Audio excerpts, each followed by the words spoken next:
नमस्कार। आप सभी का बहुत बहुत स्वागत है। आज चार धाम के शुभ नाम से एक कार्यशाला का आयोजन, जिसका प्रयोजन हम सभी के मानस में कहीं न कहीं स्पष्ट है। हम सभी की उपस्थिति आज यहाँ संवेद रूप से चार धाम की यात्रा करने की है। हम सभी अपना मानस इस प्रकार बनाए कि हम सभी भी चार धामों में हो रहे सभी प्रकार के शुभ कार्यों को जाने, पहचाने और एक स्वास्थ्य के प्रहरी के रूप में, एक आरोग्य के रक्षक के रूप में हमारी भूमिका क्या हो सकती है, इस पर भी हम अपना मानस बनाए। रामलिंगा स्वामी बोर्ड रूम में आज के इस शुभ दिन पर, इस शुभावसर पर आप सभी का, आरोग्य के रक्षकों का, स्वास्थ्य के प्रहरियों का, सभी संकाय सदस्यों का, शोध छात्रों का, परिचायक एवं परिचायिकाओं का एवं एम्स परिवार के सब प्रकार के स्वास्थ्य प्रहरियों और आत्मीय स्वजनों, आपका हृदय की सीमाओं से आभार व अभिनंदन है। आज यह जो कार्यशाला है, इसका जो प्रयोजन है, इसकी जो योजना है, इसकी जो रचना है, वो मैं आगे फिजियोलॉजी डिपार्टमेंट के प्रोफेसर कुचर मैम से निवेदन करूंगा कि वे जरूर इस पर अपना प्रकाश डालें। उससे पहले एक छोटी सी भूमिका कि हम सभी अपने जीवन में उच्चतम स्थान को प्राप्त करना चाहते हैं। And in order to stay high for the ever in life, be it academics, be it spirituality, हम सभी को ध्यान में आता है कि हम सभी उच्चतम स्थानों पर, जो सामान्य तौर पर हम उसे पहाड़ कहते हैं, माउंटेन कहते हैं, और माउंटेन्स पर पहुंचना एक अपने आप में एक माउंटेनियस टास्क है। ध्यान में आता है कि हम जब भी उच्च स्थानों पर जाते हैं, जिस प्रकार हम उच्च शिक्षा लेते हैं, उच्च शिक्षा की भी एक परिभाषा है। इंटरमीडिएट के बाद 10+2 के बाद की किसी भी प्रकार के ज्ञान को, विज्ञान को प्राप्त करना उच्च शिक्षा माना जाता है। उसी प्रकार से भौगोलिक और अक्षांश के दृष्टिकोण से एक स्थान से ऊपर के स्थान पर जाना, उच्च स्थान पर या हाई एल्टीट्यूड्स पर जाना कहा जाता है। इनके प्रयोजन बड़े स्पष्ट होते हैं। कोई शांति की तलाश में जाता है, कोई शक्ति की तलाश में जाता है, कोई ज्ञान और विज्ञान के लिए जाता है, कोई भक्ति के लिए जाता है। सब प्रकार के प्रयोजन के लिए सामान्य मानवीय अपने घरों से निकल करके इस प्रकार की चेष्टाएं करता है, क्योंकि पहाड़ पर उच्च स्थानों का एक आकर्षण है। जब इस प्रकार का आकर्षण करने के लिए हम घरों से निकलते हैं, तो जब उच्च स्थान पर जाते हैं तो फिजिक्स का एक नियम है कि नीचे से गुरुत्वाकर्षण भी लगता है। जब गुरुत्वाकर्षण लगता है, ऊपर जाने का जो आकर्षण है, उसके बीच में एक घर्षण है। अब वह जो घर्षण है, वह हमें स्वास्थ्य संबंधी समस्याएं भी कहीं ना कहीं किसी भी प्रकार से देता है। परंतु मनुष्य का एक मानस है, उसका एक आत्मबल है, और वह आत्मबल जब प्रबल होता है तो परमार्थ बल, परमात्म बल हमें वहां जाने से रोक नहीं पाता। विगत कई वर्षों में समाज के सब प्रकार के सज्जन शक्ति में मिलकर के, प्रबुद्ध वर्गों में मिलकर के इस चार धाम की यात्रा सामान्य मानवीय के लिए किस प्रकार से सुलभ हो, सहज हो, सरल हो, और साथ ही साथ वहां पर स्वास्थ्य और आरोग्य की व्यवस्थाएं हो, और उस प्रकार से हो जिस प्रकार से प्लेन्स में या मैदानों पर है, उससे किसी भी प्रकार से कम न हो। इसका उद्देश्य बिल्कुल स्पष्ट है कि पीछे ध्यान में ऐसा आता था कि इस प्रकार की सभी यात्राओं में जो सामान्य मानवीय जाते हैं, उनको कई प्रकार की स्वास्थ्य की समस्याओं का, आप सभी मेडिकल और शोध छात्र के विशिष्ट गण है, आप सभी को ध्यान में है वो किस प्रकार के टेक्निकल टर्म्स है मेडिकल साइंस में, इन प्रकार की समस्याओं का सामना करना पड़ता है। इस प्रकार के आयोजन करने के लिए बहुत सारे विशेषज्ञों की टीम, बहुत सारे प्रबुद्ध संगठनों ने आगे बढ़ करके एक प्रोटोगनिस्ट के रूप में भगीरथी प्रयास किया है। उस भगीरथी प्रयास के लिए उन सभी श्रद्धेय जनों का बहुत बहुत आभार और अभिनंदन है। ऐसे विशिष्ट जन आज इस सभागार में हमारे मध्य में उपस्थित है। Department of physiology all India institute of medical science में इसमें अग्रणी भूमिका बनाते हुए प्रोफेसर कोचर मैम के नेतृत्व में यह आज का यह कार्यक्रम हो रहा है। हमारे मध्य में कुछ विभूतियां हैं जिनका परिचय कराना मेरा सौभाग्य है। हमारे मध्य में आज डॉक्टर अनुज सिंघल जी उपस्थित हैं। आप जनरल सेक्रेटरी हैं श्री विवेकानंद हेल्थ मिशन के, और हम सभी आपका स्वागत करते हैं। डॉक्टर राकेश त्यागी जी, आप अभी हमारे मध्य में उपस्थित होंगे। आप प्रेसिडेंट हैं श्री विवेकानंद हेल्थ मिशन के। डॉक्टर प्रशांत लमानिया जी हमारे मध्य में उपस्थित हैं। आप वरिष्ठ न्यूरोलॉजिस्ट हैं और एम्स मदुरई के आप प्रेसिडेंट हैं। डॉक्टर प्रमोद शर्मा जी, आप हमारे मध्य में उपस्थित हैं। आप एक वरिष्ठ हृदय वक्ष एवं तंत्रिका सर्जन है, सीटीबीएस सर्जन है आप। डॉक्टर शरद पांडे जी हमारे मध्य में उपस्थित है। आप राम मनोहर लोहिया हॉस्पिटल में वरिष्ठ न्यूरो सर्जन है।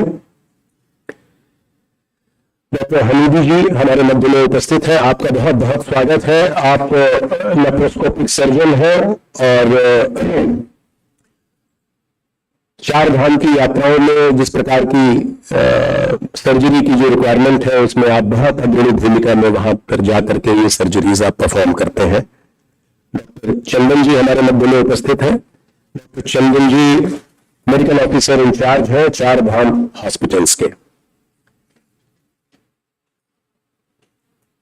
अब इस कार्यक्रम में और शुभता आए, मुझे आदेशित किया गया है कि मैं सरस्वती वंदना, हम सभी उसको अपने मानस में एकत्रित करें और इस प्रकार का मानस बनाएं कि ज्ञान की देवी मां शारदे आज के इस कार्यक्रम में अपना आशीर्वाद प्रस्तुत करें।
बहुत बहुत धन्यवाद इस सुंदर प्रार्थना को और माँ शारदे के भी सुंदर चरणों में हम सभी नमन करते हुए उनसे आशीर्वाद लेकर के इस कार्यक्रम को आगे बढ़ाते हैं।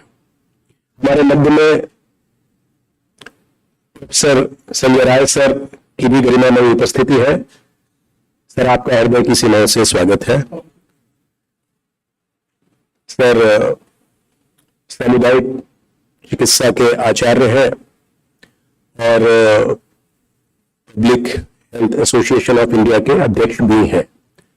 डॉक्टर दीपिका मिश्रा जी हमारे मध्य में centre for dental education and research से उपस्थित है। आपका भी बहुत बहुत स्वागत है। डॉक्टर दीपा हांडा मैम प्रोफेसर पीएमआर से हमारे मध्य में उपस्थित है। आपका बहुत बहुत स्वागत है। और शरीर रचना विज्ञान डिपार्टमेंट ऑफ फिजियोलॉजी में बेसिक अप्लाइड क्लिनिकल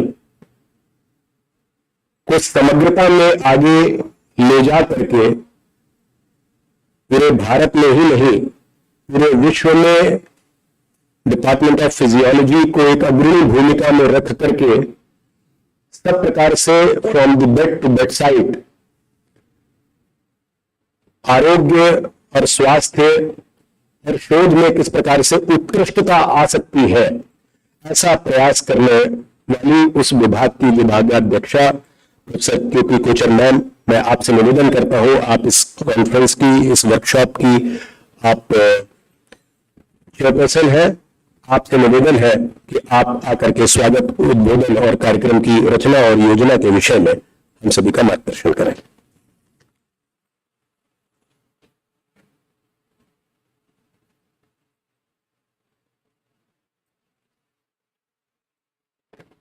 धन्यवाद विवेक जी।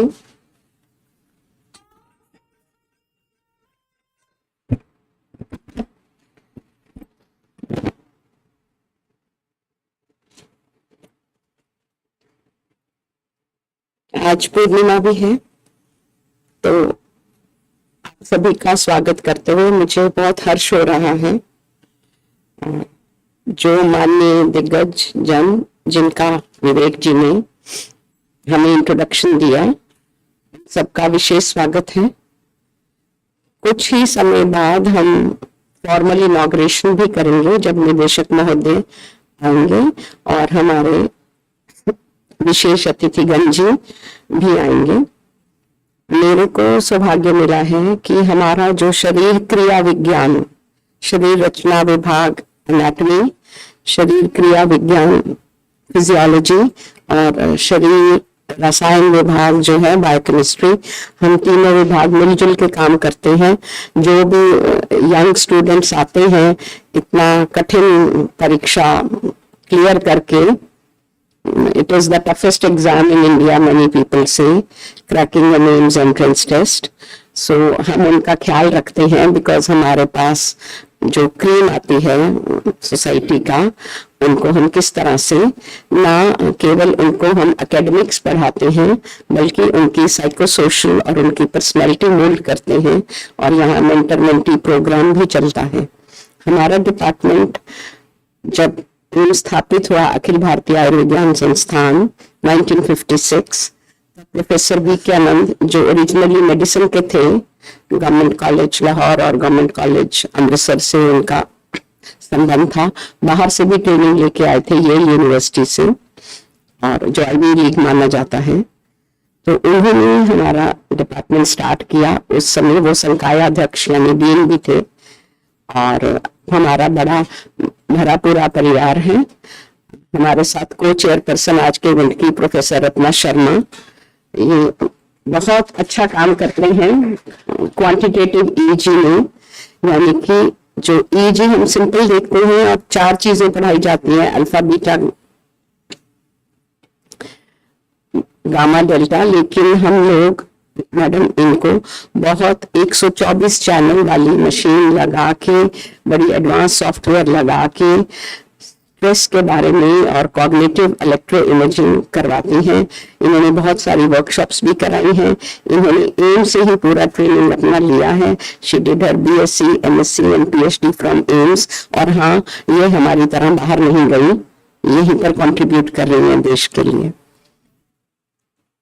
आज के प्रोग्राम के organising secretary professor Suman Jain, ये भी रत्ना मैडम की तरह यहीं पर BSc ह्यूमन बायोलॉजी, यहीं पर MSc, यहीं पर PhD। Both doctor Ratna and doctor Suman को बहुत सारे बेस्ट रिसर्च पेपर अवार्ड मिले हैं और individually BK Anand research prize for best post graduate student भी मिला है और for best paper in our conferences भी इनको मिले हुए हैं। Doctor Suman Jain neuromodulation कराती हैं कि जो हम ये कड़ा डालते हैं या ब्रास यूज करते हैं या जो भी हमारी नेचुरल समझ है इस तरह की चीजों की या मैग्नेटोथेरेपी की, उसको ये बड़ी मशीनों के थ्रू बड़ा फिल्टर करके कॉइल लगा के स्पाइनल कॉर्ड इंजरी पेशेंट्स में और सेरिब्रल पॉल्सी पेशेंट्स में और हमारे साथ पार्किंसंस डिजीज पेशेंट्स में करती हैं। और इन्होंने नैनो मेडिसिन लैब भी स्टार्ट किया है। आज हमारे दूसरे सह ऑर्गेनाइजिंग सेक्रेटरी दो हैं, प्रोफेसर राजकुमार यादव।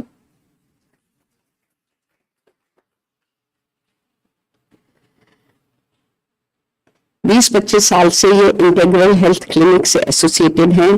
हमारे डिपार्टमेंट में माइंड बॉडी मेडिसिन का काम देखते हैं, तो मेडिटेटिव प्रैक्टिसेस, योग और लाइफस्टाइल इंटरवेंशंस, और हमारे साथ जुड़े हैं। जब मैंने आपको RTMS बताया तो हमारी एक और कलीग है रेणु भाटिया मैडम, वो पेन मैनेजमेंट में RTMS और कुछ साइकोलॉजिकल डिसऑर्डर्स में कैसे किया जाता है वो करती हैं। तो मैं बहुत ज्यादा टाइम आपका नहीं लूंगी, सिर्फ कुछ नाम बताऊंगी। That our department excels in neurophysiology in all its domains, cognitive neurophysiology जो हमारा एक लैब है, और स्ट्रेस एंड कॉग्निटिव इलेक्ट्रोइमेजिंग जो रत्ना मैडम चलाती हैं, brain stimulation and neuro modulation lab जो सुमन मैडम करती हैं और हम उनके साथ प्रोबायोटिक्स बेस्ड न्यूरो मॉड्यूलेशन भी करते हैं। Pain research and TMS facility है Renu Bhatia ma'am, Renu ji, yes, so with doctor Kanksha Singh करते हैं। Doctor Baldev Singh sleep lab जो ओरिजिनली डॉक्टर चिन्ना और डॉक्टर मोहन कुमार और डॉक्टर मलिक, अब डॉक्टर नसरीन अख्तर जो किसी कार्यवश अवकाश पर हैं, और डॉक्टर रितेश नेतम, रितेश जी आप हैं, yes. So they are doing, our department is doing both experimental work as well as the clinical work. So, and then we have neurophysiology and nanomedicine lab.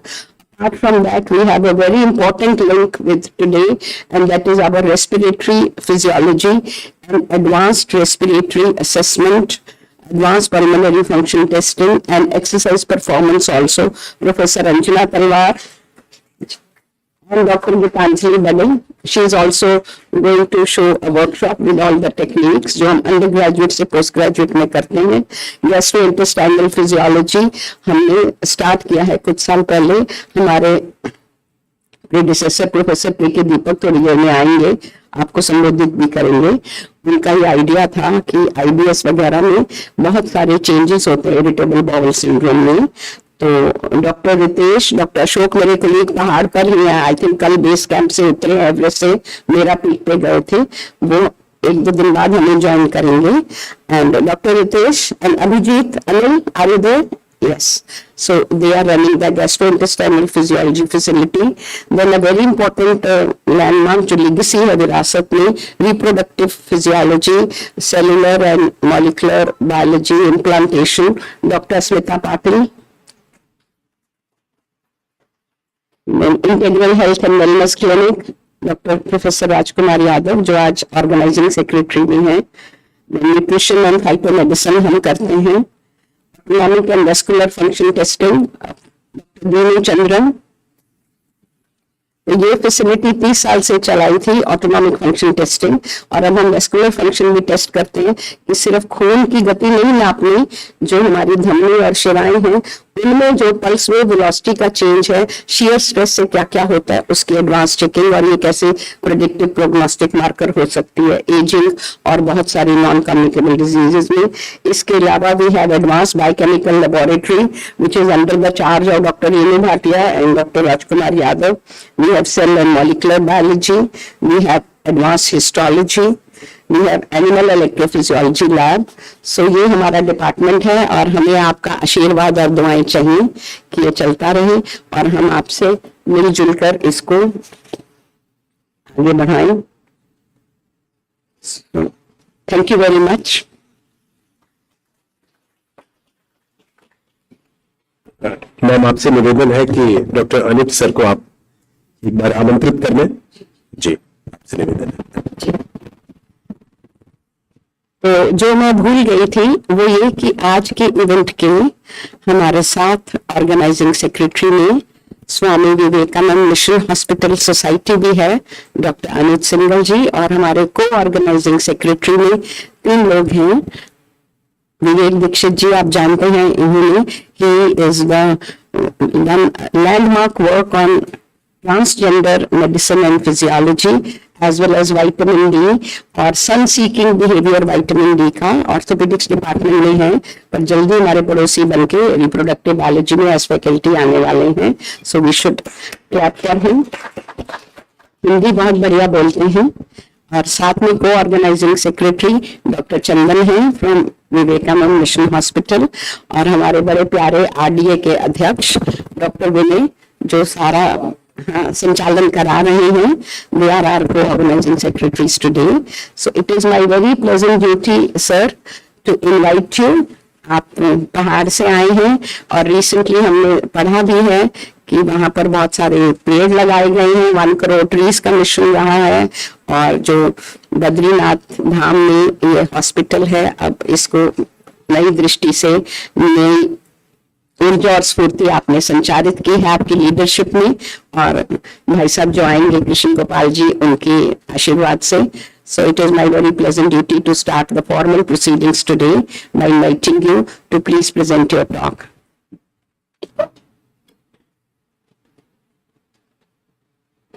बहुत बहुत धन्यवाद मैम सर को आमंत्रित करने के लिए।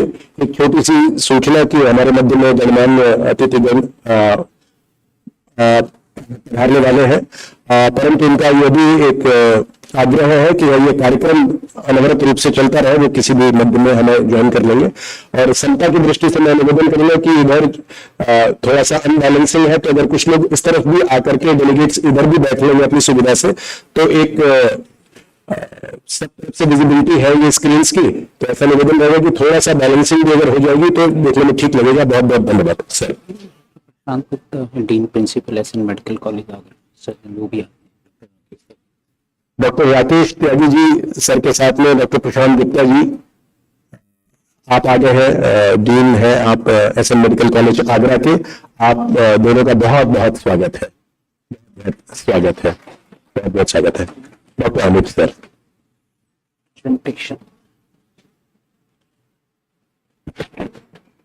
प्रेजेंटेशन के असिस्टेंस के लिए कोई है इधर? यहाँ पे सलोनी जी है क्या यहाँ पे?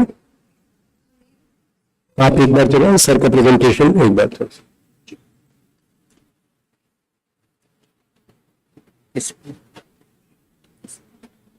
HTML केबल नहीं लोगे सर, पेन ड्राइव में आप पेस्ट कर दीजिए। पेन ड्राइव है? हाँ,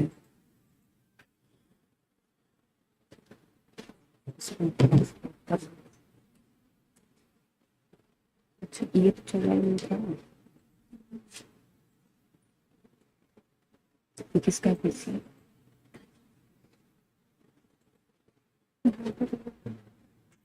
मतलब ये चल रही है, वो करना होता है।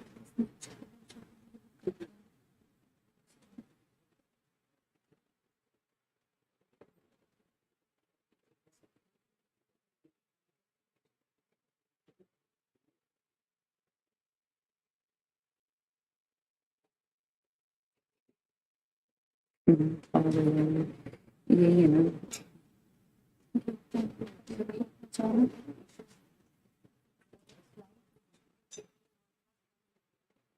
स्लाइड यहाँ पे वो नहीं हो रही ना। वो तो उस पे आएगी नहीं ना, क्योंकि उन्होंने कैमरा नहीं लगा रखा इसके लिए। अच्छा, ये तो नहीं आ सकते ना। तो फिर इनको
रेस्पेक्टेड कोचर मैडम और सभी जो अपने एम्स की फैकल्टी, टीचर्स और पीजीज स्टूडेंट, और मेरे डॉक्टर संजय राय जो कम्युनिटी मेडिसिन के हेड हैं, डॉक्टर विवेक दीक्षित जिन्होंने बड़ा अच्छा, जैसे मैडम ने भी बताया, अच्छी हिंदी पर वही जो हम कहते हैं साइंस के साथ एक अध्यात्म भी जुड़ा है। खाली हिंदी अच्छी नहीं है, उन्होंने कैसे कॉन्फ्लुएंस होना चाहिए साइंस का अध्यात्म के साथ, तो उसको बड़े अच्छी तरीके से प्रेजेंट करा।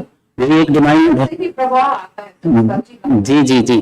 तो जब तक अगर साइंस अकेली है तो वो डिस्ट्रक्टिव है कहते हैं, अगर साइंस के साथ अध्यात्म मिल जाए तो वो कंस्ट्रक्टिव एक समाज, पूरी दुनिया के लिए एक अच्छा वो उसका उपयोग हो सकता है। इसके अलावा मेरे साथ में एक सीनियर सर जो आए हुए हैं, doctor Pramod Sharma, CTVS surgeon थे मैक्स साकेत में, अभी उन्होंने वहां से VRS लेके अपनी सोसाइटी को फुल टाइम ज्वाइन करा है सर ने। Welcome sir. डॉक्टर हमीदी हैं जो पिछले करीब 6 साल से जितने भी हमारे ऊपर हॉस्पिटल है हाई एल्टीट्यूड पर, वहाँ पर सब जगह हमारा ऑपरेशन थिएटर है, वी डू लेप्रोस्कोपिक सर्जरी। तो सर रेगुलरली हर महीने नोएडा से जाके और 2 जगह करीब 2 दिन में 20 से 25 सर्जरी करके, मेरे साथी हैं एक डॉक्टर कपिल त्यागी जो यथार्थ ग्रुप के MD भी हैं, हमारी संस्था में ट्रेजरर भी हैं, मेरे बैचमेट भी हैं। तो लगातार पिछले 6 वर्ष से अनवरत ये सारे ऊपर जो भी हमारे 4 धाम पे हॉस्पिटल्स हैं रास्ते में हैं, वहां जाके सर्जरी करते हैं। डॉक्टर राकेश त्यागी हैं, वो भी मेरे बैचमेट हैं, आगरा मेडिकल कॉलेज से ही हैं हम, 89 बैच है हमारा सबका, और अपने उनके 2 हॉस्पिटल हैं और इस सोसाइटी के प्रेसिडेंट भी हैं। डॉक्टर प्रशांत गुप्ता जो डीन हैं अपने SM मेडिकल कॉलेज आगरा के, सर्जन हैं वैसे। डॉक्टर शरद पांडे हैं, डॉक्टर विमल गुप्ता हैं हमारे डेप्टोलॉजिस्ट हैं फोर्टिस में वसंत कुंज में, डॉक्टर चंदन हैं, और जो इसके इंस्ट्रूमेंटल हैं आज की वर्कशॉप ऑर्गेनाइज करने के डॉक्टर विनय।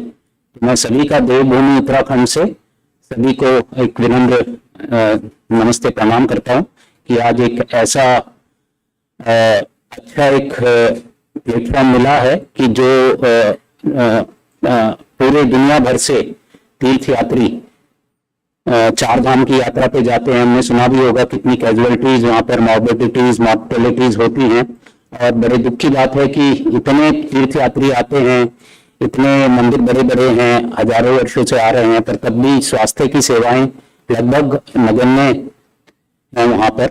हम कुछ प्रयास कर रहे हैं सब मिलकर वहां पर कि एक अच्छी स्वास्थ्य की सर्विसेज दे सके। हमारा सतत ये प्रयास रहता है उसकी क्वालिटी कैसे इंप्रूव करें। तो आज ये मीटिंग उसी के लिए रखी गई है कि कैसे हमारे डॉक्टर्स और अच्छा परफेक्शन कर सकें, और लोग इससे जुड़े, और डॉक्टर सेवाभावी इससे जुड़े, उससे अपना नॉलेज भी बढ़ता है और एक तीर्थयात्रियों की सेवा भी होती है। तो वैसे फिलॉसफी तो सबको हमारी पता है, किसी की सेवा हम क्या कर सकते हैं, अपनी ही सेवा है, क्योंकि जो जैसा कर्म करेगा फल उसी को मिलना है। हम अच्छा कर्म करेंगे तो दूसरे को डायरेक्ट फायदा तब हो रहा है, तो असली फायदा तो हमें ही होना है ना। हिंदू उसमें एक हम मानते भी हैं कि असली अकाउंट तो हमारा ऊपर चित्रगुप्त भगवान के यहाँ लिखा जाता है, वो लिख रहे हैं, और जो भी हमारा प्रारब्ध है हम लेके आते हैं और अगले जीवन के लिए प्रारब्ध यहाँ इकट्ठा करते हैं अपने कर्मों से। तो कभी मन में ये अहंकार नहीं आना चाहिए कि हम किसी की सेवा कर रहे हैं या किसी के लिए अच्छा कर रहे हैं, क्योंकि उसका अल्टीमेट बेनिफिट हमें ही मिलता है। तो उस थॉट से हम चलेंगे तो हमेशा लॉन्ग टर्म हम अपना प्रारब्ध अच्छा कर सकते हैं। अभी इस जैसे यहाँ पर अब फिजियोलॉजी डिपार्टमेंट ने एक इनिशिएटिव लिया है, ऐसे ही मैं बताना चाहूंगा। एम्स ऋषिकेश में हमारा वहां पर डीएम सीट चालू करी है फिजियोलॉजी डिपार्टमेंट ने, DM in high altitude medicine. First हमारा एमओयू हुआ है उन्हीं के साथ, तो with collaboration in Swami Vivekananda health mission society. तो उनका एक डीएम कैंडिडेट अभी पूरा 6 महीने हमारे बद्रीनाथ, केदारनाथ और गंगोत्री हॉस्पिटल पर पोस्टेड रहेगा। उसके अलावा हमने 2 साल पहले डॉक्टर लतिका मोहन है, she is a very dynamic lady, आपको मालूम है, आ नहीं पाई जी, हाँ जी जी जी जी जी, हाँ हाँ हाँ, तो उनके साथ एमओयू हुआ है। और 2 साल पहले भी था, तो हमारे इसमें 2 डॉक्टर और 6 स्टाफ भी पूरा ट्रेंड हुआ था हाई एल्टीट्यूड मेडिसिन में। तो बेसिकली एक जो हम 4 धामों पे हॉस्पिटल चला रहे हैं उसका थोड़ा सा इंट्रोडक्शन मैं देना चाहूंगा कि कैसे हम आगे कर रहे हैं। तो थोड़ा सा सोसाइटी के बारे में इंट्रोडक्शन, हमारा एक विजन है टू रीचिंग द अनरीचेबल, जहां पर कोई पहाड़ों पे आपको मालूम है पहुंच नहीं पाते, अफोर्डिंग द अनअफोर्डेबल। बेसिकली हमारे जितने भी हॉस्पिटल हैं चैरिटेबल है, एक मिनिमम चार्ज करते हैं, बट सिंपल सा हमारा फॉर्मूला है, जिसकी जेब में जितना पैसा उसमें हम इलाज करेंगे। एक भी पैसा नहीं होगा तब भी इलाज करेंगे, कोई भी मरीज पैसे के अभाव में वापस नहीं जाएगा। To be very simple, ethical and rational practice and in true sense affordable practice. एक मिनिमम चार्ज रखते हैं क्योंकि आपको मालूम है बिल्कुल फ्री की कोई वैल्यू नहीं हो सकता है, जो दे सकता है वो दे, उसका फ्री में क्यों इलाज करना, जो दे सकता है, ताकि उससे हम दूसरे पुअर की मदद कर सकें। द अनएसेसिबल, तो basically serving the neglected, deprived and the under privileged people. तो 2012 में कुछ हम, जैसे मैंने बताया, हम कुछ बैचमेट डॉक्टर्स जो पूरे हैं और कुछ फिलैंथ्रोपिक लोगों ने मिलकर उत्तराखंड में एक छोटी सी हमने सोसाइटी की स्थापना करी। उससे पहले मैं 15 साल केरल था, वायनाड डिस्ट्रिक्ट में, वहां पर ट्राइबल एरिया में सर्व कर रहा था। तो उसके बाद यहाँ पर एमबीबीएस आगरा से करने के बाद मैं उत्तराखंड वहां चला गया था। तो फिर 2012 में पता चला कि ऐसे उत्तराखंड में अपने सारे हैं और जो पूरा हमारी स्ट्रेटेजिक बाउंड्री है, बहुत पलायन भी हो रहा है, आपने सुना होगा उत्तराखंड के गांव से। तो कैसे उसको रोका जाए, मेन यहाँ समस्या वही है, एजुकेशन एंड हेल्थ। तो उसकी वजह से लोगों का मेन जो पलायन नीचे हो रहा है, हमारी बाउंड्रीज वहां पर लगती हैं चाइना से। जो हमारे पहले प्रहरी हैं आर्मी से भी आगे, जो बॉर्डर गांव में हमारे लोग रहते हैं, वो हमारे सबसे पहले प्रहरी हैं गुप्तचर। अगर वहां से वो हट गए तो वो, जैसे कारगिल में भी हुआ था, तो धीरे धीरे वो आ गए थे। और कारगिल में भी एक शेफर्ड ने ही बताया था कि ऐसे इंट्रूडर्स अंदर आ गए हैं, तभी आर्मी को भी पता चला था। तो एक हमारा वो स्ट्रेटेजिक पॉइंट है जो बाउंड्रीज पे, ताकि हम उनको वहां पलायन से रोक सकें। तो इसमें हमने पहले एक छोटी सी डिस्पेंसरी चालू करी थी। ये धर्मा वाला एक जगह है जो हिमाचल, अगर पांटा का नाम सुना हो, पांटा साहिब के 10 किलोमीटर पहले है, और यूपी सहारनपुर का बॉर्डर लगता है और उत्तराखंड का बॉर्डर है। ये उत्तराखंड में है, 10 किलोमीटर दोनों बाउंड्री है, रिमोट एरिया है, ट्राइबल पॉपुलेटेड एरिया है। तो वहां पर हमने एक छोटा सा क्लिनिक एक किराए पे लेके चालू करा था। धीरे धीरे सबके सहयोग से डॉक्टर जुड़ते गए। अभी हमारे एट प्रेजेंट 12 चैरिटेबल हॉस्पिटल चल रहे हैं, जिनमें से 3 गंगोत्री, श्री केदारनाथ, श्री बद्रीनाथ धाम में हैं। इसके अलावा 4 धामों रूट्स पे हैं, हरिद्वार, देहरादून, सब जगह हैं। और अभी 2 हॉस्पिटल और एक यमुनोत्री धाम बचा है, तो मोस्ट प्रोबेबली इस बार हम चालू कर देंगे। और वृंदावन में एक बड़ा सुपर स्पेशलिटी हॉस्पिटल 400 बेड का, with all type of surgeries, वो हम चालू कर रहे हैं। तो बेसिकली मिशन यही है कि जो भी हमारे जिनको सर्विस नहीं मिल पा रही है उनको रिमोट एरियाज में, अनसर्व्ड एरियाज में हम उनको हेल्थ सर्विसेज प्रोवाइड करा सकें। कंप्लीट डेवलपमेंट धीरे धीरे उसमें हमारे एजुकेशन के प्रोजेक्ट भी हैं, स्वावलंबन के प्रोजेक्ट भी हैं, ताकि उनका पूरा धीरे धीरे ऑलराउंड डेवलपमेंट कर सकें। ये हमारे सारे हॉस्पिटल का अगर ये क्लियर दिख रहा हो तो सबसे लेफ्ट में सबसे नीचे वृंदावन दिख रहा है, धर्मावाला येलो में है, जहां से हमने स्टार्ट करा था 2012 में। उसके बाद एक डोनेट है यमुनोत्री मार्ग पे, बड़कोट है और यमुनोत्री है। फिर उत्तर काशी में एक हॉस्पिटल है गंगोत्री मार्ग पर। फिर केदारनाथ मार्ग पर 2017 में हमने नारायण कोटी एक जगह, और फिर केदारनाथ में है 2019 में चालू करा था, और बद्रीनाथ मार्ग पे पीपल कोटी में है और ऊपर बद्रीनाथ में है।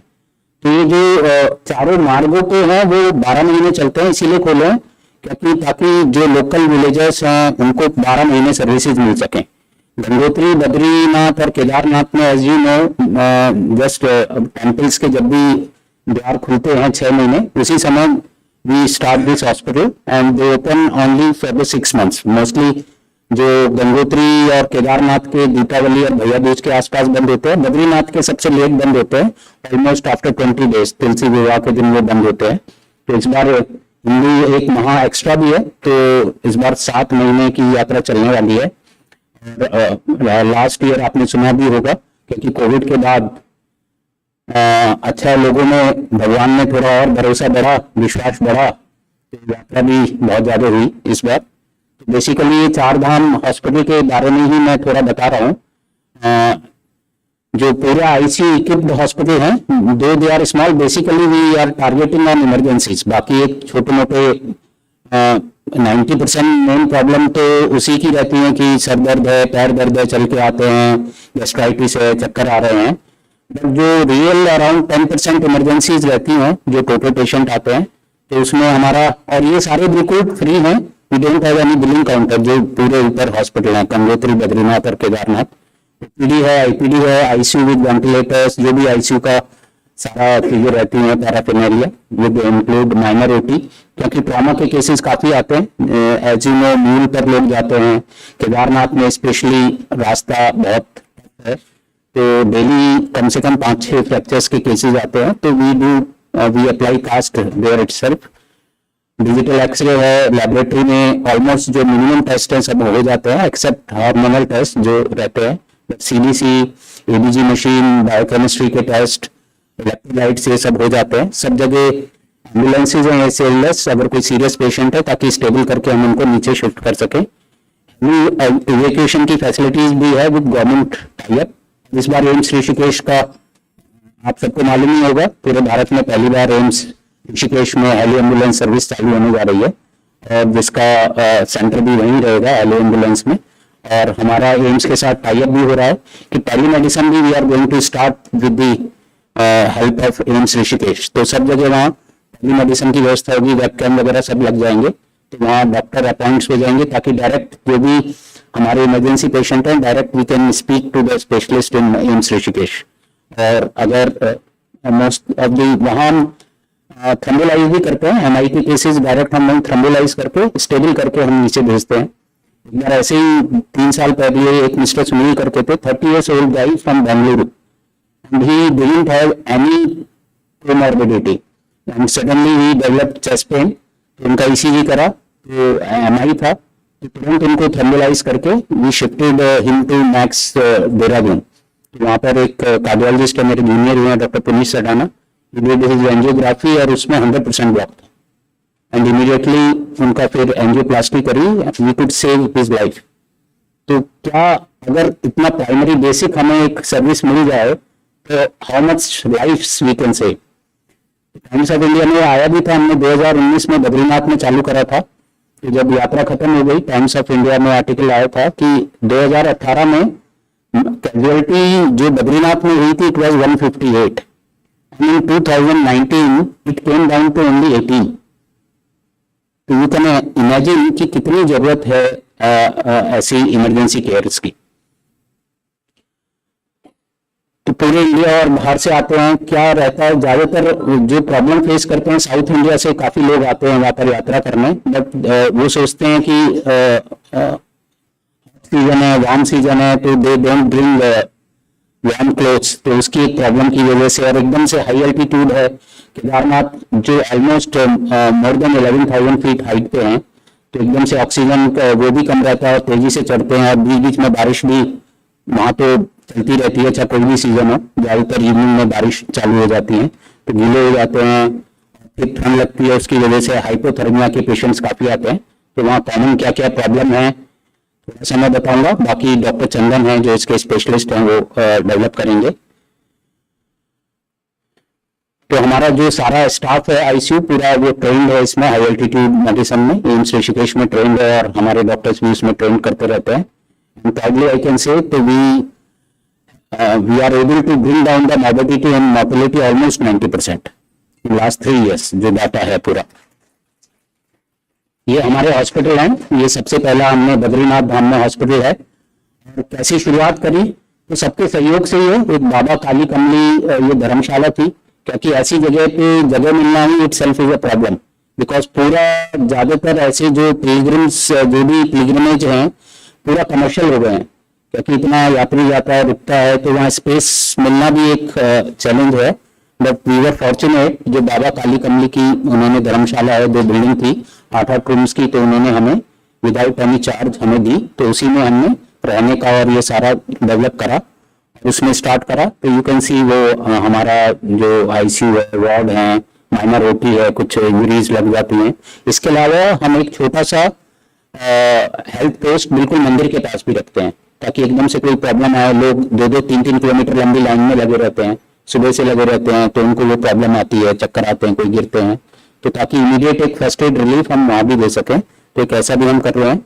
तो पिछले 2019 से अब ये 5th ईयर है जो हम चालू कर रहे हैं। 1 साल बंद रहा कोविड में, बट वहां पर 2 गांव भी हैं पास में, वी डू दैट।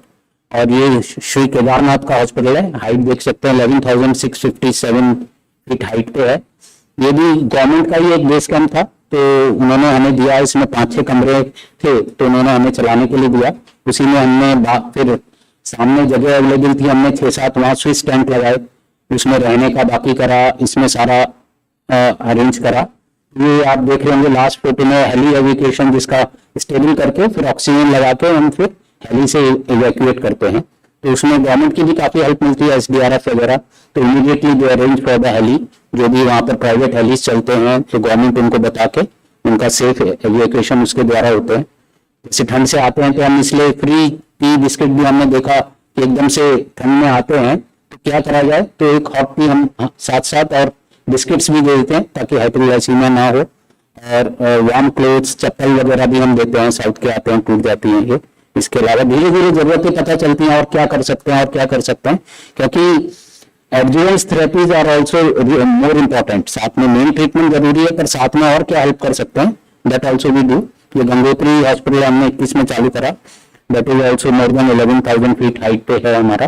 तो ये भी एक धर्मशाला थी, उन्होंने दिया हमें, उसी को हमने थोड़ा रिनोवेट करके इसमें चालू करा।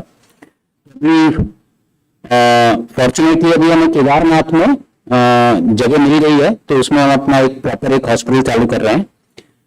और जो स्टैट है, लास्ट ईयर हमारा जो केदारनाथ का टोटल करीब 12-13 लाख पिलग्रिम्स ने विजिट करा, उसमें से ऑलमोस्ट 10%, 9 to 10% लोगों ने हमारे हॉस्पिटल में विजिट करा जो ट्रीटमेंट लिया। So you can imagine 10% of the total pilgrims had some problem and they took some this services there. So this is the data of the last year. आप देख सकते हैं केदारनाथ धाम 2 मई को कपाट ओपन हुए थे, और 21 अक्टूबर तक टोटल 173 डेज वर्किंग रहा। उसमें 1,13,643 पेशेंट भी ट्रीटेड। डेली एवरेज 657 था, डेली एवरेज, इंक्लूडिंग जो बारिश वगैरह में कम हो जाते हैं, एकदम से 25% हो जाते हैं। मई जून में मैक्सिमम फुटफॉल रहता है। Daily average of the patients were in May June were the team of 1,500 per day. You can 1,500 per day, and we had only 3 doctors and 12 paramedics. But उनका एक मिशन और विजन के साथ जाते हैं, तो पूरा जील के साथ जाते हैं। वो नेवर कंप्लेंट की सर इतना ओवरबर्डन है और डॉक्टर भेजिए और स्टाफ भेजिए। 24 आवर दे वर्क बारी बारी से, और उन्होंने दे मैनेज। 3 का डाटा है ये। और फिर बद्रीनाथ में डेली का एवरेज है ये, तो डेली एवरेज कम हो जाता है, पर मई जून में मैक्सिमम रिक्वायरमेंट रहती है ये। तो टोटल हमने 1.7 लाख के करीब पेशेंट वहां पर देखे और 955 का डेली का एवरेज था। ये हमारा लैब एक्सरे का डाटा है, लैब इन्वेस्टिगेशन एक्सरे जो हम करते हैं। Total emergencies you can see in Kedarnath 11,536, तो डेली एवरेज इज 67 और मई जून में it goes up to 200 plus emergencies, real emergencies per day जो मैनेज करते हैं। तो टोटल 15,000 ऑड इमरजेंसीज भी मैनेज्ड। ऑफ इमरजेंसीज क्या रहती हैं, जो रेस्पिरेटरी हैं, कार्डियक हैं, ट्रॉमा, एब्डोमिनल, न्यूरो, बेसिकली हेस जो है वहाँ पर अनस्टेबल एंजाइना है, आरटीए ट्रैकिंग एक्सीडेंट्स रहते हैं, कोलाइटिस, एजी, स्ट्रोक, हेस रहता है, पीयू वगैरह, hypothermia is quite common. OPD के जो कॉमन जो रहते हैं, फीवर के आरटीआई रहता है, एक्यूट माउंटेन सिकनेस है, कार्डियक प्रॉब्लम से जो डाटा है हमारा उसको एनालिसिस करा। ये हमारा केदारनाथ का है।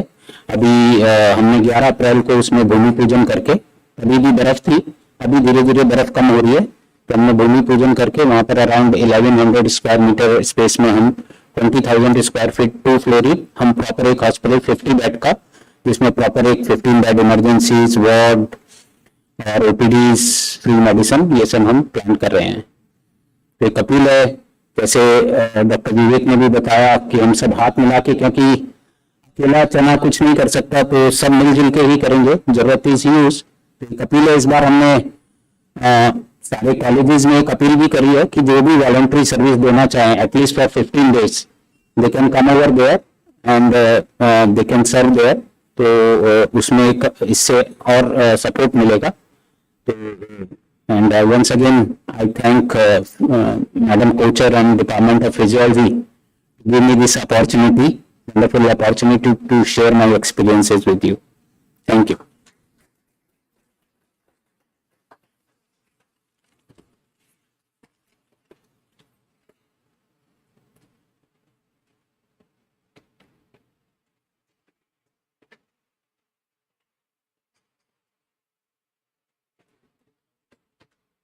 धन्यवाद सर, आपने बहुत अच्छे से बताया।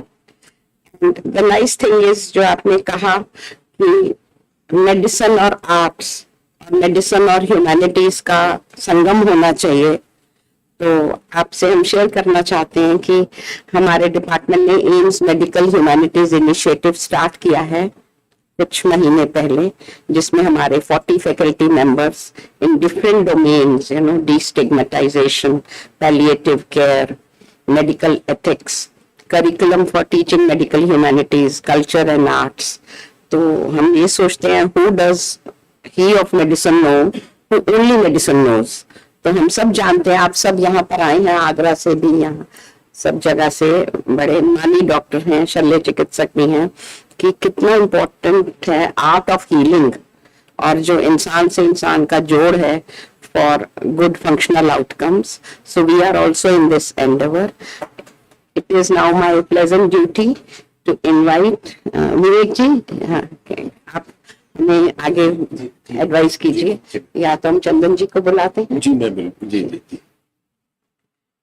So it's now our pleasant duty to invite Dr. Chandan to address a talk on health problems faced by pilgrims during Chardham Yatra and the role of Swami Vivekananda Mission Hospital.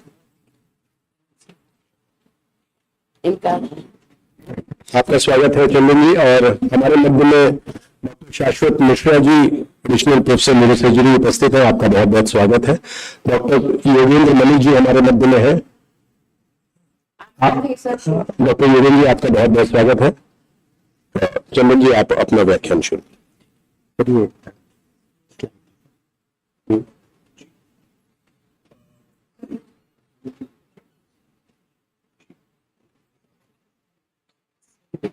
हाँ 50।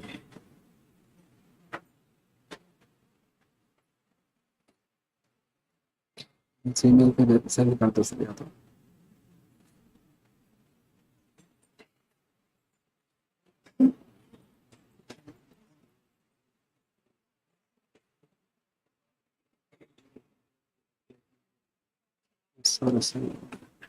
Continue physiology send करो sir. ये हाँ syllabus ये download भी है sir आपके पास? Download भी वो डाउनलोड कर लो या फिर ऐसे कर लो।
इसका तो symptoms that can occur when you climb or travel to high altitude without acclimatizing your body to it.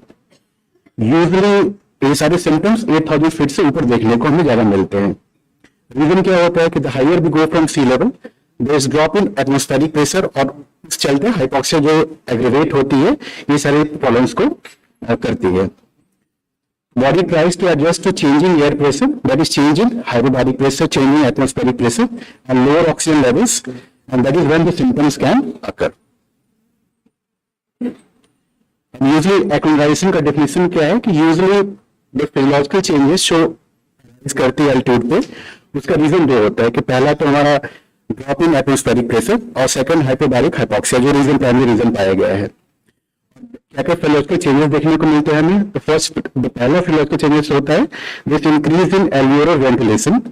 दूसरा है हमारा ऑक्सीजन एक्सट्रैक्शन बाय टिश्यूज में इंक्रीज होता है एल्टीट्यूड पे, this increase in haemoglobin level और ऑक्सीजन बाइंडिंग। यूजुअली ये सारे changes it takes 2 to 4 weeks.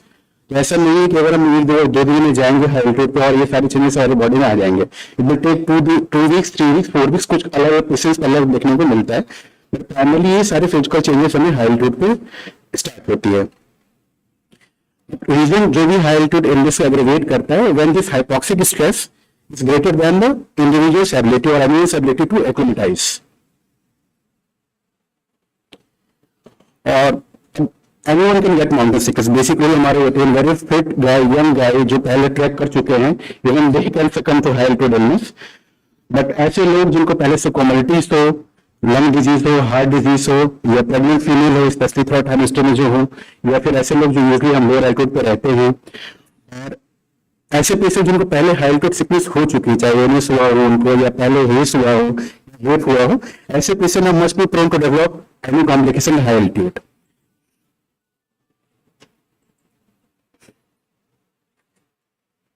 और जो हाई एल्टीट्यूड के सिम्टम्स है, अगर हम उसको 3 पार्ट में डिवाइड कर सकते हैं ब्रीफली, माइल्ड सिम्टम्स, मॉडरेट और severe symptoms. Mild symptoms usually lessen in day और 2 as the body to die. Usually जब भी हम खुद भी जब भी मैं भी बद्रीनाथ जी जाता हूँ तो फीलिंग थोड़ा सा हेडेक या माइल्ड डिस्कम्फर्ट मुझे ही होता है। तो ये सारे माइल्ड सिम्टम्स होते हैं which usually goes away as the time elapses. Mild symptoms जो हो सकता है, हेडेक होता है, डिजीनेस होता है, जैसे fatigue and loss of energy है, शॉर्टनेस ऑफ ब्रेथ है, loss of appetite, sleep problems. इसी प्रकार मॉडरेट सिम्टम्स जो है, ऐसे सिम्टम्स जो यूजुअली हमें हफ्ते भर रहे, यूजुअली इंप्रूव नहीं हो रहे हैं, हम we have taken adequate rest but फिर भी सिम्टम्स इंप्रूव नहीं हो, तो इनको मॉडरेट सिम्टम्स में कह सकते हैं। सिम्टम्स सेम ऑलमोस्ट हेडेक है, वर्सनिंग फैटिग और वीकनेस है, शॉर्टनेस ऑफ ब्रेथ है, लिसन प्रॉब्लम, डिफिकल्टी वॉकिंग हो गई, सीवियर हेडेक, नोजिया है, वॉमिटिंग है, चेस्ट टाइटनेस और कंजेशन है। इसमें जो भी ये हमारा सीवियर होगा एक्यूट माउंटेन सिकनेस, वो सारा हम उनको सीवियर कैटेगरी में डालेंगे। इसमें जो सीवियर सिम्टम्स में क्या क्या हो सकते हैं, तो सीवियर सिम्टम्स में शॉर्टनेस ऑफ ब्रेथ है, पेशेंट जब रेस्ट करा तो भी उसको ब्रेथ सीवियरली ब्रेथलेस फील होगी, इनएबिलिटी टू वॉक होगा, कंफ्यूजन होती है और fluid buildup in lungs and brain, जिसको हम यूजुअली हेप और हेस कहते हैं उसको। और spectrum of high altitude disorders क्या क्या हैं, तो जैसे मैंने पहले बताया कि एक्यूट माउंटेन सिकनेस है, फिर हमारा हेप हुआ, हाई एल्टीट्यूड पल्मोनरी एडीमा है और हाई एल्टीट्यूड सेरेब्रल एडीमा है। और वजह से एक्यूट माउंटेन सिकनेस का इसका जो ब्रीफ डेफिनेशन है, उसका सिम्टम्स जो होते हैं उसके हेडेक हो सकता है, हेडेक में प्रेजेंटेशन बहुत होता है। माइल्ड पेशेंट्स ऐसे रहते हैं उनको हेडेक लगातार रहता है, बट यूजुअली हफ्ते भर या कुछ दिनों के बाद वो हेडेक धीरे धीरे ठीक हो जाता है। डिजीनेस होता है, ड्राउजीनेस है, लैसिट्यूड है, फुलनेस है, नोजिया वॉमिटिंग है, डिफिकल्टी स्लीपिंग है। लेटर सिम्टम्स जो कि बाद में आते हैं, जो शुरू में 1-2 दिन में नहीं देखने को मिलते हैं, डिफिकल्टी कंसंट्रेटिंग है, इरिटेबिलिटी है, एनोरेक्सिया है, इंसोम्निया है और हेडेक। एक और सिम्टम्स है इसमें lack to find proper sleep. Usually जब हम हाई एल्टीट्यूड पे जाते हैं तो क्या होता है कि हमारा जो बायोलॉजिकल रिदम में प्रॉपर्ली एडजस्ट नहीं करती है, तो कई बार पेशेंट से कंप्लेन करके मुझे नींद आ भी नहीं रही है, या नींद आती भी है तो बहुत 1 घंटे के लिए आती है, प्रॉपर्ली स्लीप नहीं हो पाती हमारी। और एएलएस का ट्रीटमेंट क्या है, कोई भी हाई एल्टीट्यूड इलनेस का सबसे बेस्ट ट्रीटमेंट है कि हम पेशेंट को लोअर एल्टीट्यूड पे शिफ्ट करें उसको। बट प्रॉब्लम कई बार क्या होता है कि टोपोग्राफी ऐसी है हाई एल्टीट्यूड पे कि कई बार हम पेशेंट्स को लोअर एल्टीट्यूड शिफ्ट नहीं कर पाते। वेदर ऐसे बड़ा फैक्टर है कि वेदर फैक्टर चलते नहीं शिफ्ट कर पाते पेशेंट्स को। बद्रीनाथ जी में प्रॉब्लम क्या होती है कि हमारा मोस्टली पेशेंट्स को हम रोड से शिफ्ट करते हैं लोअर एल्टीट्यूड के लिए। बीच में कुछ ऐसे रास्ते जहाँ पे यूजुअली कंसिस्टेंटली लैंडस्लाइड होता है, तो हम कई बार पेशेंट्स को शिफ्ट नहीं कर पाते हैं। तो बद्रीनाथ जी में ऐसे बहुत सारे पेशेंट्स हुए जिनको हमको हफ्ते भर या 7-8 दिन से ऊपर भी रखना पड़ा है उनको। रीजन ये रहा है कि हम लैंडस्लाइड हो गई है तो हम पेशेंट को शिफ्ट ही नहीं कर पा रहे हैं उसमें। First treatment is of course shift the patient to lower altitude, और एटलीस्ट 2000 फीट। अगर पेशेंट 11000 फीट पे है तो पेशेंट को कम से कम हम 2000 फीट नीचे, मतलब 9000 फीट या उसके नीचे लाएंगे तो जनरली सिम्टम्स रिजॉल्व होना स्टार्ट हो जाता है। अगर डिफरेंट पॉसिबल नहीं है तो फिर पोर्टेबल हाइपोबारिक चैम्बर है, यूजली आर्मी इसको यूज करती है, हम लोग फिलहाल इसको यूज नहीं कर रहे हैं वहां पर। फिर ऑक्सीजन है जब हम मेंटेन करते हैं सैचुरेशन 90 से ऊपर रखा है ऑक्सीजन सपोर्ट से। मेडिकेशंस में एस्ट्रोजोलिमाइड देते हैं, 250 mg BD देते हैं, जो कि माइल्ड एएस में अच्छा रिस्पांस देता है पेशेंट्स को। हेडेक में यूजली हाई एल्टीट्यूड पाया गया है कि नेप्रोक्सन और आइबुप्रोफेन, कंपैरेटिवली नेप्रोक्सन की तुलना में आइबुप्रोफेन से पेशेंट्स को हेडेक में रिलीफ काफी अच्छा पाया गया है। रीजन क्या है इसका नहीं पता, but ibuprofen is found to be more effective than naproxen in terms of headache को रिलीफ देने में।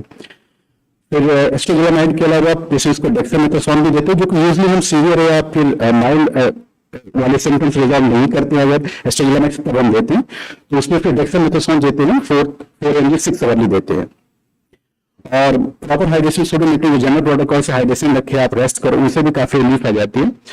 और एएलएस का जो प्रोफाइलैक्सिस है यूजली एस्ट्रोजोलिमाइड हम एडवाइस करते हैं अगर कोई स्ट्रॉन्ग कॉन्ट्राइंडिकेशन नहीं है, कोई सीवियर एलर्जिक रिएक्शन नहीं है पेशेंट्स को, तो एस्ट्रोजोलिमाइड 125 mg BD हम देते हैं।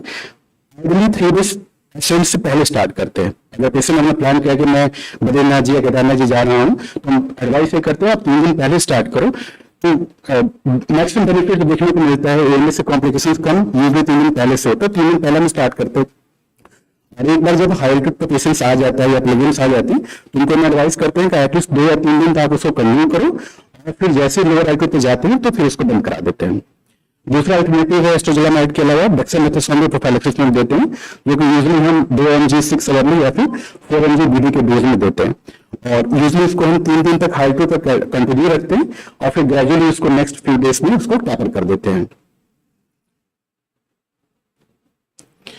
अब हाई एल्टीट्यूड के 2 कॉम्प्लिकेशन जो हमें प्राइमरली जो हेप और हेस है थोड़ा सीरियस कॉम्प्लिकेशन है, जिसके लिए हम थोड़ा सा ज्यादा अलर्ट रहते हैं पेशेंट्स को, और ये सबसे ज्यादा कॉज डेथ का भी कॉज एक रीजन है हेप ही होता है, मेरिडियन कहता है हाई एल्टीट्यूड स्पिनल कार्डियोमिक एडिमा है।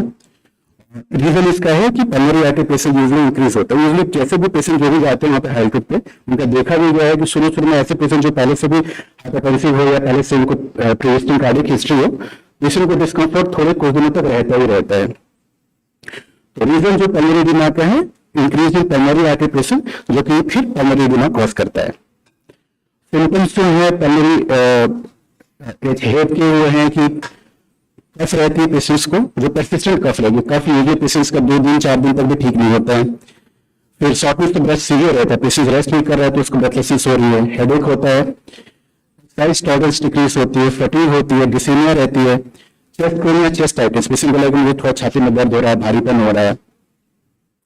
और हेप के सिम्टम्स यूजुअली हमें जो देखने को मिलते हैं, कई बार कुछ पेशेंट्स में 6 घंटे मुझे देखने को 6 घंटे काफी अर्ली है, बट बहुत सारे पेशेंट में यूजुअली 12 घंटे या उसके बाद देखने को हमें सिम्टम्स मिलता है हाई एल्टीट्यूड पे आने के बाद। और later of period versus pulmonary versus patients को वीजिंग और हेमाप्टोसिस होती है।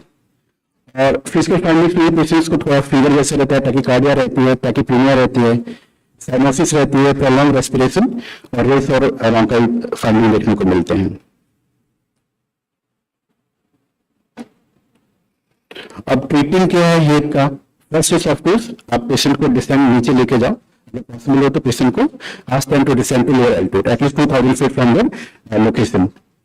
अगर डिसेंड पॉसिबल नहीं है तो सेकंड है हमारा, हम ऑक्सीजन स्टार्ट करते हैं और हेड को एलिवेट जैसे रखते हैं। पोर्टेबल वाला हाइपरबारिक जो चैम्बर है अवेलेबल नहीं है तो यूजुअली हम तो इसको यूज नहीं करें फिलहाल के लिए, बट फर्स्ट प्रायोरिटी हमारा डिसेंट ही रहना चाहिए। अगर डिसेंट नहीं पॉसिबल है देन स्टार्ट ऑक्सीजन सपोर्ट और एसपी का टारगेट हमारा 90% से ऊपर रहना चाहिए। सेकंड है कि फिर मेडिसिन पॉइंट ऑफ क्या मेडिसिन दे सकते हैं, तो निफेडिपिन इसमें देते हैं। ऑफ कोर्स चेक करके पेशेंट अगर हाइपरटेंशन ना हो, कोई सा कॉन्ट्राइंडिकेशन हो, तो निफेडिपिन 30 mg सस्टेन रिलीज वाली टैबलेट हम स्टार्ट करते हैं उसके अंदर में। और निफेडिपिन के अलावा जो सेकंड लाइन ऑफ मेडिकेशन है सेलेक्टिव फॉस्फोडाइस्टेरेज इनहिबिटर्स, यूजुअली मैंने ज्यादा यूज नहीं किया उसको, तो उनका क्लिनिकल बेनिफिट क्या है वो ज्यादा भी स्टडी नहीं हुई है, but second line of medication पर अगर निफेडिपिन पेशेंट्स को कॉन्ट्राइंडिकेटेड है, नहीं ले पा रहा है या फिर कुछ सीवियर कॉन्ट्राइंडिकेशन को नहीं दे पाएंगे तो फॉस्फोडाइस्टेरेज इनहिबिटर्स में देते हैं, इसमें सिल्डेनाफिल देते हैं 50 mg TDS या टैडाल्फिल देते हैं 10 mg BD के डोज में। और एक सबसे इंपॉर्टेंट है कि combination of nifedipine for selective phosphodiesterase inhibitors should be avoided. The reason इसका है कि it can cause severe hypertension. और if neurotic symptoms are present concurrently with HAPE, अगर पेशेंट्स को ऐसा है कि प्रेजेंटेशन हेप का है उसका, मतलब पेशेंट्स को न्यूरोटिक सिम्टम जैसे सीवियर हेडेक है पेशेंट्स को, पेशेंट में लेथार्जिक है, तो उस केस में हम कई बार पेशेंट्स को निफेडिपिन के साथ में हम ऑक्सीजन सपोर्ट तो स्टार्ट किया, डेक्सामेथासोन भी ऐड करते हैं पेशेंट्स को, ताकि कई बार क्या होता है कि सिम्टम्स इतने वैग से होते हैं हम डिफ्रेंशिएट नहीं कर पाते, पेशेंट को हेप भी है और हो सकता है हेप के सिम्टम है, साइडोडिमा के सिम्टम है, तो साथ में हम डेक्सामेथासोन भी स्टार्ट करते हैं पेशेंट्स को। और अब हेप का प्रोफाइलैक्सिस में हम क्या कर सकते हैं? यूजुअली अब हेप वाले पेशेंट्स ऐसे पेशेंट जिनको पहले हाई एल्टीट्यूड पे प्रॉब्लम हुई है, हमारा एडवाइस तो ये होता है कि आप हाई एल्टीट्यूड पे अगर बहुत जरूरी ना हो तो नहीं आओ। पहला इंडिकेशन तो ये कि आप नाओ जब ज्यादा बेटर रहेगा। फिर अगर पेशेंट इंसिस्ट करता है कि मुझे आना है या पहले उसको हेप हुई है तो ड्रग प्रोफाइलैक्सिस में यूजुअली निफेडिपिन हम स्टार्ट करते हैं, इस एसेंस एक दिन पहले स्टार्ट करते हैं और उसको 4 डेज तक कंटिन्यू करते हैं, फिर ग्रेजुअली उसको नेक्स्ट 3 डेज में उसको फिर हम बंद कर देते हैं। और इरिलेज फॉर्म में सल्बिट्रॉल यूज कर सकते हैं 125 mg, जो कि एडजंक्टिव इसके साथ में निफेडिपिन के साथ में। लाइन फॉस्फोडाइस्टेरेज इनहिबिटर्स अगर निफेडिपिन अवेलेबल नहीं है तो, but usually phosphodiesterase inhibitors high altitude HAPE के प्रिवेंशन हम ज्यादा यूज नहीं कर रहे हैं फिलहाल क्लिनिकल प्रैक्टिस में।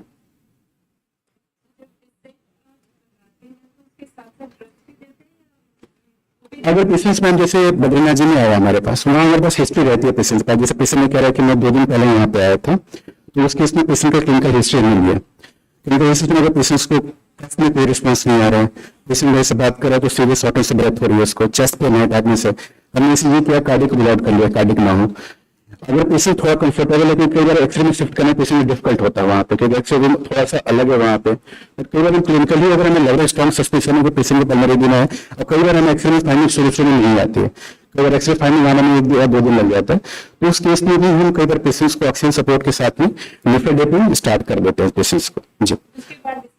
उसके बाद डिसेंट मैम कई बार क्या होता है कि पॉसिबल नहीं हो पाता, वो मेन वेदर फैक्टर पे है, इवन जो एयर एम्बुलेंस वो पॉसिबल नहीं हो पाती है वेदर के चलते, या रोड भी ऐसे रहती है कि लैंडस्लाइड रहता है तो आप पेशेंट में शिफ्ट नहीं कर पाओगे। तो बहुत सारे ऐसे पेशेंट जिनको मैम जैसे जुलाई हुआ, अगस्त हुआ, कुछ महीने बारिश बहुत ज्यादा होती है, मई के बाद से स्टार्ट हो जाती है, तो इस केस में पेशेंट्स को हमें यही रखना पड़ता है। तो ऐसे पेशेंट्स के लिए ऑक्सीजन सपोर्ट और जो प्रोटोकॉल है उसको फॉलो करके हम रखते हैं वहाँ पे। फिर रहा हमारा हाई एल्टीट्यूड के और जो सीवियर कॉम्प्लिकेशन है जो हेज कहते हैं, high altitude cerebral oedema includes the severe symptoms of AMS. AMS का जो भी सिम्टम्स सीवियर रिस्पॉन्ड पेशेंट नहीं कर रहा है, डेक्सामेथासोन दिया पेशेंट को, रेस्ट करने को बोला, पेशेंट आईडी तो आप बोलो तो नहीं चलेगा, बट पेशेंट कई बार रेडी नहीं होते जाने को, पिलग्रिम से और रुकना चाहते 2-4 दिन, any symptoms AMS which is severe not responding, उसको हेज में मान के चलता है, हाई एल्टीट्यूड सेरेब्रल एडिमा कहते हैं उसको। और रीजन इसका क्या होता है, सेरेब्रल वेसोजेनिक एडिमा और सेरेब्रो सेलुलर हाइपोक्सिया। हॉलमार्क्स क्या क्या है इसका, मेंटल स्टेटस है, एटैक्सिया है, सीवियर लैटिट्यूड है और एंसेफेलोपैथी। ऑफ कोर्स हेज के डायग्नोसिस करने से पहले हमें कुछ और चीजों को रिलॉट कर ले, पेशेंट का इलेक्ट्रोलाइट इम्बैलेंस ना हो, पहले से कोई और कोमोर्बिडिटीज ना हो, ये सारी चीज यूजुअली हमको हेज में देखने को मिलते हैं। डायग्नोस्टिक फाइंडिंग से क्या हो सकते हैं, कंफ्यूजन हो सकता है, एटैक्सिया हो सकता है, रिटेंशन हो सकती है, इनकंटिनेंस हो सकती है, फोकल न्यूरोलॉजिकल डेफिसिट है, पैप्लिडीमा और सीजर है। यूजुअली सिम्टम्स हेज के अगर परसिस्ट करते हैं, रिस्पॉन्ड नहीं करते हैं, फिर पेशेंट्स को अपनी dressing coma out can lead to death as well. CT कहीं बाहर का है क्योंकि यहाँ पे सीटी स्कैन अवेलेबल नहीं, किसी पेशेंट्स पे बाद में सीटी किया जाता है उसका।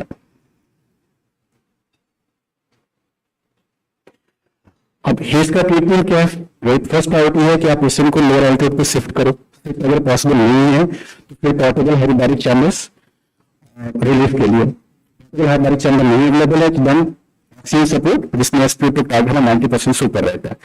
प्राइमरी ट्रीटमेंट जो हेज का है वो डेक्सामेथासोन इन सारी चीजों के अलावा, जो कि यूजुअली 8 mg हाई स्टार्ट देते हैं, उसके बाद 4 mg अभी 6 ले देते हैं। सेकेंडरी ड्रग यहाँ पे हाई एल्टीट्यूड के लिए बहुत सारे पेशेंट्स को हमने से सेव किया डेक्सामेथासोन से, तो इसका क्लिनिकल रोल बहुत ज्यादा है वहाँ पे। ऑफ कोर्स अगर कोई कॉन्ट्राइंडिकेशन नहीं स्टार्ट देने का, दिस लाइफ सेविंग ड्रग। साथ में अगर हेज से सस्पेक्ट करते हैं लेस्टोजोलमाइड में साथ में स्टार्ट कर देते हैं डेक्सामेथासोन के साथ में। बहुत सारे पेशेंट जैसे हेज वाले पेशेंट्स अगर वहां पे रखे नहीं एल्टीट्यूड पे, अगर ये ट्रीटमेंट स्टार्ट किया तो पेशेंट्स यूजुअली 2 दिन में धीरे धीरे रिलीफ आ जाती है पेशेंट्स को।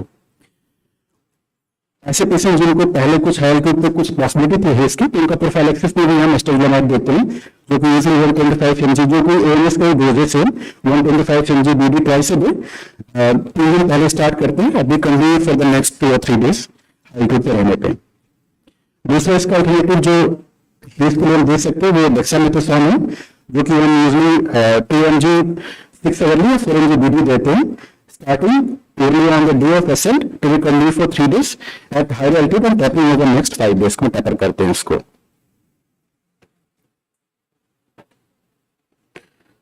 हम क्या क्या कर सकते हैं कि थोड़ा हाई एल्टीट्यूड सिकनेस को कम करें, जनरल गाइडलाइन में सारे पेशेंट्स को नहीं कह सकते आप डायमॉक्स खा के आओ या फिर डेक्सामेथासोन लेके आओ, और यूजुअली पेशेंट डिक्लेयर भी नहीं करते हैं कई बार कि उनको पहले हाई एल्टीट्यूड प्रॉब्लम हुई, क्योंकि अगर ऐसा करेंगे तो डॉक्टर्स भी मना करते कम ना जाओ, पेशेंट कई बार हाई करते हैं इन चीजों को। तो कर सकते हैं कि मेडिकल प्री स्क्रीनिंग जो कि यूजुअली करते हैं पेशेंट्स को, बहुत मैंडेटरी नहीं है, रेगुलस नहीं कि आप एक करा के आओगे तभी करें जैसे बाकी जगह पे है, बट पेशेंट्स को एडवाइस करते हुए जो लोग आते हैं कि आप एटलीस्ट बेसिक अपना बेसिक ब्लड प्रोफाइल होगा, ईसीजी होगा, चेस्ट एक्सरे करा के आओ।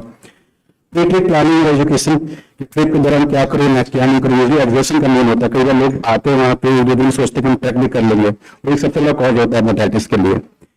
फिजिकल कंडीशन रेगुलर वॉक करना, अपने आप को फिट रखना, required rest sleep before and after trip, क्योंकि कई बार लोग करते हैं कि जैसे दिल्ली से चले तो सोचते हैं कि हम एक दिन में पहुंच जाए वहां पे और फिर वहां पे ट्रैक भी कर लें, और एक बड़ा प्रॉब्लम एग्रीवेट करता है फिर सिर्फ अल्कोहल एंड टोबैको जो कि जनरल गाइडलाइन है।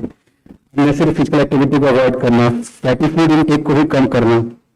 ग्रेजुअल एसेंट गाइडलाइन है, तो ग्रेजुअल एसेंट यूजली फॉलो नहीं करते हैं लोग। आइडियली रूल है कि आप 9000 फीट से ऊपर जब जा रहे हो तो ग्रेजुअली वन डे में आप 1000 फीट ही क्लाइंब करो। बट ये चीज ये लोग फॉलो नहीं करते। बट एज अ रूल हम गाइडलाइन में कहते हैं अगर आप 9000 फीट से ऊपर जा रहे हो तो एक दिन 9000 फीट पे रहो, नेक्स्ट डे आप 10,000 फीट पे आओ, फिर नेक्स्ट डे आप बद्रीनाथ जी या केदारनाथ जी वहां पे जाओ, जैसे एटलीस्ट थोड़ा सा एक्लिमेटाइजेशन का टाइम नहीं मिल जाए पेशेंट्स को। यूजली मैंने इसमें सिर्फ 3 टारगेट कैसे जो मैं प्राइमरी हम हाई पे देखते हैं, एएमएस, ब्रीथ और रेस्ट।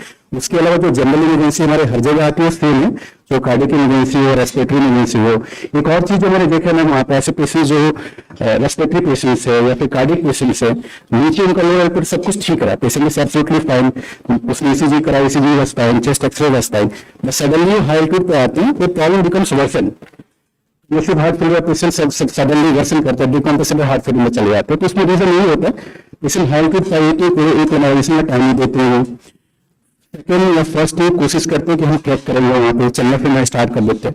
तो कई बार सडन जो स्ट्रेस होती है बॉडी पर, हाइपोक्सिक स्ट्रेस, जो स्टेबल पेशेंट्स है उनको भी कई बार सीवियरली एग्रेवेट करती है वर्स प्रॉब्लम के लिए।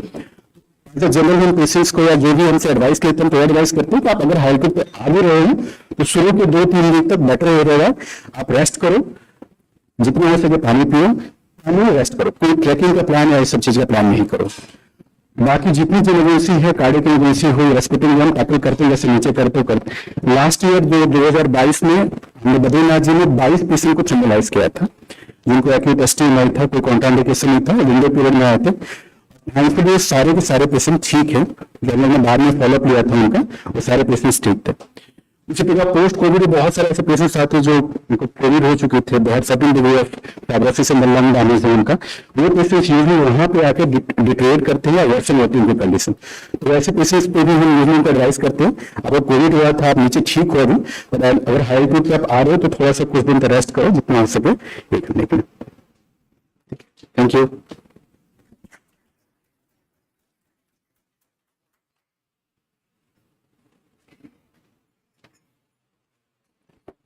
नमस्कार, मैं डॉक्टर विनय हूँ। एक छोटा सा वीडियो है जो एसवीएचएम की कैसे शुरुआत हुई 2012 से लेकर अब तक, कितने इस प्रकल्प में हॉस्पिटल हैं, कौन सेवाएं दे रहे हैं, उसका एक छोटा सा वीडियो है जो आप सबको दिखाना है।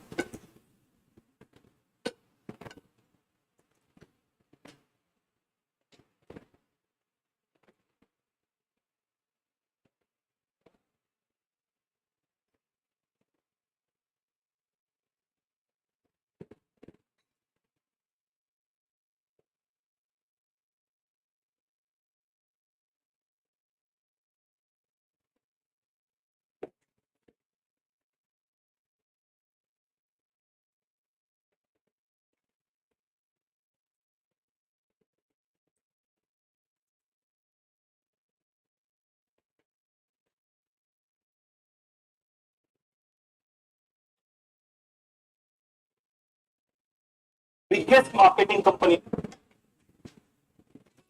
The worst piece of advice you could give to a first generation entrepreneur.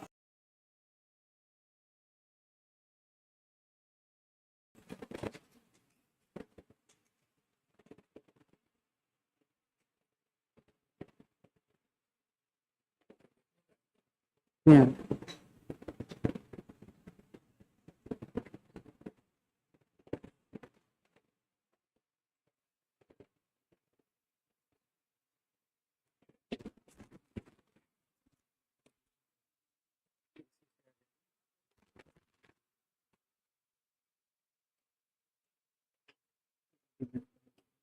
चालू कर दो।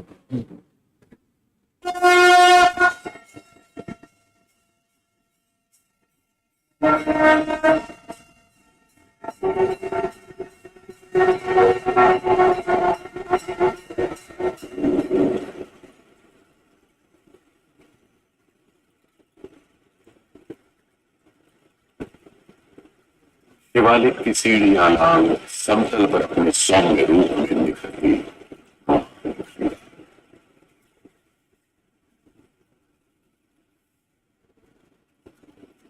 उनकी दाहिनी जटाओं में सदियों से यूं ही समाई सन्यासी संतों और सेवा की आध्यात्मिक नगरी।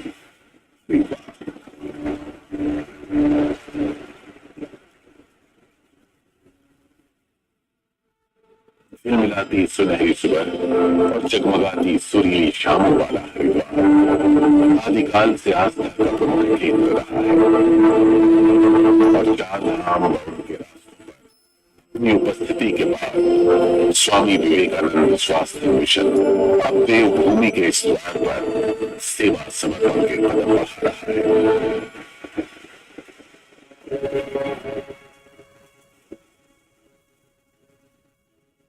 हम निरंतर ऐसा ही कहते रहे, परोपकार है पुण्य है, पाप है पर पीड़न।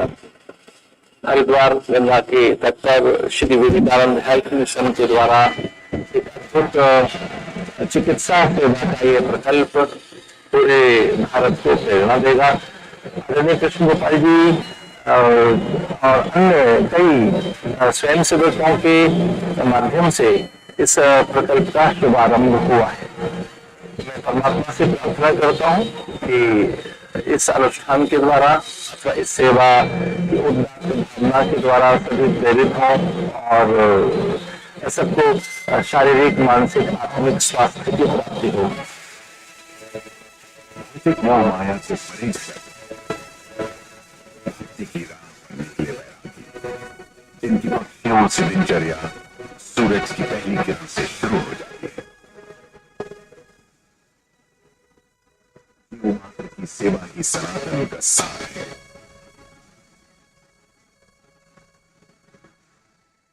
मां भारती की भक्ति है, मानवता की शक्ति है,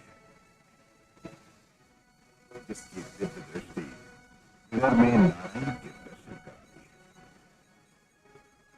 मानव सेवा के मांगलिक कार्यों में भी पूजनीय ममतामयी मंगला माता जी का आशीर्वाद हमेशा की तरह इस बार भी साथ रहा। नर सेवा नारायण सेवा के मार्ग पर चलते हुए स्वामी विवेकानंद हेल्थ मिशन सोसाइटी जिस तरह से उत्तराखंड में चिकित्सा सेवाएं लोगों तक पहुंचा रहा है, ये निश्चित तौर पर सराहनीय है, क्योंकि आज के समय में मनुष्य जीवन के लिए बेहतर स्वास्थ्य सेवाओं की बहुत आवश्यकता है। डांस फाउंडेशन स्वामी विवेकानंद हेल्थ मिशन सोसाइटी के साथ स्वास्थ्य की सेवाओं के लिए हमेशा खड़ा रहा है। हम निरंतर उत्तराखंड में स्थापित चिकित्सालयों के साथ मिलकर काम कर रहे हैं। श्री कृष्ण गोपाल जी को, डॉक्टर अनुज सिंघल को, डॉक्टर चंदना और समस्त विवेकानंद ट्रस्ट के सदस्यों का, सभी डॉक्टर का हृदय से आभार व्यक्त करती है। बादलों को छूते हिमालय के दुर्गम मार्गों और देवस्थलों पर श्रद्धालुओं के लिए उत्तम स्वास्थ्य सेवा का सपना साकार कर स्वामी विवेकानंद स्वास्थ्य मिशन जब हरिद्वार तो सहयोग के लिए संत समाज स्वयं आगे बढ़कर साथ आ गया। स्वामी विवेकानंद हेल्थ मिशन ये नवा अस्पताल है। प्राचीन अवधूत मंडल आश्रम पहले से ही मानव की सेवा के लिए कार्यरत है। पूज्य स्वामी हंस प्रकाश जी जो हमारे गुरुदेव थे, उनकी इच्छा अनुसार उन्होंने पहले से ही हमारे आश्रम के 51 वर्ष महंत रहे पूज्य स्वामी राम प्रकाश जी के नाम से धर्मार्थ चिकित्सालय यहाँ पर बहुत सूक्ष्म रूप में प्रारंभ किया था। स्वामी राम प्रकाश धर्मार्थ चिकित्सालय का वृद्ध रूप यहाँ पर प्रारंभ किया गया है। Do you know how to multiply any two-digit number by 11? Let me tell you a simple trick to do it. सन 2020 में धरती और घड़ी की सुइयां भले ही अपनी गति से घूमती रही, लेकिन साल के ज्यादातर महीने मानवीय गतिविधियां थमी रही, तीर्थ यात्राएं बाधित हुई, मानवता की सेवा नहीं।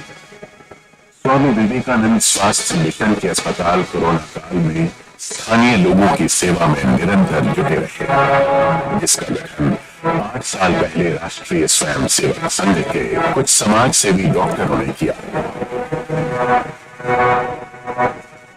बद्रीनाथ केदारनाथ धाम में और अल्मोड़ा में 8 चिकित्सालय चल रहे हैं जो बिल्कुल निःशुल्क लोगों की सेवा करते हैं। इसी क्रम में हरिद्वार में बहुत बड़ा साधु संत समाज रहता है, करीब 15 से 20 हजार, जिनको स्वास्थ्य की सेवाएं बिल्कुल उपलब्ध नहीं है। तो उनके लिए उनको स्वास्थ्य की सुविधाएं बिल्कुल निःशुल्क उपलब्ध कराने के उद्देश्य से ये चिकित्सालय स्थापित कर रहे हैं। इस सेवा यात्रा की शुरुआत 10 मई 2012 से हुई, जब देवभूमि उत्तराखंड की राजधानी देहरादून के करीब धर्मावाला में पहला अस्पताल तैयार हुआ। इलाके के लाखों लोगों को निःशुल्क आधुनिक चिकित्सा सुविधाएं उपलब्ध कराता ये केंद्र एक सशक्त नींव का प्रमाण है। धर्मावाला से शुरू ये स्वास्थ्य अभियान चारधाम यात्रा मार्ग पर बढ़ चला।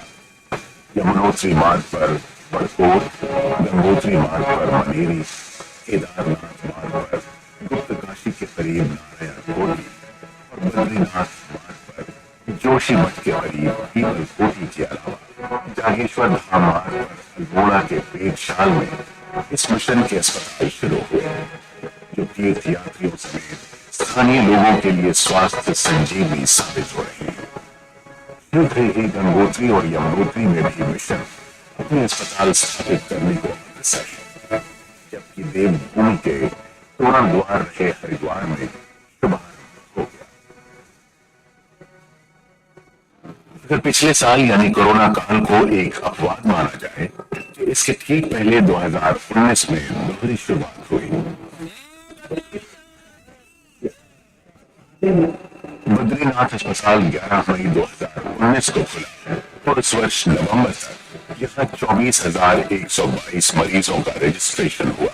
इनमें 20,560 ओपीडी थी, 3,562 इमरजेंसी केस अस्पताल में आए। ये हॉस्पिटल बहुत अच्छा है, इसकी भी बड़ी सीरियस भी रोगियों की इस तरह से सेवा करना, इसके लिए इस ट्रस्ट को मैं बहुत धन्यवाद देती हूँ। जबकि बेहद दुर्गम माने जाने वाले केदारनाथ धाम अस्पताल 2 सितंबर 2019 को खुला। सिर्फ 2 महीनों में ही यहाँ 10,010 मरीजों के रजिस्ट्रेशन हुए। इस दौरान 8,190 मरीजों को ओपीडी में देखा गया, 1,890 इमरजेंसी केस सामने आए।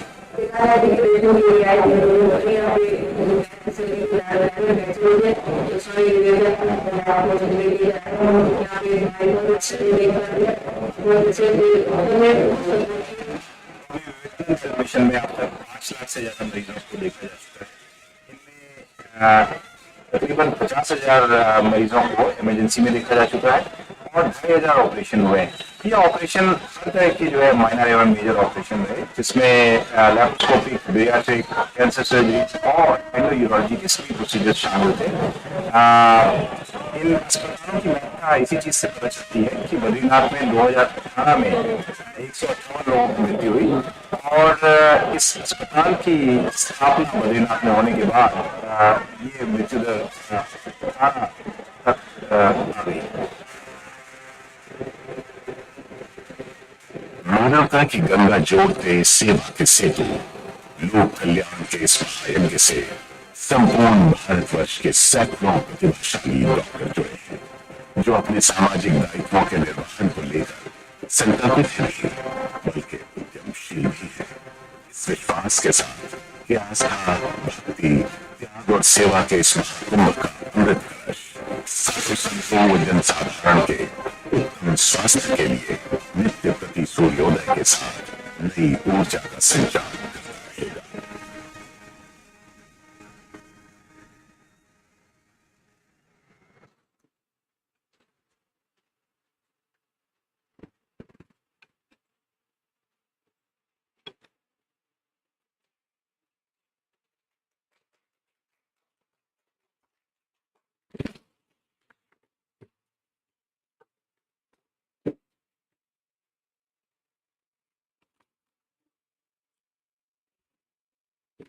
Namaskar. Thank you so much to slideshow in the hall. I heartily congratulate all the members who have contributed to this event, and I would like to invite Dr. Sanjay sir, Dr. Rajkumar sir, Dr. Professor K.P. Kuchar ma'am, Professor Ratna Sharma ma'am, Professor Sumanjan ma'am, to lamplighting in this hall.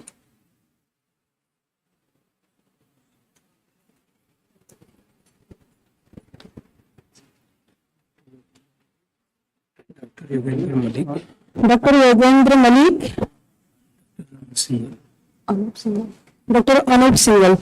Please come, sir. Anup Singhal, sir. Doctor S P Singh sir और doctor Rakesh त्यागी sir, doctor Prashant Gupta sir,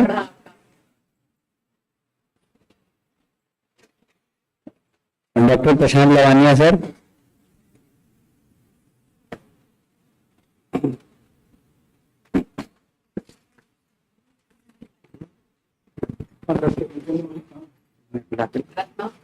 doctor Ravinder Malik,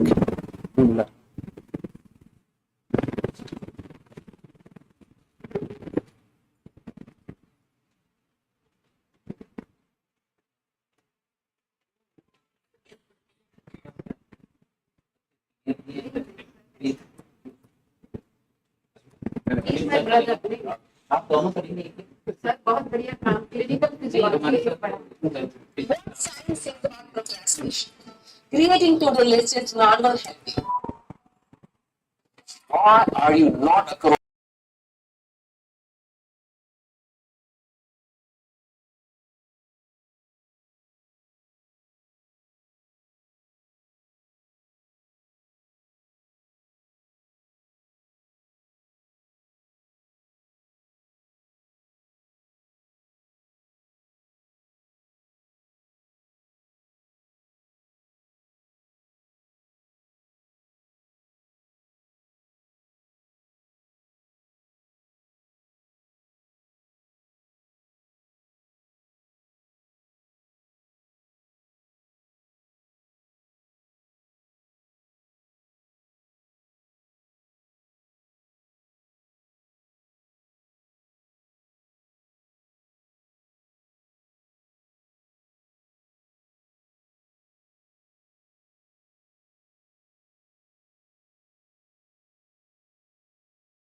Dinesh ji, एक doctor Anjana, doctor Simran, doctor Dinu sir हमारे department, because they are all the people behind the department.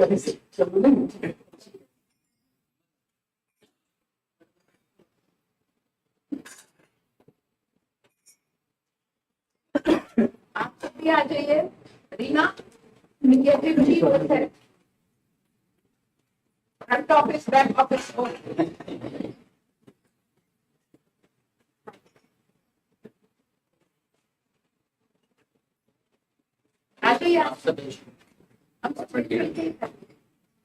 Please हम छोटे छोटे हम आगे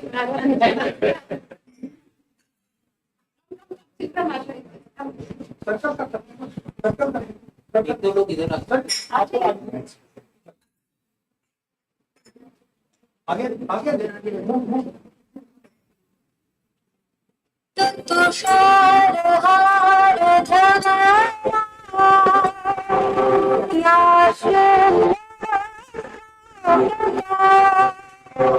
या वीरावर दंड मंडितधरा या श्वेत पद्मासना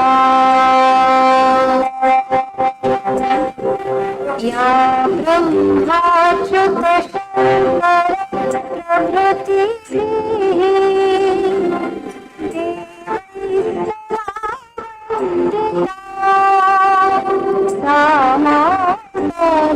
सरस्वती भगवती विश्वेशजाया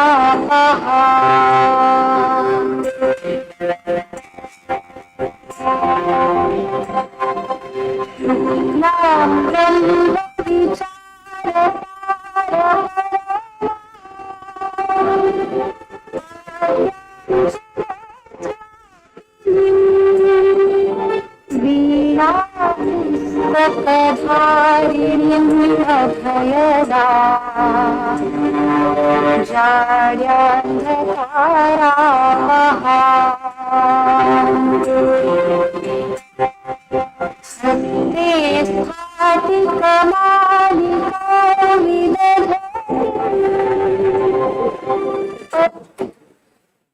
जो फेलिसिटेशन करना है, जो कृष्ण गोपाल जी का मेंटो है और सिंगल को दे दें अभी इस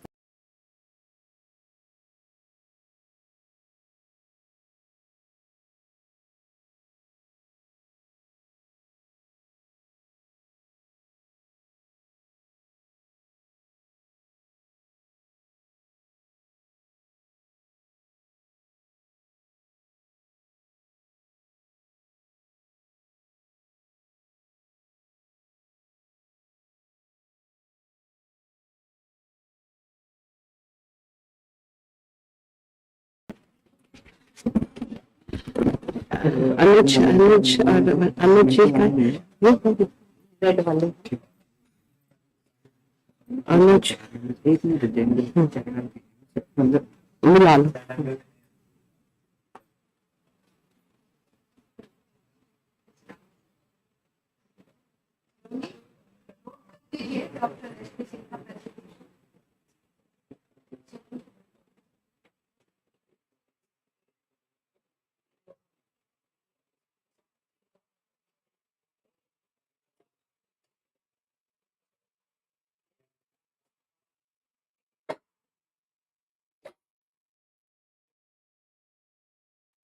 ये क्या चल रहा है? क्या वीडियो चला रखी है? बंद करो इसको।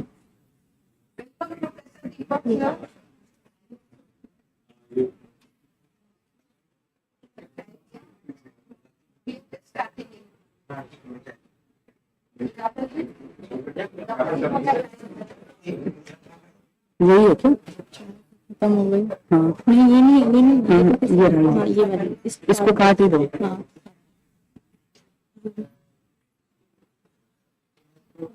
इसको बोल के हाँ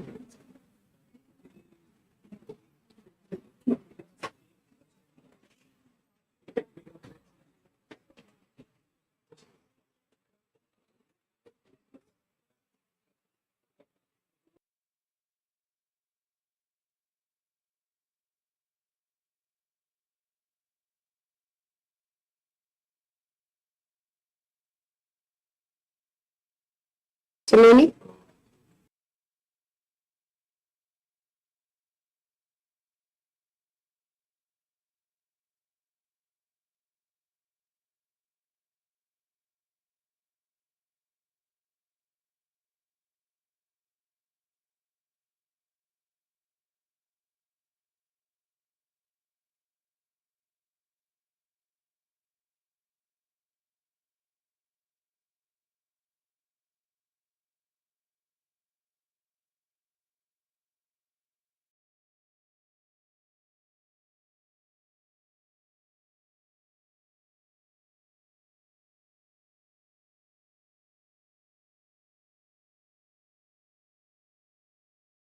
our plenary session 2, there is an announcement.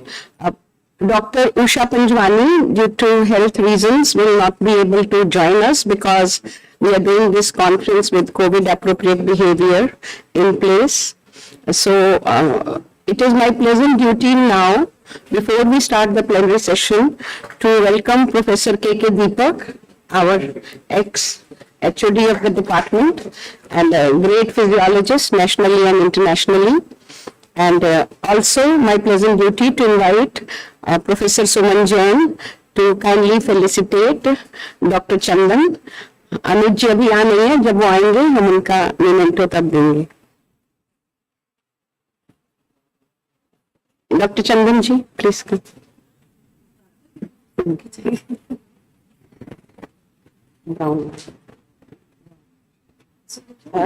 Simran Richa help करो। And if sir, Dr. Singh, if you allow, in place of Dr. Usha Panjwani, हमारे Professor Sanjay Rai हैं, so he has been kind enough just to give a very short talk, and after that, sir, we will have your talk and Professor Deepak. हाँ जी, अमित जी आ गए हैं please. Doctor दीपक आप भी आ जाइए sir. Doctor S P Singh आप भी आ जाइए प्लीज। आप साथ आ जाइए सर, आपका भी करें। Doctor Yadav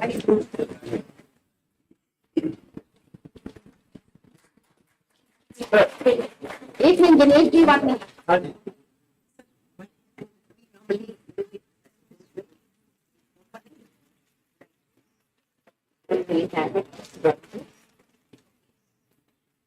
sir please come करिए।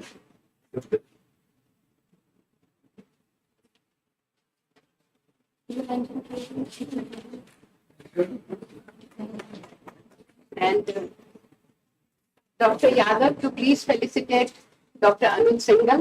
He presented a great work. And I can understand a lot of troubles and a lot of efforts have gone behind this. पूरी टीम है। पूरी टीम, हाँ जी। आप बुला लीजिए सर सबको भी। आओ राकेश, टीम आ जाओ। प्रशांत कहाँ गए? आ जाओ Rakesh, Prashant, Yogendra, doctor Yogendra Malik sir, doctor Prashant Gupta sir, doctor Hamidi sir.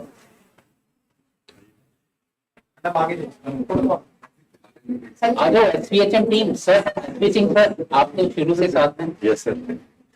Sir जब से शुरू करा तब से ही सर साथ में। One of the faculty also sir.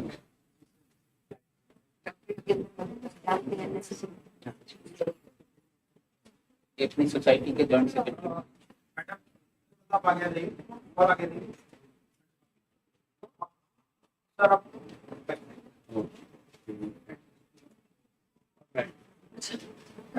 Photographer के आगे सब नाचते हैं।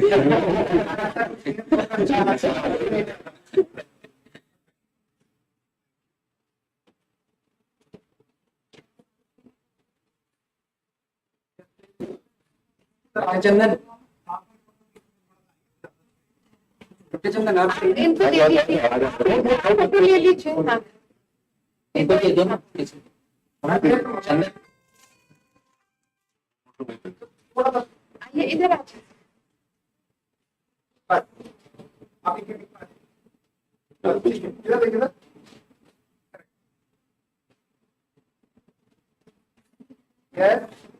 Thank you. मौके की बात है, फोटोग्राफर हो या ऑर्गेनाइजर।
सभी को तहे दिल से सादर नमस्कार।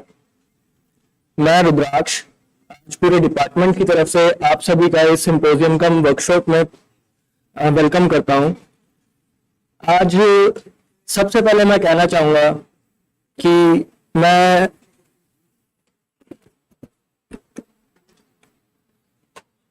मैं आज इस वर्कशॉप की चेयरमैन प्रोफेसर कोचो मैम और बाकी सभी प्रोफेसर और साथ ही में हमारे डिपार्टमेंट के जितने भी रिसर्चर्स हैं उसी के साथ बाकी सभी एम्स के रिसर्चर्स को धन्यवाद करना चाहता हूं कि वो एम्स को आगे हर रोज शोध में धीरे धीरे एक एक कदम बढ़ाते हुए आगे बढ़ाने में बहुत बड़ा बलिदान दे रहे हैं। तो इसी के साथ आज हम इस वर्कशॉप में सबसे पहले professor and head doctor Sanjay Rai का स्वागत करना चाहेंगे जो कम्युनिटी मेडिसिन में प्रोफेसर हैं और ये आज हमें public health at high altitude के बारे में बताएंगे।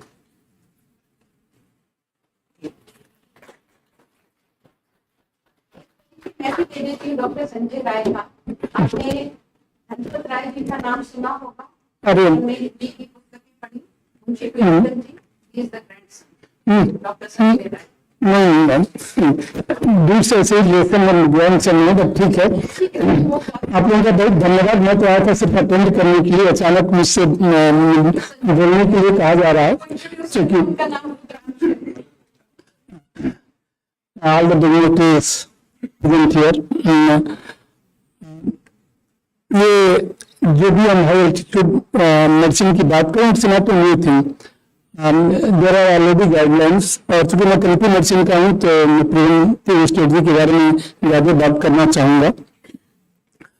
CDC की गाइडलाइन से, WHO की गाइडलाइन से, जनरल हमारी आर्मी के लिए भी स्टैंडर्ड प्रोटोकॉल है जो फॉलो करते रहते हैं, बट समहाउ जनरल पब्लिक के लिए शायद नहीं हो पा रहा था जब तक जो है स्वामी विवेकानंद स्वास्थ्य मिशन जो है इसमें अपनी जो है भूमिका नहीं निभाया। वह आगे आके जिस तरीके से आपने देखा डॉक्टर अनीज ने प्रेजेंट किया था अभी, कैसे जो है विद इन ए ईयर जो मॉर्टेलिटी थी उसको कम किया गया 158 टू ओनली 18। जो प्रॉब्लम्स होती हैं यूजुअली जो मेजॉरिटी को होती है, अगर हम 10,000 फीट या उसके ऊपर जाते हैं तो ये बहुत ही कॉमन प्रॉब्लम है, जो मोशन सिकनेस टाइप की प्रॉब्लम होती है, जिसको एक्यूट माउंटेन सिकनेस कहते हैं।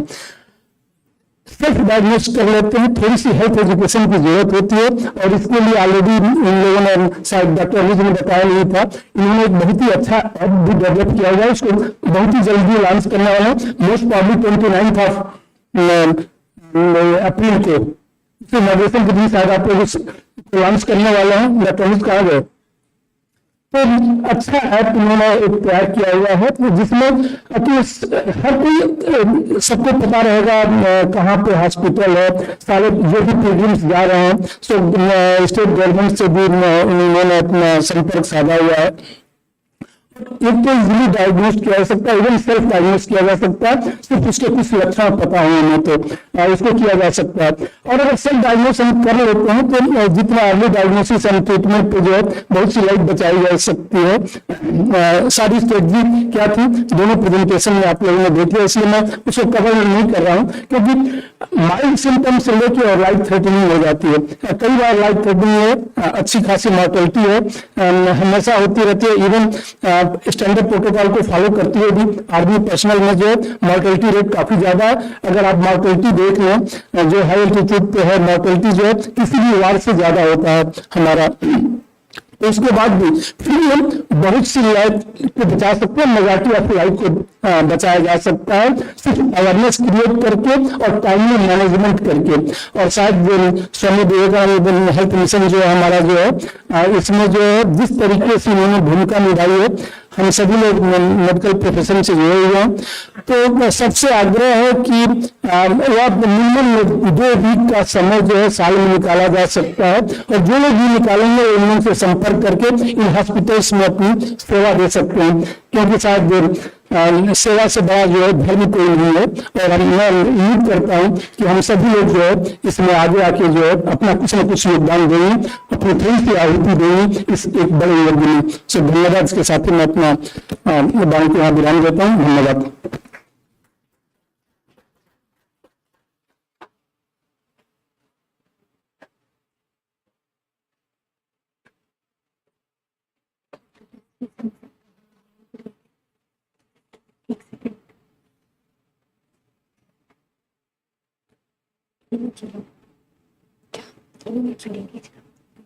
पीपीटी नीचे तो हम बाद में देंगे उनको कमेंट, अभी आएगा नहीं।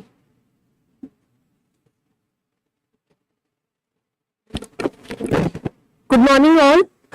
मैं आमंत्रित करना चाहूंगी डॉक्टर SP सिंह सर को। He is head in the department of physiology at Amrita school of medicine. He has 30 years of experience in clinical medicine and almost 2 decades of experience in teaching and research. His primary research interest is in the field of hypoxia and high altitude. He is here to present a talk on high altitude health issues and its opportunities.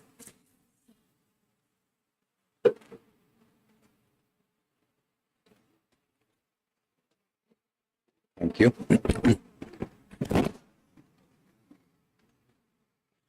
Very good morning to all. सबको नमस्कार. तो मैंने जो सोचा था ये talk उसके हिसाब से बनाई थी कि health issues and opportunities at high altitude की हाई ऑल्टीट्यूड से हम क्या क्या सीख सकते हैं हेल्थ के बारे. पर before I begin that I like to put in a few words. I spent a number of years at altitude. 2008 से लेकर आज तक मैं हाई ऑल्टीट्यूड पे रिसर्च कर रहा हूँ. 5 साल रह चुका हूँ हाई ऑल्टीट्यूड पे. 6 महीने 18,000 फीट पे आर्मी में था. और कैजुअलिटीज होती हैं आर्मी की, वॉर से तो बहुत कम. तो जब लड़ाई होती है तो बहुत ज्यादा कैजुअलिटीज होती हैं. तो साल में हमारे कुछ आप लगा लीजिए 150-200 लोगों को हाई ऑल्टीट्यूड पल्मोनरी एडीमा होता है, पर उससे कोई मरता नहीं है. एएमएस तो खैर बहुत ही कॉमन चीज है. एक्यूट माउंटेन सिकनेस हो तो मतलब जो हवाई जहाज से आते हैं उनमें 40% 50% तक होता है, अपने आप ही ठीक हो जाता है. एएमएस तो हल्की फुल्की चीज है, फिर भी उससे टाइम बर्बाद होता है, उससे इंसान डर जाता है. तो इसलिए हम कोशिश करते हैं कि एएमएस को कम किया जाए. पर अभी तक हम प्रोफाइलैक्टिक दवाइयां इस्तेमाल नहीं कर रहे हैं आर्मी में इसके लिए. हाई ऑल्टीट्यूड इलनेस से ज्यादा ठंड के कारण लोगों को तकलीफ होती है. तो जितने हमारे हाई ऑल्टीट्यूड पल्मोनरी एडीमा जिसमें कि लंग में पानी भर जाता है उसके केसेस होते हैं. आप मान लीजिए हमारे हाई ऑल्टीट्यूड पे टोटल मिला के भारतीय फौज में करीब 2 लाख जवान होंगे. तो 2 लाख जवान बार बार ऊपर नीचे आते जाते हैं, साल में 3 बार ऊपर नीचे आते हैं. तो हर बार उनको रिस्क होता है. कम से कम पल्मोनरी एडीमा का एएमएस का रिस्क कम होता जाता है ऊपर रहने से, बट पल्मोनरी एडीमा का रिस्क रहता है. इसमें से 125 2 लाख अगर साल में 3 बार ऊपर नीचे गए, 6 लाख में 125 कुछ भी नहीं है. जो ठंड के कारण है वो तो मैं आपको बता सकता हूँ. ग्लेशियर सेक्टर से ही एक साल में कम से कम 80 से 100 लड़कों को हाथ पैर में फ्रॉस्ट बाइट हो जाता है, जिसे हमें काटना पड़ता है. फिर right we have to do amputations. Frostbite का सम पॉइंट चाहे छोटा सा लॉस हो चाहे बड़ा लॉस हो, तो लॉस तो होता है. So that is the record state की इंडियन आर्मी की हाई ऑल्टीट्यूड कैजुअलिटीज बहुत ही लिमिटेड है. और इसका एक ही कारण है, हम दवाई इस्तेमाल नहीं करते, पर हम एक्लिमेटाइजेशन करते हैं. राइट. तो acclimatisation is the most important and strongest tool against high altitude elements. हमारे जवान जो होते हैं सब फिट होते हैं, बिल्कुल आप समझ सकते हैं. यंग पीपल, उनको कोई बीमारी नहीं होती. तो वो लोग ऊपर जाके कम से कम 6 दिन हम उनके लगाते हैं. जो भी पड़ा होता है हाई ऑल्टीट्यूड पे, ये 11,500 फीट पे, नॉर्थ ईस्ट में जगह जगह पे 10,000 9,000, 6 दिन हम उनको यहीं रखते हैं. पहले 2 दिन कोई हरकत नहीं, अगले 2 दिन थोड़ी थोड़ी हरकत शुरू, वॉक करना शुरू करिए, 1-1.5 किलोमीटर चल लीजिए दिन में, उससे ज्यादा नहीं. उसके अगले 2 दिन 3 से 5 किलोमीटर के बीच में उनको चलाते हैं. तो थोड़ी धीरे धीरे चलने से उनकी एक्लिमेटाइजेशन भी होती है. एक्लिमेटाइजेशन क्या कि बॉडी का यूज टू होना है ऑल्टीट्यूड को. उसके बाद जैसे ही वो मान लीजिए जो भी पहला पड़ा हुआ है उससे हम उन्हें 3-4 हजार फीट ऊपर ले जाते हैं. वहां पर 3-4 हजार फीट पे फिर से 4 दिन का एक्लिमेटाइजेशन कराते हैं. उसके बाद फिर 3,000 फीट ऊपर, ज्यादातर तो इसी ऑल्टीट्यूड पर लिख जाते हैं, पर कुछ लोगों को और ऊपर जाना होता है. वहां जाकर 3,000 फीट गेन करने के बाद फिर से 4 दिन का एक्लिमेटाइजेशन. तो हर 3,000 फीट पे 4 दिन का एक्लिमेटाइजेशन हम कराते हैं. इसलिए हमारी कैजुअलिटीज इतनी कम है, जो कि बाकी देश में प्रिविलेज में नहीं होता, टूरिज्म में नहीं होता. आज के दिन लद्दाख गवर्नमेंट ने बहुत अच्छा काम किया. उन्होंने बोला कोई भी जो लद्दाख में आएगा 4 दिन से पहले वो लेह से नहीं निकलेगा. टैक्सी ड्राइवर्स को बता दिया, पुलिस को बता दिया कि आप सबका चेक करेंगे कि किस दिन लेह में आया था. लेह से बाहर अगर निकल जाए तो 4 दिन नहीं हुए तो आगे नहीं बढ़ सकता. तो ये बहुत अच्छा काम किया उन्होंने, वरना टूरिस्ट में कैजुअलिटीज हो रही थी. साल में उनके 1,00,000-1.25 टूरिस्ट आते थे, उसमें से ही कुछ मर जाते थे. कई कहीं पे एएमएस तो कर होता ही है, वगैरह भी. हाई ऑल्टीट्यूड सेरेब्रल एडिमा मैंने हाई ऑल्टीट्यूड पे 11,000 से 18,000 20,000 फीट के बीच में 5 साल निकाले हैं. मैंने शायद 2 केस देखे हाई ऑल्टीट्यूड सेरेब्रल एडिमा के. इतना रेयर है. इसमें हर साल होता है, हर साल 10, 15, 20 केस हो जाते हैं। इंडियन से भी होते हैं। एम्स ऋषिकेश में, कल एम्स ऋषिकेश में होता, तो वो बता रहे थे कि हाँ तो यार लाइन से हाई ऑल्टीट्यूड पैनिडीमा, सर्वोडीमा चल रहा है। क्यों? क्योंकि तो रुक ही नहीं रहा, सब सीधा 10,000 पे जाते हैं, उसके बाद 12,000 पे जाते हैं, 13,000 पे जाते हैं, 2-3 दिन के अंदर केदारनाथ धाम की यात्रा करके वापस आ जाते हैं। ये कौन सा पागलपन है? आप क्या राजस्थान की गर्मी में 50 डिग्री सेंटीग्रेड जहां टेम्परेचर है उसमें एक दिन में जाके भाग दौड़ करके आ जाएंगे और आप सोचते हैं बच जाएंगे? नहीं बचेंगे। गर्मी में भी हमारी एक्लिमेटाइजेशन होती है। पहले जब गर्मियों का मौसम शुरू होता है, आप देखते हैं कई लोगों को बीमारी होती है, गर्मी से तकलीफ होती है। धीरे धीरे जैसे समय निकलता है तो उनको तकलीफ होनी कम हो जाती है। सबसे बड़ा कारण, before I begin my talk, ये है कि हम एक्लिमेटाइजेशन नहीं कर रहे। अगर हम किसी भी प्रकार हर स्टेट में, हमने, आप देख रहे हैं Indian society, can you project this slides please? हमने ये सोसाइटी शुरू की, Indian society of hypoxia and mountain medicine. हमारा यही उद्देश्य है कि हर सरकार को, हर डॉक्टर को, हर इंसान को वी मेक देम अवेयर कि हाई ऑल्टीट्यूड के रिस्क हैं भाई, हल्का मत लो। तो ये तो हम हेल्दी लोगों की बात कर रहे हैं। यहां पर पिलग्रिम है, जो टूरिज्म में होते हैं, लोग सीओपीडी होता हो जाते हैं, हार्ट डिजीज है तो जा रहे हैं, कंजेस्टिव कार्डियक फेलियर है, किडनी डिजीज है, सब कुछ लेके जा रहे हैं ऊपर। तो इनका तो रिस्क बहुत हाई है। इनका तो एक्लिमेटाइजेशन और प्री ऐसा मेडिकल बहुत जरूरी है, होता नहीं है। कुछ नेचुरली कितना रोक सकते हैं आप लोगों को। दूसरा, we have to be aware as doctors, we have to push for it, we have to inform the governments, we have to inform the decision makers and policy makers that please do not do this. Asking for trouble. Last year in अपनी चारधाम यात्रा में official figure है 180 के करीब death की। Unofficial figure तो मैं कल ही का वहां मैं बता रहा हूँ ऋषिकेश में, अनऑफिशियल फिगर तो पता नहीं कितना है। तो ये एक्लिमेटाइजेशन बहुत जरूरी। तो अब हम फटाफट जरा देखते हैं, मैं ज्यादा टाइम बर्बाद नहीं करना चाहता। हाई ऑल्टीट्यूड जनरली हम कहते हैं 9,000 फीट, बट डिबेट 2500 फीट नहीं पड़ता, 200 मीटर में 2500 मीटर के ऊपर।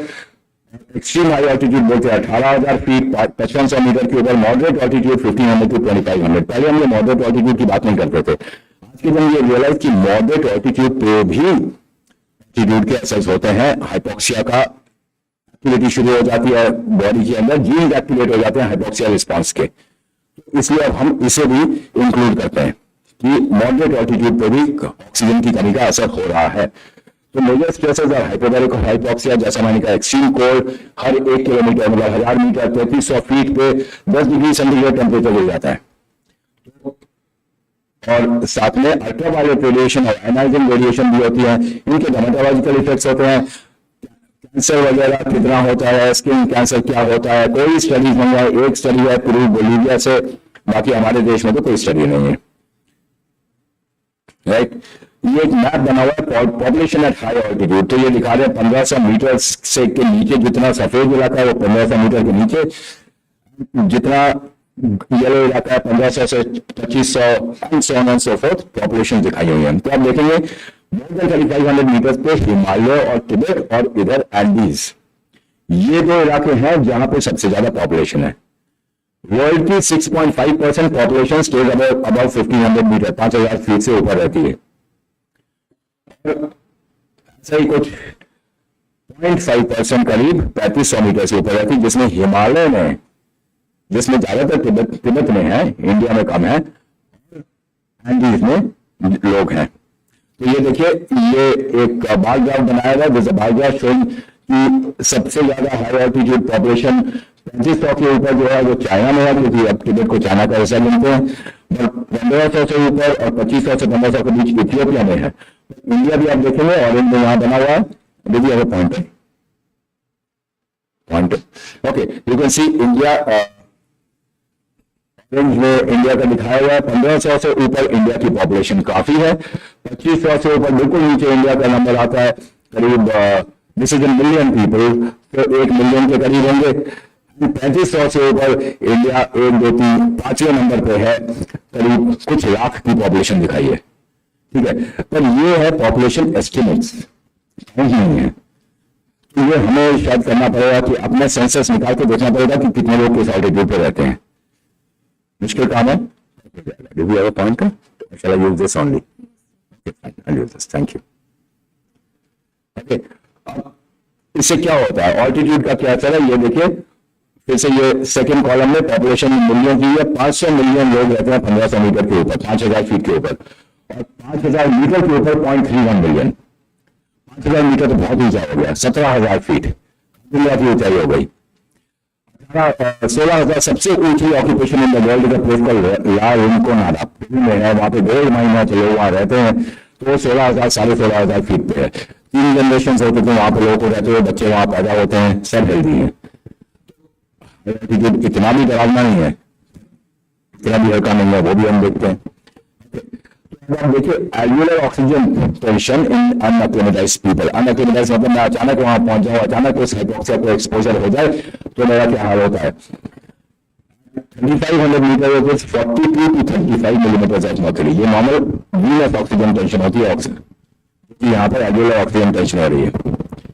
3500 meters with acclimatisation with adaptation लोग रहते हैं, भागते हैं, दौड़ते हैं, सब कुछ करते हैं। आज के दिन लद्दाख में Ladakh marathon, ultra marathon organise होती है। 72 किलोमीटर, सिल्क रूट मैराथन होती है 122 किलोमीटर। तो यहाँ से लोग जाते हैं और वो मैराथन भागते हैं। सब पॉसिबल है क्योंकि देखिए एक्लिमेटाइजेशन ये मैंने नापा हुआ है। आर्टीरियल ब्लड सैंपल लिए हुए हैं 3500 मीटर ले की ऊंचाई 3500 मीटर है। आर्टीरियल ब्लड सैंपल 14 एक्लिमेटाइज्ड इंडिविजुअल्स में mean value of oxygen tension is 54 millimetre of mercury because of acclimatisation. Ventilation increase हो जाती है, कार्बन डाइऑक्साइड कम हो जाता है, 31 मिलीमीटर ऑफ मर्क्यूरी। तो ये एक्लिमेटाइजेशन का असर कि जहां पे 70% सैचुरेशन होने वाली थी बिटवीन 42 और 35, वहां पे अब आपकी सैचुरेशन चली गई 87-88%। ऑक्सीजन कंटेंट ब्लड में कितना बढ़ गया। इसी प्रकार से हमने 20 आदमियों का जो कि 13 से 15,000 के बीच में एक्लिमेटाइज थे, उनका नापा पे 5000 मीटर 17,000 फीट की ऊंचाई पे पास पे उनको ले जाके उनका आर्टीरियल सैंपल लिया, ब्लड आर्टीरियल रेडियल सैंपल लिए और उसमें ऑक्सीजन टेंशन नापा which is 35 millimeter of mercury. जबकि अगर अचानक एक्सपोजर होता है तो that is less than 23 millimetre of mercury.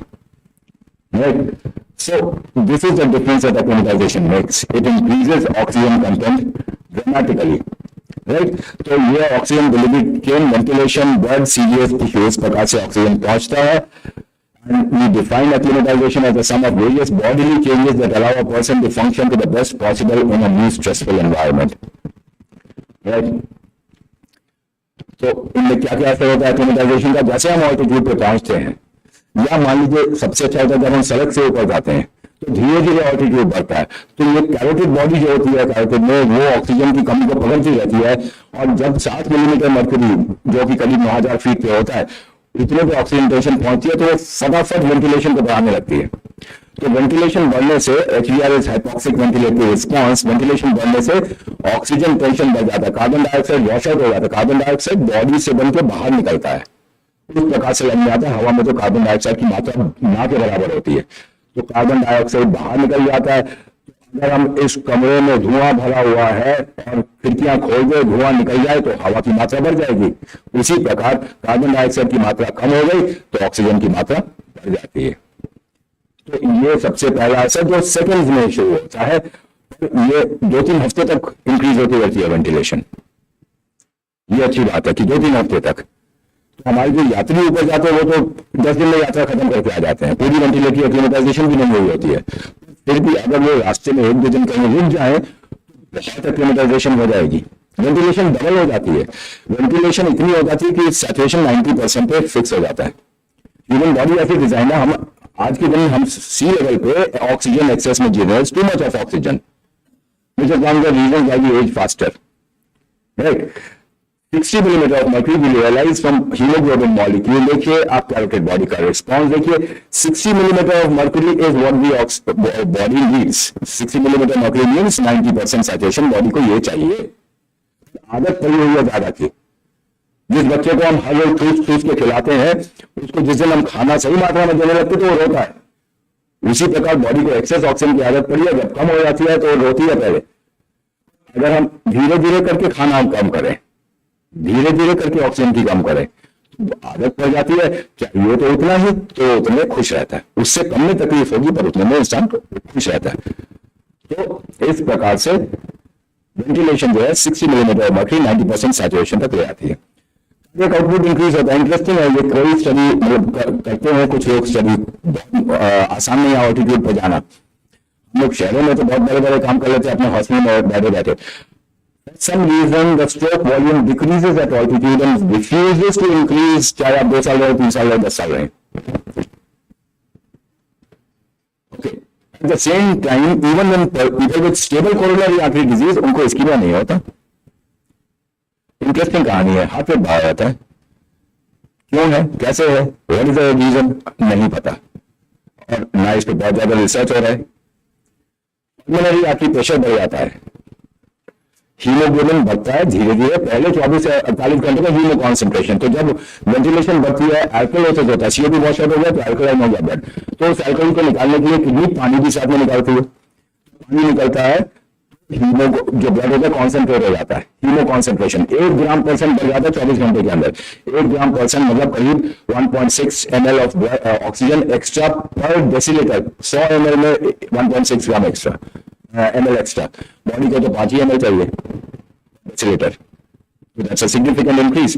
5-6 दिन में क्रोमियम लेवल्स आरबीसी से देखा गया कि 5-6 दिन में आरबीसी भी बढ़ने लगते हैं, 21 दिन तक अच्छे बढ़ जाते हैं, पर ये चेंज चलता रहता है महीनों तक।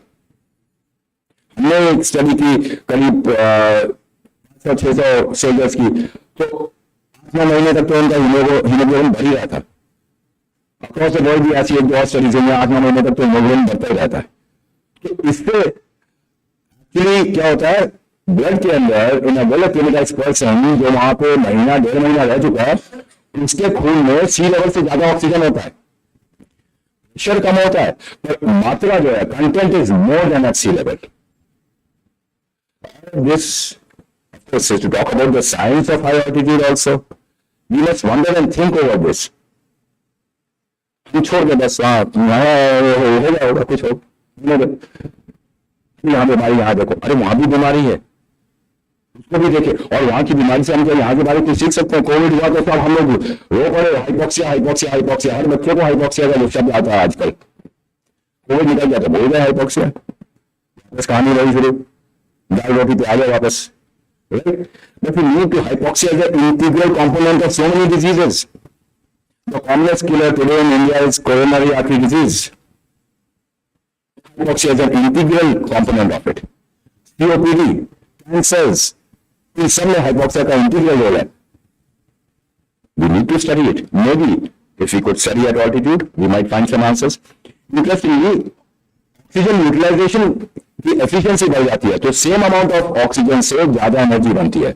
Switching to anaerobic metabolism, decrease in fatty acid metabolism, fatty acid metabolism costs more oxygen, but with acclimatisation the cost, oxygen cost decreases. Okay, so what is responsible for this? We are doing all sorts of studies, one until finally 3 gentlemen discovered the hypoxia inducible factor. 3 varieties of it: hypoxia inducible factor 1, 2 and 3. Hypoxia inducible, 3 effects are not very clear, but 1 and 2 have overlapping effects, but 1 predominantly causes metabolic switching. That means aerobic से anaerobic metabolism की option की कमी हो रही है, but mind you, it causes this switching and it activates much before critical hypoxia. ऐसा नहीं कि जब सेल मरने वाला होता, ना, ऑक्सीजन की कमी सेंस हुई तो स्विच ऑन हो जाता है। तो ये मॉडरेट ऑल्टीट्यूड पे भी शायद स्विच ऑन होता है, बहुत स्टडीज नहीं हुई है मॉडरेट ऑल्टीट्यूड। हाई ऑल्टीट्यूड पे तो पक्का 8-9-10 हजार फीट पे स्विच ऑन हो जाता है। It causes angiogenesis, hematopoiesis and a ventilatory response. It is implicated in inflammation, cancer, other diseases at sea level, ischemic heart disease, pulmonary arterial hypertension, myocardial contractile dysfunction, anemia of kidney disease. It is tissue specific, कहीं पर उसके ज्यादा action से तकलीफ हो रही है, कहीं पर उसके कम एक्शन से तकलीफ हो रही है। So there's a need to characterize the various tissues and responses to hypoxia. If in various tissues, if one has a different pattern of response, if 2 has a different pattern, they activate about 5,000 genes. So there's need for huge amounts of research, but that research is very likely to be very useful. Why? Because, okay, number one, we know the connection between hypoxia and inflammation. We know hypoxia initiates inflammation, inflammation initiates hypoxia. All right? We are already using drugs. Now we realize we are already using drugs for many, many years that actually work via the HIF pathway. So a number of these anti-cancer drugs, workmannin, everolimus, sirolimus, drugs, aminoflavine, cardiac glycosides, digoxin, right? A host of these drugs actually work through regulation of the hypoxia-inducible factor pathway. And today, drugs are being developed to either stimulate or inhibit hypoxia-inducible factors. We have to develop drugs to stimulate either HIF1 or HIF2, inhibit one. So differential activation and inhibition is required. But first we need to characterize their activation and inhibition in disease, which is happening across the world. And my point is, the reason I'm telling you all of this is, we have an opportunity in India. We've been sitting on an opportunity and missing it. By any chance? High altitude पे AMS होता है. Okay, वो हैपो भी होता है, किसी किसी को होता है, बाकी सब तो बढ़िया है. तो एमएस हैपो को छोड़िए. Can you use that natural laboratory भगवान ने बना के दिया हमें लैब, पीपल वालों ने लैब बना दिया हमें, और हम उस लैब का दरवाजा खोलने को तैयार नहीं है. शायद हमें खोलने की जरूरत है. बहुत कुछ वहां से हमें ज्ञान मिलेगा. तो नेटिव्स जो होते हैं हाई ऑल्टीट्यूड के लिए एक्लिमेटाइज नहीं करते, वो तो अडैप्टेड होते हैं जेनेटिकली, उनके जेनेटिक्स डिफरेंट है. 3 मेजर नेटिव टाइप्स हैं, टिबेटन, एंडियन, इथियोपियन. सबसे ज्यादा स्टडीज टिबेटन और एंडियंस में हुई है. तो इंटरेस्टिंग चीज ये है कि टिबेटन जो है, ये जब मान लीजिए ऑलरेडी 14,000 फीट पे गए, जब 17,000 पे गए तो उनका प्रिंसिपल रिस्पॉन्स क्या होता है? उनका सांस बढ़ता है. ये increase their ventilation to compensate. Haemoglobin response, Tibetan का हीमोग्लोबिन सी लेवल लोगों से कम होता है. हम लोग जब ऊपर जाते हैं हमारा हीमोग्लोबिन 14 से 18, 19 पहुंच जाता है. टिबेटन का हीमोग्लोबिन वहां रहते हुए 14 भी नहीं होता, हमारे से कम होता है हीमोग्लोबिन. और पल्मोनरी वेजोकंस्ट्रिक्शन नहीं होती टिबेटन्स में, जो कि हमारे में होती है ऊपर जाके. यही पल्मोनरी वेजोकंस्ट्रिक्शन हीमोग्लोबिन रिस्पॉन्स एंडियंस में भी पाया गया, उनमें भी होता है. राइट? तो क्यों होता है? इससे क्या फायदा होता है? टिबेटन्स को क्रॉनिक माउंटेन सिकनेस नहीं होता. क्रॉनिक माउंटेन सिकनेस होता है हाई हेमाटोक्रिट के कारण, 20-21 पार कर जाए हीमोग्लोबिन, क्रॉनिक माउंटेन सिकनेस होती है. It's a polycythemic syndrome. उनको हाई ऑल्टीट्यूड पल्मोनरी हाइपरटेंशन नहीं होता टिबेटन्स को, एंडियंस को दोनों होता है. इसका रीजन क्या निकला? कि HIF response in Tibetans is muted, खास करके हिफ 2 अल्फा. उसका रिस्पॉन्स म्यूटेड है. Distinct haplotypes of EPAS1 and EGLN1. ये डेनिसोवन जीन जो है, जिसके लिए पिछला नोबेल प्राइज मिला है, discovery of the Denisovan genotype, वो वाला जो है वो टिबेटन्स में पाया गया है. तो इस कारण से उनका हिप रिस्पॉन्स बहुत ही कम होता है. हमारे मुकाबले, इंडियंस के मुकाबले उनका हिप रिस्पॉन्स कम होता है. And because of that they do better at altitude. So this HIF appears to be a two-phase thing. Some response हो तो तकलीफ, अगर HIF knockout mice ले तो वो they do not survive to maturity, they die intrafetally. HIF ज्यादा activate हो जाए तो बीमारी करता है. अगर आप पढ़ेंगे, लिटरेचर सर्च करेंगे तो आप देखेंगे इस्कीमिक हार्ट डिजीज में भी, आर्टिरियल हाइपरटेंशन में तो साफ है कि जिनका HIF ज्यादा एक्टिवेट होता है उनको पल्मोनरी आर्टिरियल हाइपरटेंशन होता है. So, gentlemen, the idea of this is Indian high altitude natives in Ladakh, Sikkim, Arunachal, Himachal, Uttarakhand, Uttar Pradesh have not been studied. What excuse do we have for it? I don't want to guilt trip you or anything, but honestly, हमने देखा ही नहीं होगा कि छोड़े बाहर क्या EMS होता है. ये मैंने कई बार देख चुका हूँ एटीट्यूड. ठीक है, बड़े बड़े सुपर स्पेशलिस्ट होते हैं, क्या है सर, EMS होता है सर. जब उनको बैठ के ये सब आओ तो अरे कुछ करना चाहिए, तो करे कौन?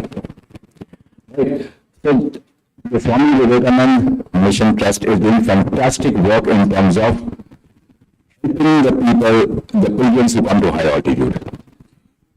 And we seek support from them to also promote research कि लॉन्ग टर्म बेनिफिट हो सिर्फ हम पीपल्स को ही नहीं, लोकल पॉपुलेशन को and people in the plains, जो लोग यहाँ हाइपोक्सिया से, सीओपीडी से, हार्ट डिजीज से और किसकी बीमारी से मर रहे हैं, उनको भी फायदा हो जाए. The good will multiply many times. And God shall certainly be happy that the opportunity they provided is being used. Right? So just as an example, I have enjoyed that this calculation there are about 861,000 people. That means 8,61,000 is the population as per the 2011 census in these hill stations which we all love to visit.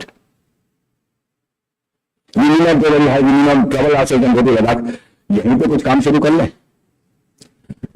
Right? We can look at what are the natives of moderate altitudes acclimatized or adapted.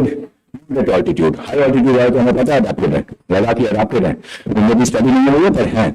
Ladakh marathon होता है, उसमें जो Ladakhi runners होते हैं 6 घंटे में complete करते हैं 72 किलोमीटर, 14,000 से 18,000 भागते हैं, 18,000 से वापस नीचे 11,500 6 घंटे में. जो हमारे नीचे से रनर्स जाते हैं वो कितना, जो सबसे पहला आता है वो आता है 9 घंटे पे, 10 घंटे पे. इतना डिफरेंस है, huge difference. So is it possible कि if we find out कि लद्दाखी में what is it, hit suppressed, इससे फायदा होगा. तो शायद कार्डियक फेलियर पेशेंट में भी अगर हम हिट सप्रेस कर दे तो उसको फायदा होगा. सीओपीडी वाले पेशेंट में हिट सप्रेस कर दें उसको फायदा होगा. एंड टारगेटेड थेरेपी इज हम सबको पता है, it's M today, is the order of the day. Long term से जो नीचे से जाके ऊपर रहते हैं कई लोग, अब जैसे यात्रा के टाइम ही लोग जाके वहां 6 महीने रहते हैं, उनको क्या होता है, किसी ने कभी पढ़ा नहीं पड़ा. जो काम करते हैं ऊपर, ऑल इंडिया रेडियो वाले वगैरह लद्दाख में, अरुणाचल में रहते हैं, एयरलाइंस वाले, गवर्नमेंट के अलग अलग अधिकारी वहां पर रहते हैं, उनका क्या होता है, कोई स्टडी नहीं है हमारे देश में. क्योंकि है करीब 70 साल में एक दो, that is not sufficient. Then hypoxia associated diseases, ये cardiac failure, ischemic heart disease, hypertension, chronic kidney disease, इनकी prevalence क्या हमारे हाई ऑल्टीट्यूड रीजन्स में. ये पता मुझे कि लद्दाख में और हाई ऑल्टीट्यूड में जो लेडीज हैं, वुमेन हैं, उनको काफी सीओपीडी होता है. बिकॉज बायोफ्यूल्स बेचारी दिन भर चूल्हा वो जो होता है उसमें लकड़ी जलाती है, उसके धुएं में जीती हैं दिन भर, तो उनको सीओपीडी बहुत होता है.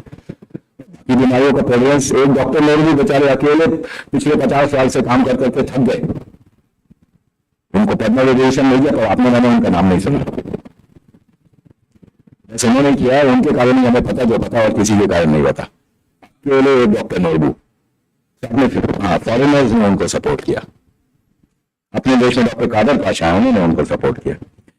सो now briefly coming back to clinical medicine, altitude illnesses कौन सी होती है. acute mountain sickness, high altitude cerebral edema, these are considered, these are cerebral forms of acute high altitude illnesses. So उनकी basic pathophysiology we think is the same, we are not sure, we think is the same.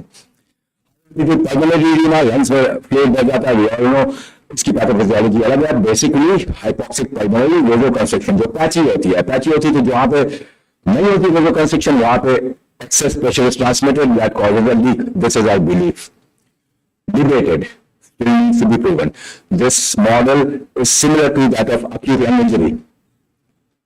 We might learn something about acute lung injury from studying high altitude pulmonary edema. Subacute sicknesses, high altitude pulmonary hypertension. तो जो pulmonary artery pressure बढ़ता है initial exposure to hypoxia पे, वो कभी कम नहीं होता. आप कुछ हफ्ते बाद नापेंगे बढ़ चुका होता है और बढ़ चुका होता है, कुछ साल बाद नापेंगे और बढ़ चुका होता है. तो number of people depending on the altitude develop pulmonary arterial hypertension. Definition high altitude पे अलग है, नीचे हम बोलते 30 सिस्टोलिक के ऊपर पीएच है, ऊपर हम बोलते 50 सिस्टोलिक के ऊपर पीएच है. 50 से नीचे हम पीएच नहीं बोलते. Chronic mountain sickness called Monge's disease, मैंने ऑलरेडी बताया. पॉलीसाइक्लिक सिंड्रोम है तो सर्कुलेशन कम हो जाती है, नमनेस, ईयर में टिनिटस, ब्रेथलेसनेस होने लगता है, धीरे धीरे कार्डियक फेलियर हो जाता है. Right.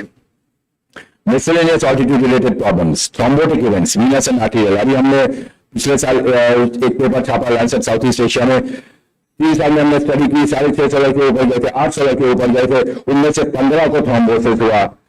Glacier altitude of 15,000 feet. 12 were venous thrombosis, 3 were arterial thrombosis. 15 upon 800 is a rather large figure for thrombosis. China और इंडिया में ये रिपोर्ट होता है, जो बाकी दुनिया में वो लोग मानते हैं कि हाई ऑल्टीट्यूड से थ्रोम्बोसिस ज्यादा होता है. हमने साथ में markers of endothelial function, inflammation, coagulation markers सब स्टडी किए. हर बंदा जो ऑल्टीट्यूड पे जा रहा है उसमें इंक्रीज है. जिनको थ्रोम्बोसिस होगा उनमें ज्यादा इंक्रीज है. What is setting that off? We are not clear. The world is still not ready to accept that thrombosis is, incidence is possibly greater at altitude. Of course, there are drawbacks in studies. It's difficult to study.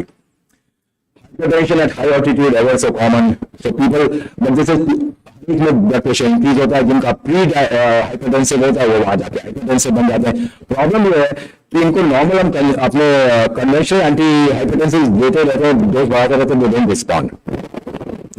तो BP ऊपर का ऊपर ही रहता है. आज तक मैंने ऐसा एक नहीं देखा जिसका हाइपरटेंशन के कारण वहां स्ट्रोक हुआ हो या कुछ हुआ हो. तो इन्हें को हो सकता है, राइट. तो हमारे हेल्दी सोल्जर्स से मेरा फोकस उन पे था. बट बढ़ाते जाओ इसकी कैल्शियम चैनल ब्लॉकर, बढ़ाते जाओ ARB, कुछ नहीं होता. एक स्टडी बढ़िया मैंने कहते हैं इसमें एसिटाजोलामाइड दे दो, जो एक्लिमेटाइजेशन के लिए यूज होती है, तो उससे कम हो जाता है. Possibility, we must explore it. So many hypertensives will be going up in the yatra. If they start taking acetazolamide, not only will it allow them to be safer during the ascent, acetazolamide promotes acclimatization.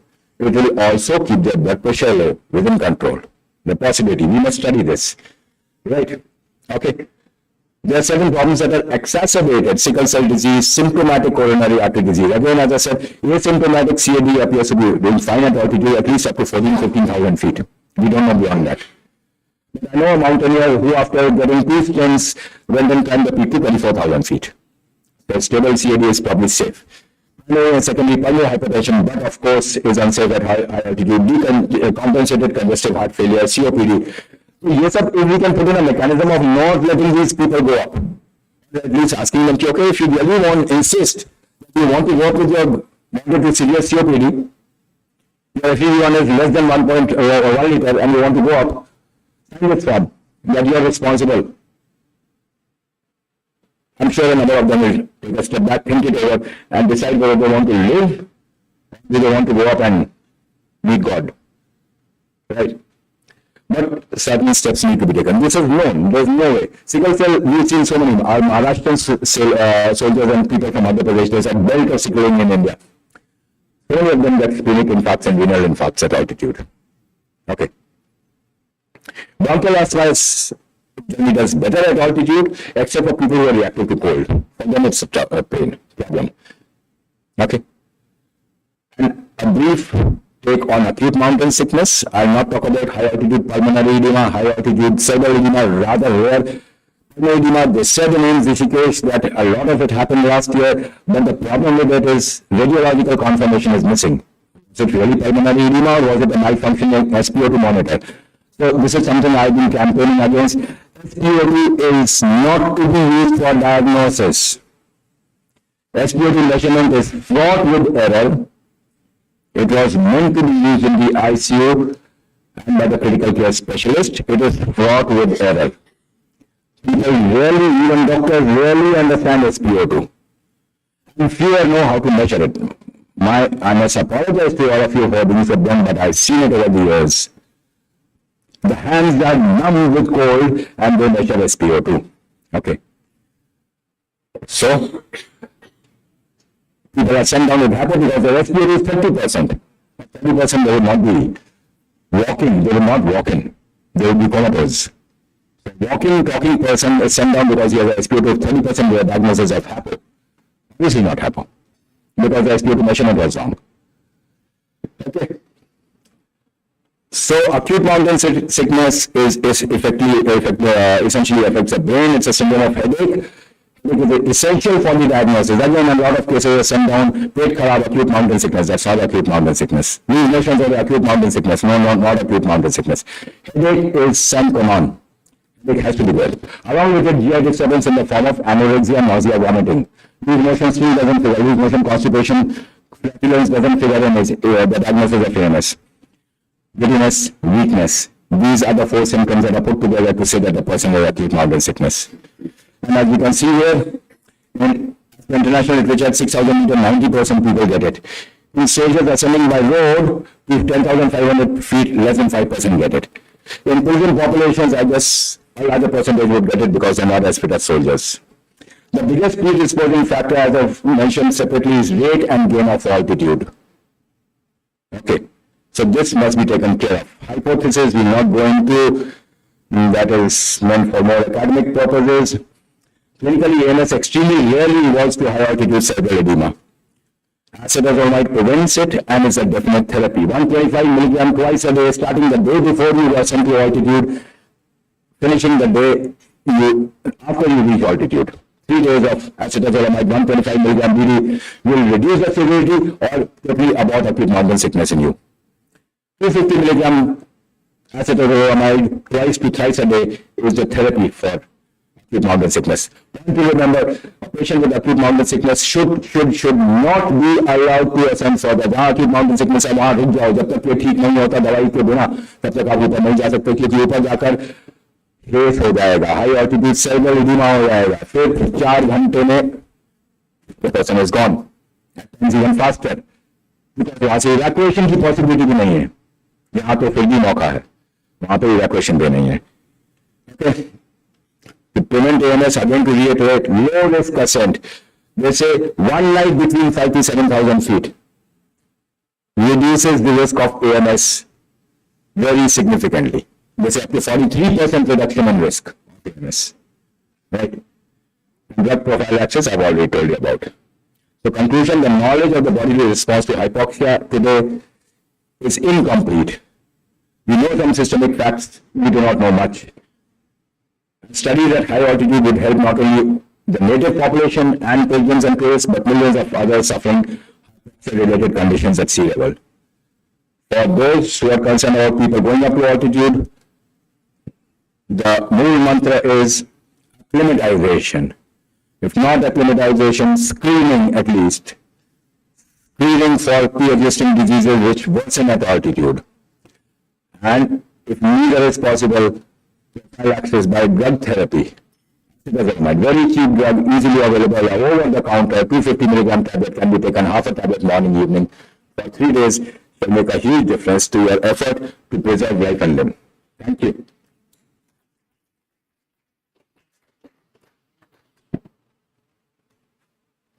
Questions?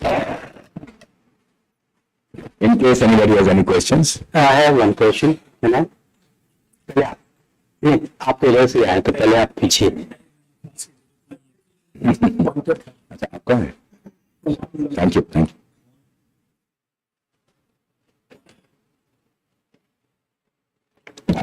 Hello. First of all, thank you so much for giving new insights into hypoxia, and also it's good to know that you are working for more than 2 decades on high altitudes. My request is twofold. One, Dr. Anuj presented some data which Swami Vivekananda Health Mission is doing for over 4-5 years now. It's a huge data, more than 2 lakhs patients. Last year in Kedarnath, I think it was more than 1 lakh. So my request is, you asked we will do it.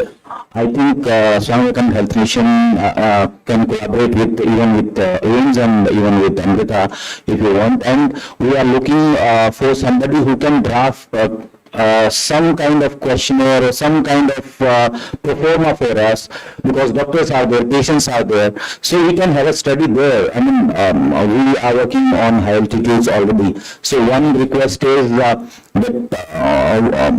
outcome should be that we collaborate in some way after this talk, and I'm very happy that the experts are here.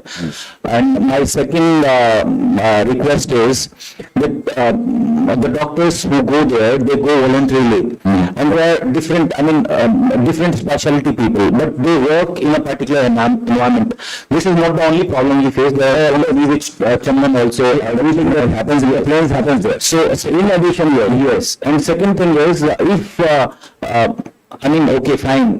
We have to tell the patients also you need to acclimatize, but there are so many constraints, so many programs going on. How many you can stay? You can stay. I think that is some policymaker. Yeah, but we can give our inputs to policymakers. But what we can do is we can tell these doctors to at least we train them in a way that when they go in planes, they know something about high altitude weakness, and when they come back, they come prepared. As well as last 3 years we've been doing this at AIIMS Rishikesh. In fact, I was there yesterday. For some reason, last year it was a 2-day program. This year it was a 1-day program, but we did that, exactly that. Last year, the doctors from Swami Vivekanand Health Mission Trust were there. Dr. Chandan was there, and there were others. This year, I don't think they were there. Maybe a few of them were there. I really don't know. So we've been running this course at AIIMS Rishikesh every year. So better keep them also in mind. If they are not there, you can call them. You come. We are informed. We are informed. I was surprised. So we are informed. We want us to do a training session. We do it again. And honestly, what I'd say is, what's happening is 22 को कपाट खुल रहे हैं.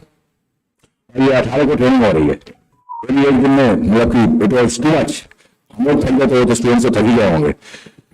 अगर ये planning करके doctor अनुज के साथ मैं कब से बात कर रहा हूँ. डॉक्टर अनुज के साथ मैंने बोला था प्लानिंग करिए. मैं 2 दिन के लिए मैं आ जाऊँगा आपके पास. 2 दिन में आप जहाँ बोले मैं आ जाऊँगा. मैं उधर आके और खुश हूँ. मेरे को हाई ऑल्टीट्यूड बहुत पसंद है. वहां जाके मेरे को लगता है कि आई एम बैक अलाइव. सो कहीं भी आ जाऊंगा 2 दिन के लिए. हम आपके लिए will come, multiple people will come, we will run training sessions, classes, practicals, सब कुछ. पल्स ऑक्सीमेट्री दिखा देंगे, हाइपरबोलिक बैग का यूज दिखा देंगे, बैग के लिए स्ट्रेचर्स कौन से यूज करने हैं, कैसे यूज करने हैं, ट्रायल कैसे करना है, ये सब सिखाएंगे. Everything can be done. You have to tell us the time and place and give us an advance notice. जो होता है कि 2 दिन बाद जाके यहाँ फटाफट आ जाइए, कुछ पढ़ा के चले जाइए. That is not. But of course, that is not your doing. That was. Right. We shall certainly do it. AIIMS will help. Thank you. Anjana is leading the respiratory physiology initiative in our department. Plus, our department has a very rich history of working for environmental physiology, even including expeditions to Antarctica. So let us give us some time. We can have an online brainstorming session. Yes. Dr. Yadav and Dr. Suman, we can work on it. Thank you so much.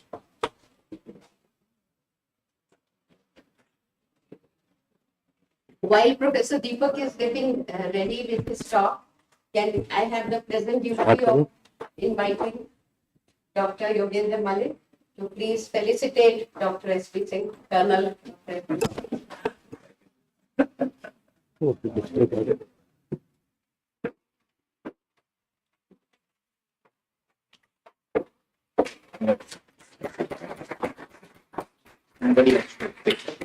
एक minute, आप भी आ जाइए. सुमन जी, आप भी आ जाइए.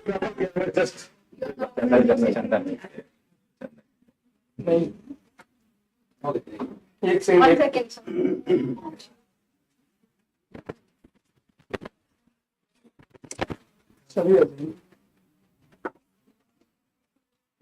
Thank you, sir. Thank you.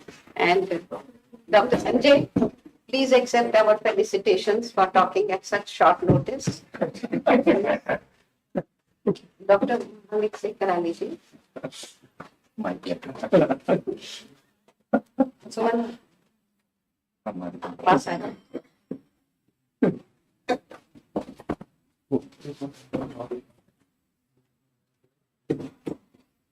Thank you ma'am.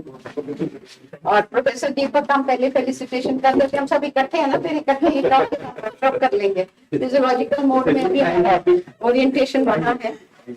Saloni please. Sir आप भी आज हाथ तो लगा दो साथ में. Thank you sir. Take care.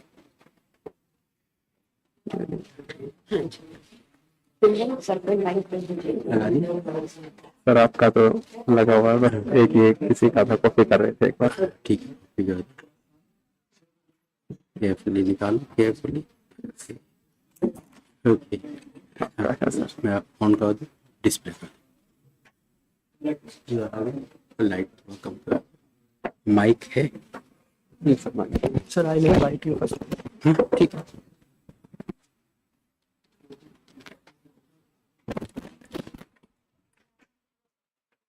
Now it's time for one more interesting talk, which is from our beloved Dr. K.K. Deepak, ex-HOD, Department of Physiology, AIIMS. He has significantly worked towards the field of autonomous neurosciences, and also now he's going to deliver a talk on the topic countermeasures for physiological ill effects on high altitude exposure. I would request him to please come on the dais and throw some light on the topic so that we can comprehend it.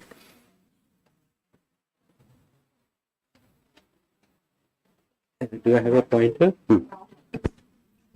So, thank you very much, Professor Kocher and the Department of Physiology and AIIMS for organizing such a wonderful Symposium cum workshop, and that too is such a short notice that we could almost feeling hypoxic on this. So when I got this to speak about this, I know Dr. S.P. Singh, the stalwart in hypoxic research, and those who initiated the Society for Hypoxia. The meeting was held about 2 months ago right over here in one of the hotels.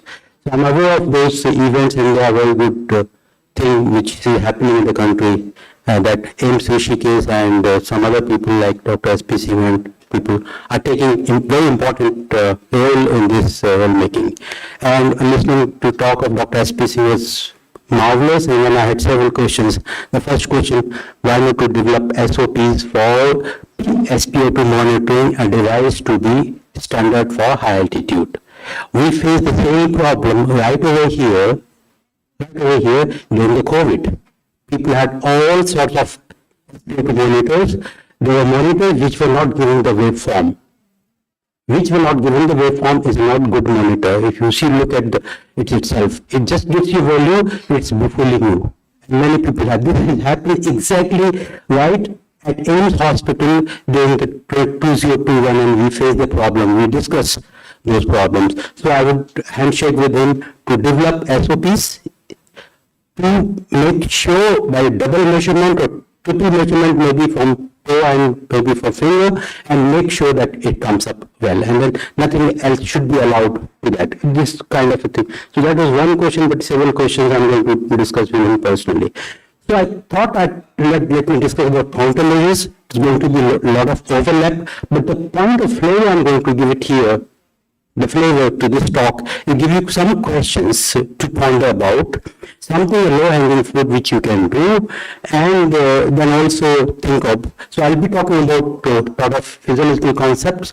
I'm not a hardcore researcher in high-altitude physiology, but I'm a hardcore researcher in autonomic nervous system, without which you can't explain the whole business of hypoxic-induced vasoconstriction or hypoxia-induced haze, or whatever, or without sympathetic environment you cannot talk about.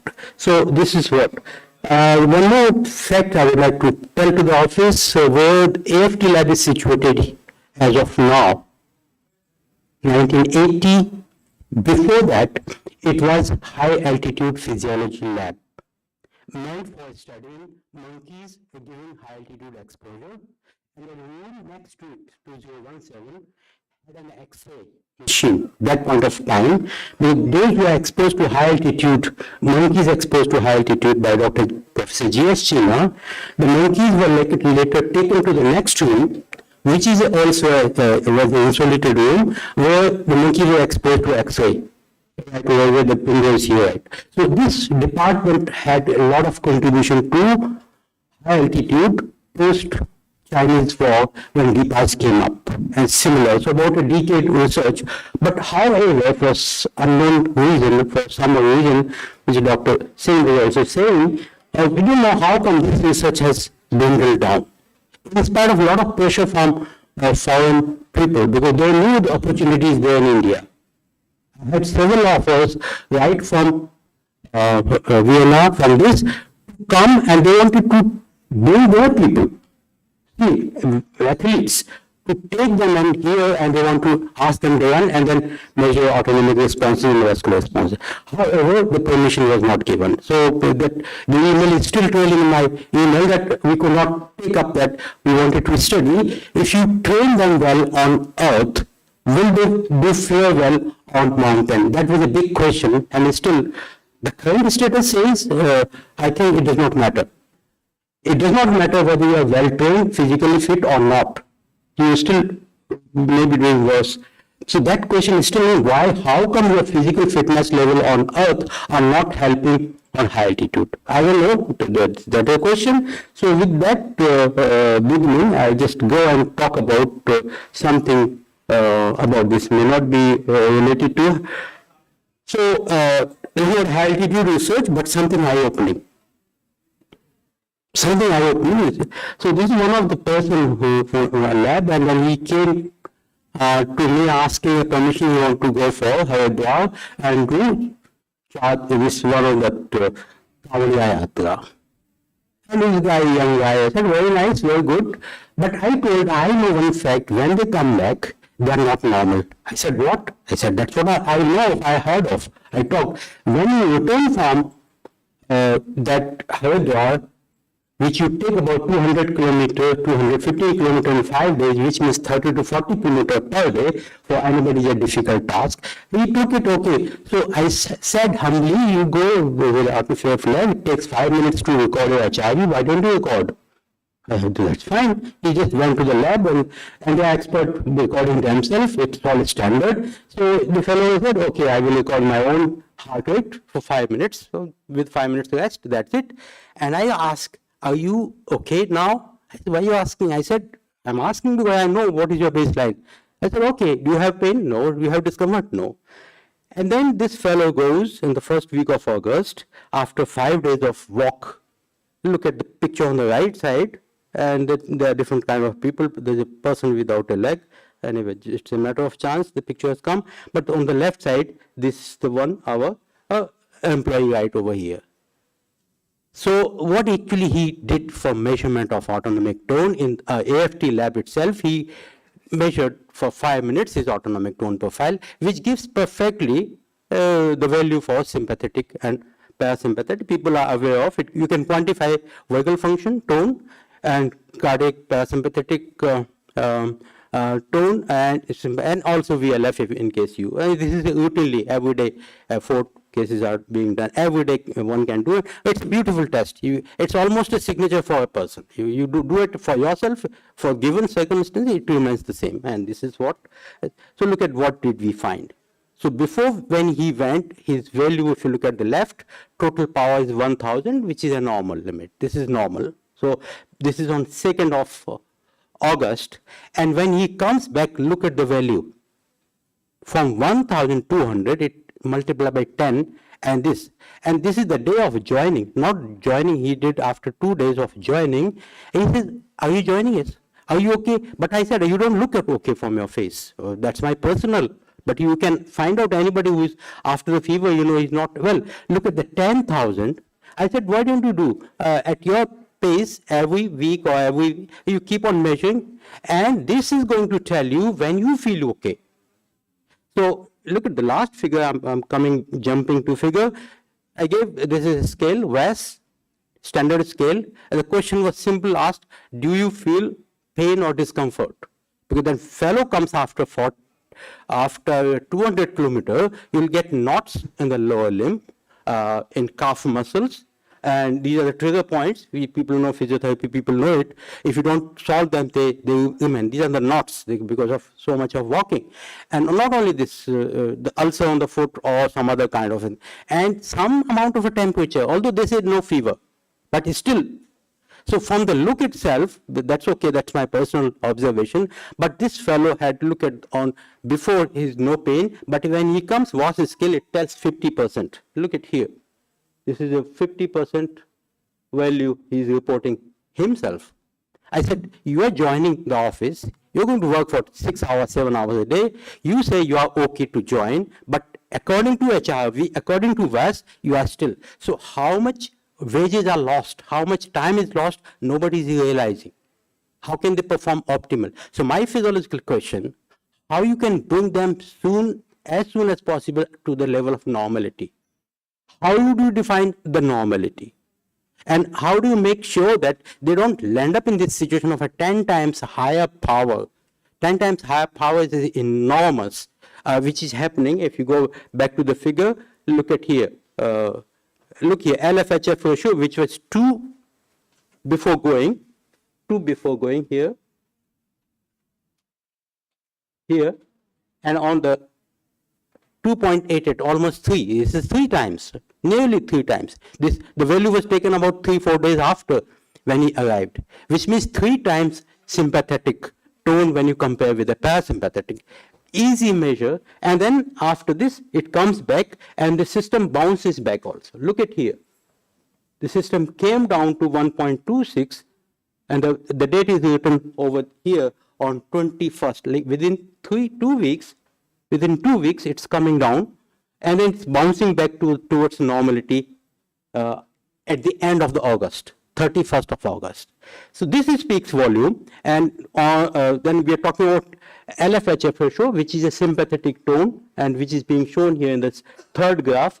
Again, sympathetic value, which is 481, it becomes 5,888. This is a figure available. These records are available in AFT lab. Anybody go and check these records and do further analysis. Look at what frequencies what are. This is a simple analysis done by the person himself. He is expert. He can do it quickly, record himself. So this is what we found, and we found the total increment. But what is important is the LFHF ratio. The total increment went from lying to standing, the total value improves. But what is the ratio? This is what. So this speaks volume, and this is also the individual figures of HRV, and then this is what I have already told you. And then if you look at the Weiss scale, the last value on 31st of August, so after 3 weeks, the value comes back. So this is a low-hanging, well-known technology. It's available in the country, and one can do it very easily. Perhaps this is one of the indicators that something is wrong. Now, what is wrong? This is up to you to go and find out what is happening and how it comes back. Same thing must be happening when you're going to. You're not feeling okay, you are there, and for example, one traveler is going, he says, okay, I want to go out after 1 day. But if you check this in 5 minutes, recording, this can be done easily. So what is available now, we have a centralized HRV system. This analysis is freely available. Anybody has a ECG record, or even record, beat-to-beat record taken from PPG, peripheral pulse, or any other device. This is what it can do. So one can visit www.chrv.dic.gov, government.in, and that's what can be done. So this is one of the techniques you can take away. About a month ago, 1.5 months ago, we visited AIIMS Rishikesh, and we missed Dr. S.P. Singh. We wanted him to be there, but somehow he was busy. What did we do there? I said to Latika Mohan, she was supposed to come here, I said, can we do a high-level brainstorming meeting on one focused issue? You tell me what is the focused issue. And she told sleep issues at high altitude. Very troublesome, difficult to handle, nobody knows why they are there, and people cannot take anything for doing that. And that is the issue. So we had Dr. Swimal Datta. It's a high-powered committee meeting because pulmonary medicine, from psychiatry, from neurosurgery, cardiology, medicine, physiology, all people were sitting over there and focusing depth what can be done. And thanks for this meeting, I gave a call to them. I said, when are the minutes coming? And what is the action taken on this? I always follow them up. So I gave a call. I said, okay, they are doing it. But luckily, how to get this picture? I went to Twitter. It's a good thing. So this picture is available on Twitter, and you can find out these details will be coming forward. So further suggestion, this meeting also, at least something should be put on the Twitter. It becomes more permanent and quasi-permanent for the posterity. So this is what has already been done. So in India, we need some like high-level brainstorming meeting on what to do next. not to just talk of routine things, what literature is available, it's already there, but what to do next in the country. As rightly pointed out by Dr. Singh, it's a big laboratory available, a natural laboratory. It's already there. You just go there and start recording. There's so many things are already there, they are well standard. It's up to you to take your equipment, and this is what, so India lost this track. So coming to the system, I think this is going to be a little overlap what I have done. So I don't know how much time I have. Dr. Kocher, how much time you have so that I can help you in timekeeping? 3 minutes, wonderful. So this is the beginning of the talk. And I am happy to do that in 2 to 3 minutes. Badrinath से जो आए doctor चंदन और doctor SP Singh ने भी Okay, right. So I think what I have told has not been told. Is that? And my talk is always had that new thing in it. So now what I'm skipping this slide, if the some slide comes which clicks for 1 minute, this you have already talked about, or the mechanism already talked about. I wanted to give a physiological mechanism flavor to talk about the countermeasure. Mind you, physiological countermeasure, not nifedipine, not the puffs for taken, because nifedipine would be counterproductive. I'm saying 100%. Mind you, if you give nifedipine, you are paralyzing autonomic nervous responses, and we have proven in a recently developed post-hypertensive, post-diabetic. Dr. Garg, who is now in USA, he gave nifedipine for diabetic developing hypertension, and it was counterproductive. They died. They have a more morbidity earlier because you are paralyzing one of the known system which is helpful. Sympathetic nervous system not a harmful. It is going to help you. If you knock it out, see the disaster. And that happened in diabetic, this would happen. So nifedipine, I'm sure it is going to be counterproductive. Somebody has to, good. So that's a physiological rebuttal for use of nifedipine. They also use anti-inflammatory, lot of ibuprofen and other things.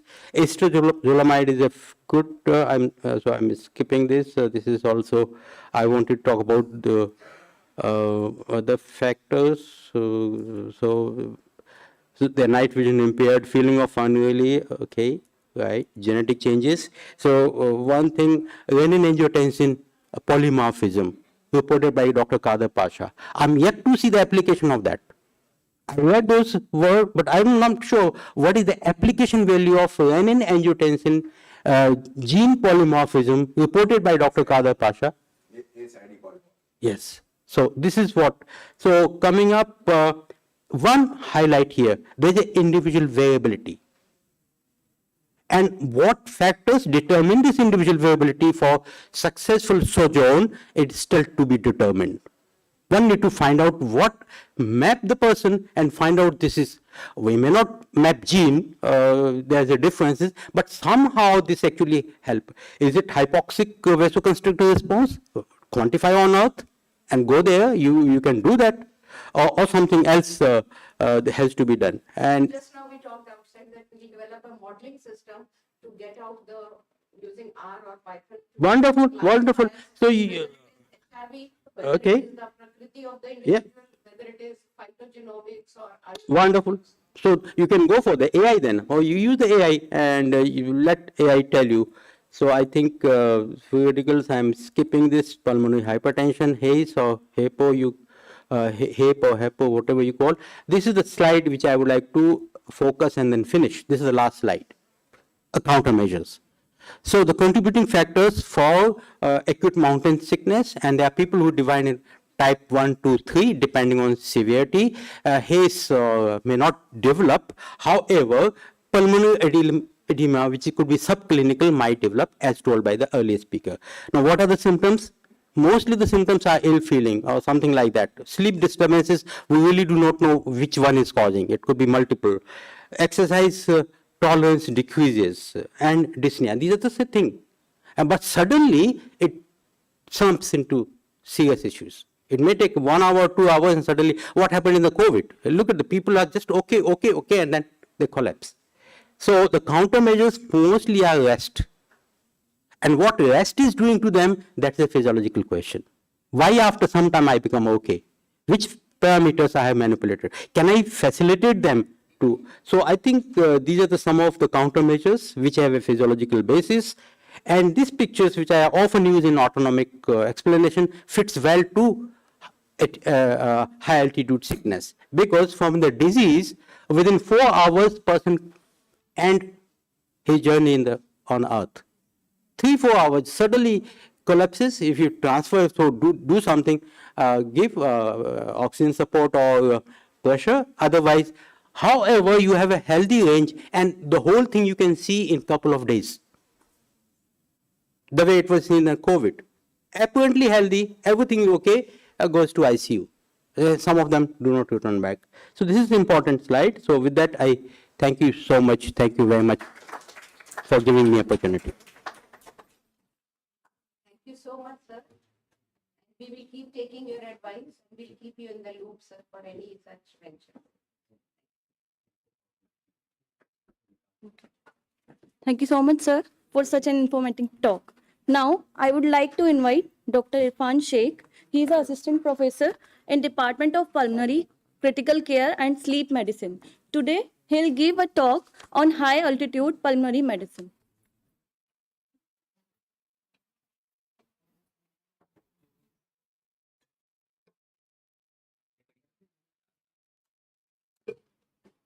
So Dr. Anant Mohan could not be present here today due to some commitments. So we welcome Dr. Pawan Tiwari. He's faculty. Yes. Fine. Acha, you are Irfan Sheikh. Yes. Pawan is not coming. No. So good. That is how the chain goes on. Very nice. So good afternoon, everybody. So I thank organizers for the opportunity given to speak on the topic high altitude pulmonary medicine. As I already was listening to the previous talks, so Dr. S.P. Singh sir has briefly mentioned about the pulmonary medicine aspects in high altitude. So I will rush through that wherever the sir has gone. So I will briefly cover the clinical aspects mainly.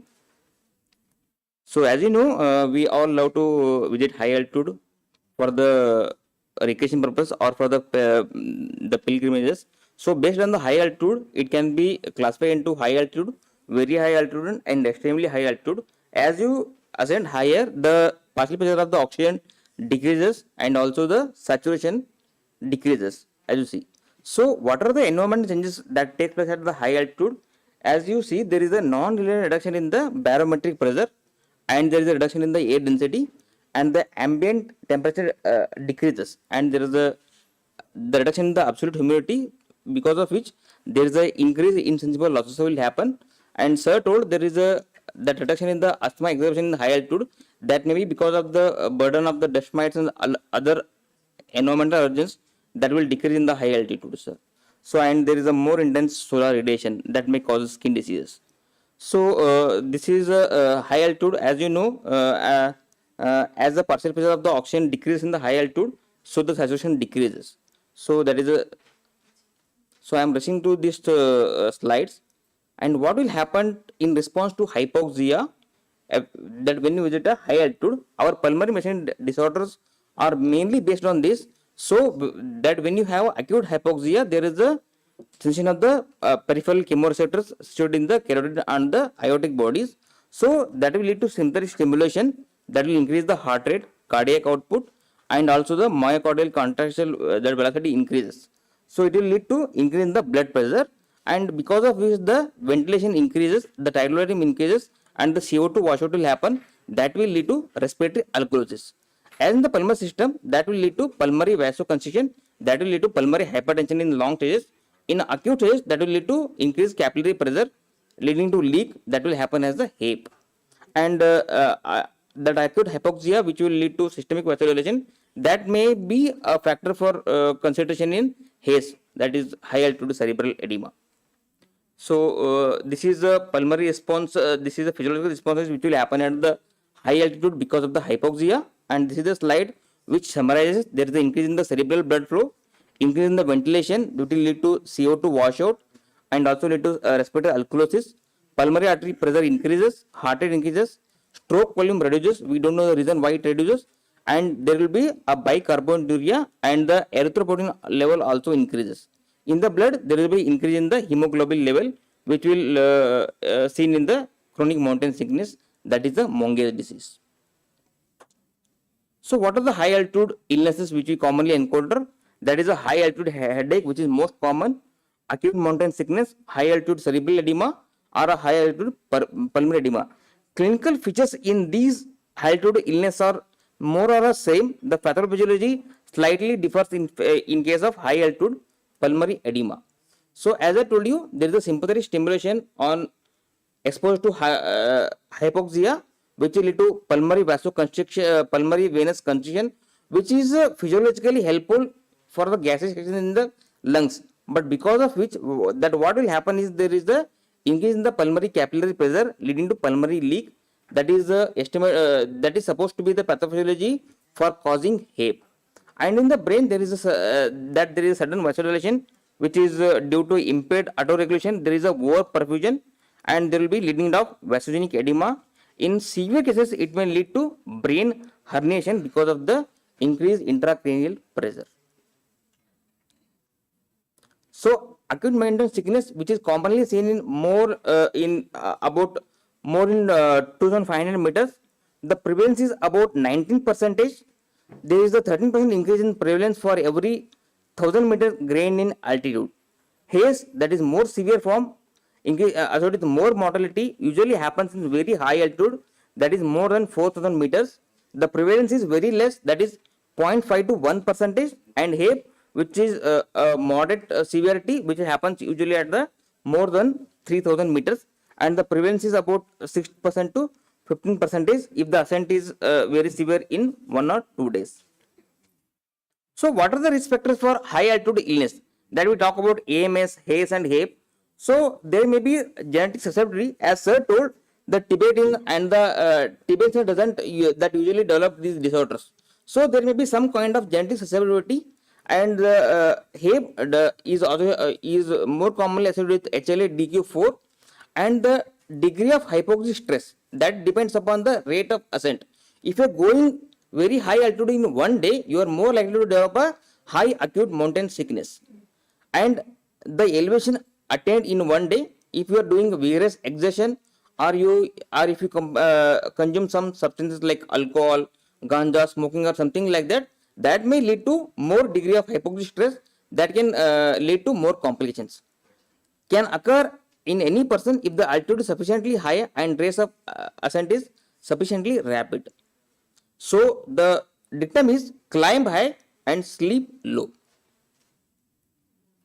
So coming to acute mountain sickness, so we have clinical symptoms, that is we have a Lake Lewis questionnaire, which there is a 5 symptoms are there. They are graded from 0 to 3. The maximum score is 15. That we have headache.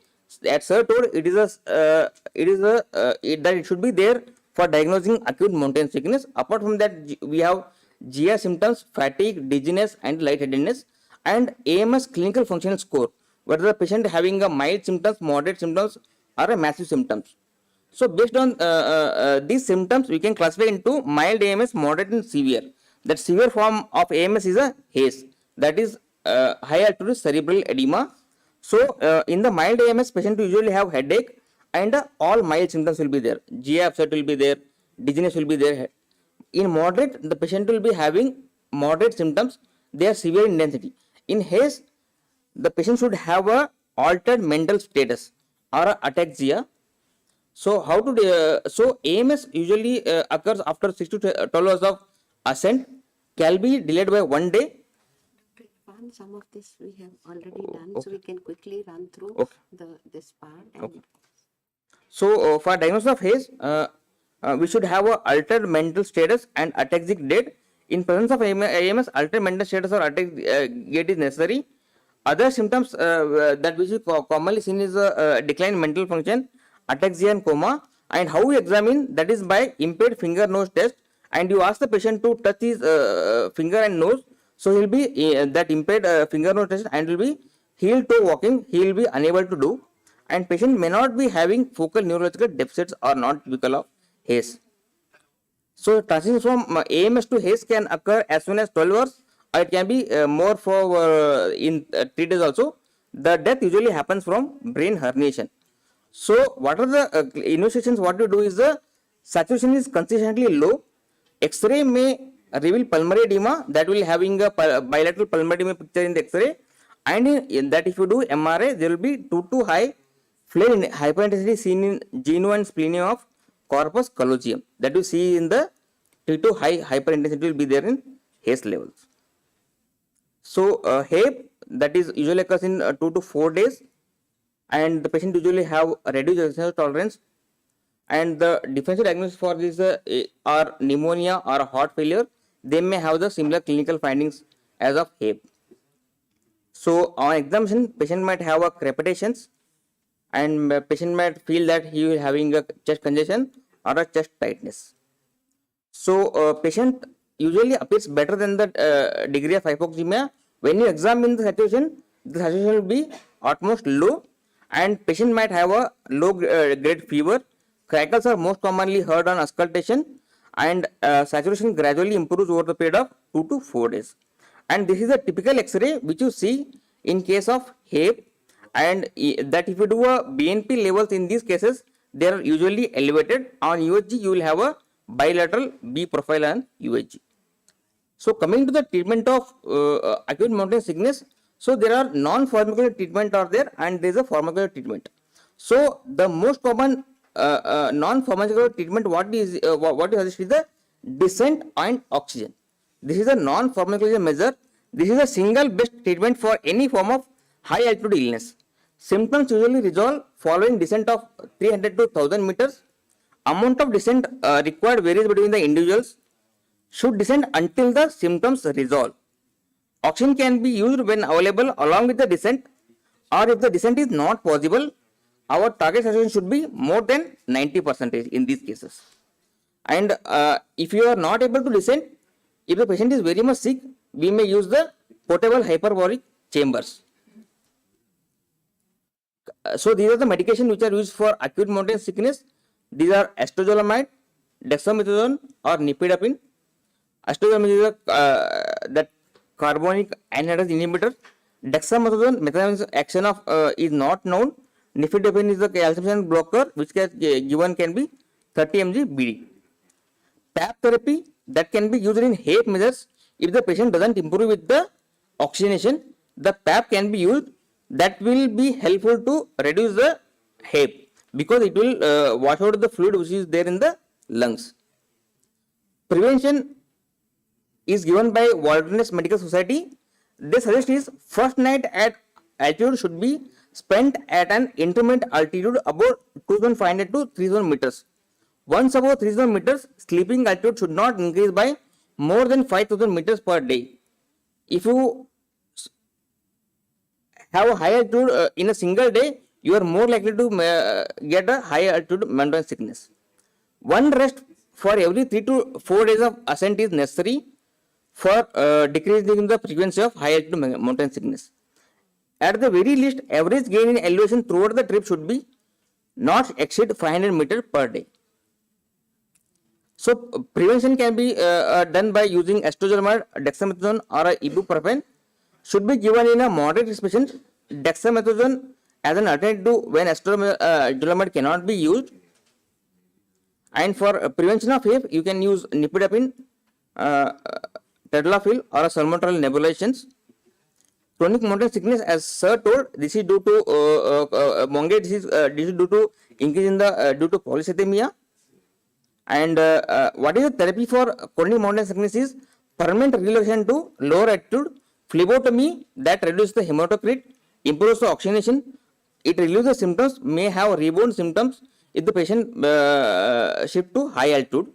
Acetazolamide can be used in these cases. High altitude pulmonary edema is a subset of chronic mountain sickness where the pulmonary artery pressure is more than 50 millimeter of mercury, which will have the presentation is usually due to exertional dyspnea. Screening tool is the echo. Gold standard for diagnosis is a right heart catheterization. So treatment for high altitude pulmonary hypertension is relocation to lower altitude. Sildenafil, tadalafil can be used, and the second modality treatment is a endothelin antagonist, that is by bosentan. So what is the prerequisite for high altitude traveling pre-existing lung conditions? whom you should not travel. That is the advanced COPD cases where the FeN is less than 30%, or advanced cystic fibrosis, or any advanced restricted lung diseases, decompensated heart failure, high risk pregnancy, poorly controlled seizure disorders, sickle cell disease, where they might get predisposed to any vascular complications, they may develop infarcts or any unstable angina. They should not travel to high altitude.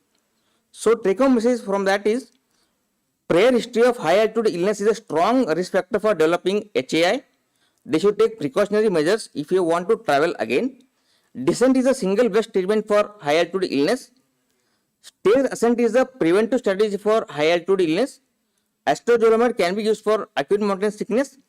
Dexamethasone is the treatment of choice for haze, and oxygen is the treatment of choice for HAPE. Thank you.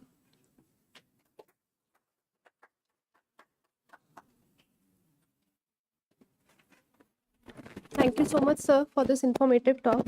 Now I'd like to call Dr. Gitanjali Bade, who is Associate Professor in Department of Physiology. Her areas of interest is respiratory physiology. She'll be presenting on topic techniques to assess respiratory function, hypoxia, oxygen saturation, and exercise performance.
Laser pointer एक minute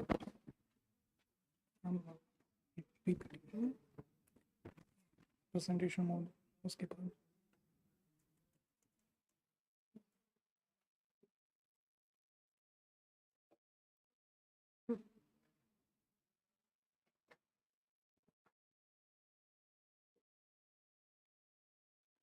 Good afternoon, everyone. I am Dr. Gitanjali, and along with Dr. Abhijit and Dr. Arun, I will discuss few techniques which we are practicing routinely at the Respiratory Research Lab in the Department of Physiology, and which can be used for research purpose at high altitude. So we have already seen what is high altitude and which are the challenges faced at high altitude, like changes in barometric pressure, changes in partial pressure of oxygen, latitude and season dependent changes. And we have already seen what are the changes occurring because of this high altitude. There is decrease in the barometric pressure, decrease in the partial pressure of oxygen in the inspired air, and at the same time the as the altitude increases, or at if we compare with the sea level and high altitude, the partial pressure of oxygen in the ambient air, inspired air, alveolar air, as well as arterial blood and mixed venous blood decreases. Now, we have seen the terminologies like acclimatization, that is a functional compensation over a period of days or 2 weeks, and adaptation, which is alteration which occurs over the longer duration of time, and it also includes the changes taking in the at the genetic level.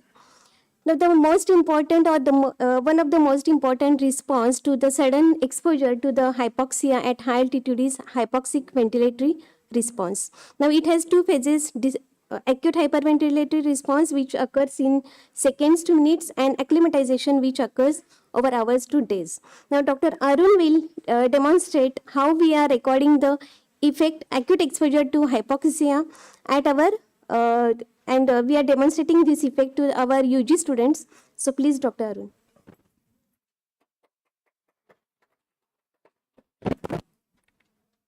Good afternoon all. Thank you, ma'am. So one of the ways to study the effect of hypoxia in human body, various systems of the human body, is like using a paradigm, experimental paradigm like this, where we can assess the effect of hypoxia in, for example, to assess the respiratory effects, we can use the spirometry, and to assess the effect on the nervous system, mainly executive function, we can assess the reaction time, and simultaneously to assess the changes in the cardiovascular system, blood pressure, as well as the heart rate can be measured simultaneously. Here, subject will be seated, and after giving the instruction, the experiment will be started like this. Here, subject is breathing a known amount of mixture of gases, like that is like a various concentration of oxygen, like 21%, 16%, and 14%.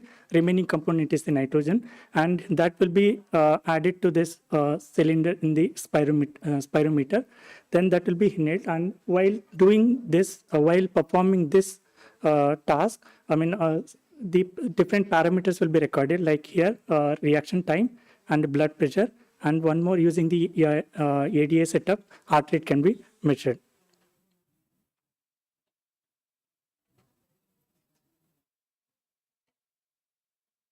And handwriting also can be assessed during this procedure, so to assess the executive function. And this is the graph which we get in ADA instrument. Like this is showing the ECG, from which we can derive the heart rate. And once we get this record, when we observe here the respiratory rate at different time point, like over a period of time, the respiratory rate increases at given concentration of oxygen consumption. And if oxygen concentration reduces, the effect what we see is even more enhanced. And in terms of tidal volume also, similar results can be appreciated.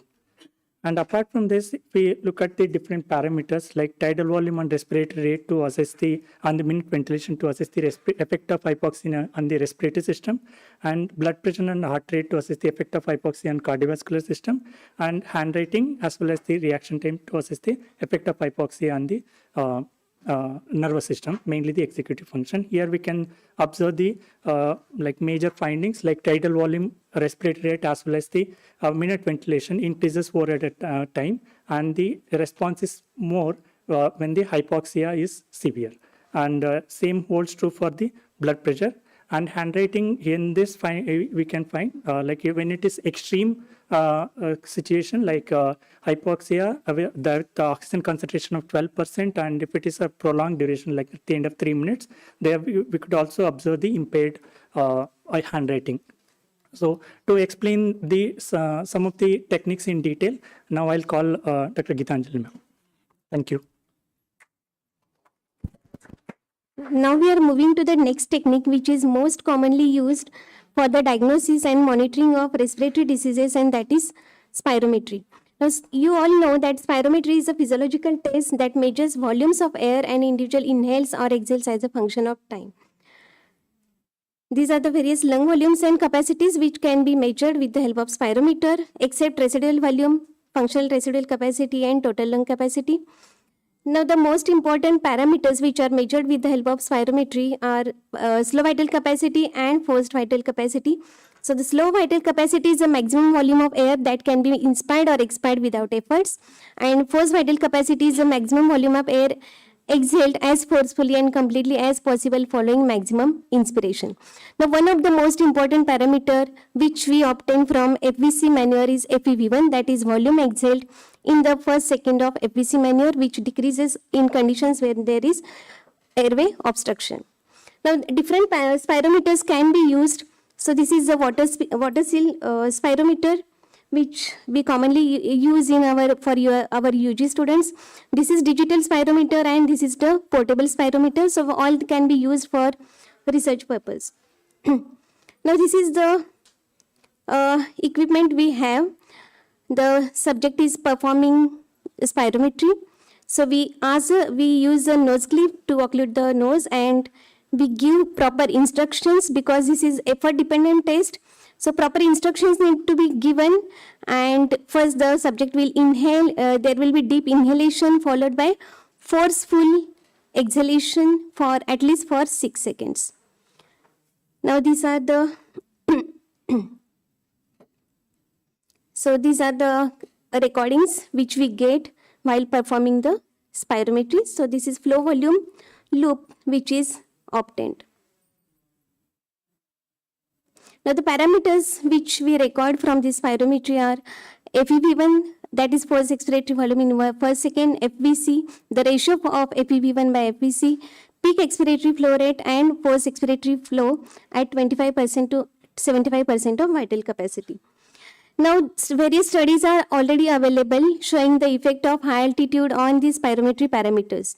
Now, Brown and Sharma, they have studied the FVC, FEV1 and maximum voluntary ventilation during ascent to the Mount Everest at 2 different altitudes. So, they have measured these parameters at 3,450 meters and again at 5,350 meters.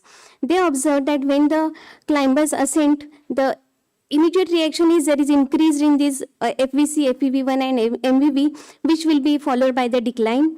Again, when they are sent to the another level, then again there is increase in these parameters followed by gradual decline.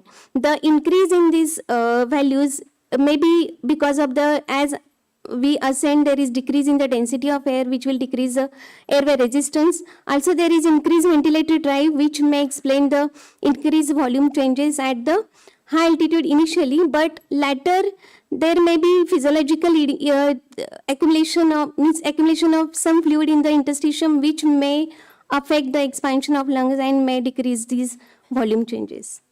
But these are the acute effects on ascent. But Ortiz and Prado et al., they have studied these spirometry parameters in natives which are born and brought up at 2 altitudes, high altitude and low altitude, and they have observed in males and females. The red one is high altitude and blue one is low altitude.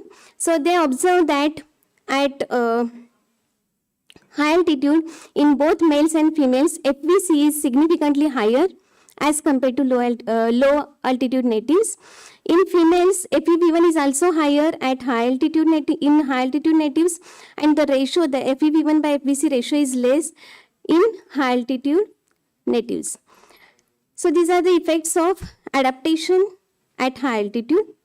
Now, by using spirometry, we can only measure the volume changes which are occurring in the respiratory system. But as we ascend, there will be decreased density of the air, which will decrease the airway resistance. Now, we have another technique which can be used to measure airway resistance. Now, that technique is impulse oscillometry. Now, the principle of this technique is it measures the relationship between the pressure applied at mouth and subsequent changes in the airflow. Now, this is the equipment, the most important part of this equipment. This is the loudspeaker. Now we have to apply the pressure changes to the airways. Now this loudspeaker will generate sound waves of different frequencies ranging from 5 to 35 hertz. This is a pneumotachograph. This is pneumotachograph which will measure the flow rates, and this is the mouthpiece with which the subject will be connected to this equipment. Now the loudspeaker will generate sound waves which will be passed through the airways of the subject. Now because of these pressure changes, there will be changes in the flow rate also.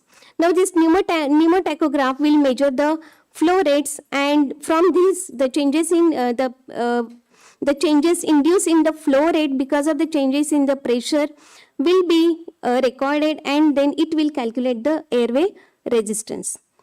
Now as the various frequencies are used ranging from 5 to 35 hertz, the frequencies which are having low frequency, that is 5 hertz, they can travel up to the alveoli. So they can measure or they can record the total airway resistance. So R5 is the resistance recorded with the help, because of this frequency of 5 hertz. It gives total airway resistance. Now the frequencies having higher frequency, they fade out in the central airways only.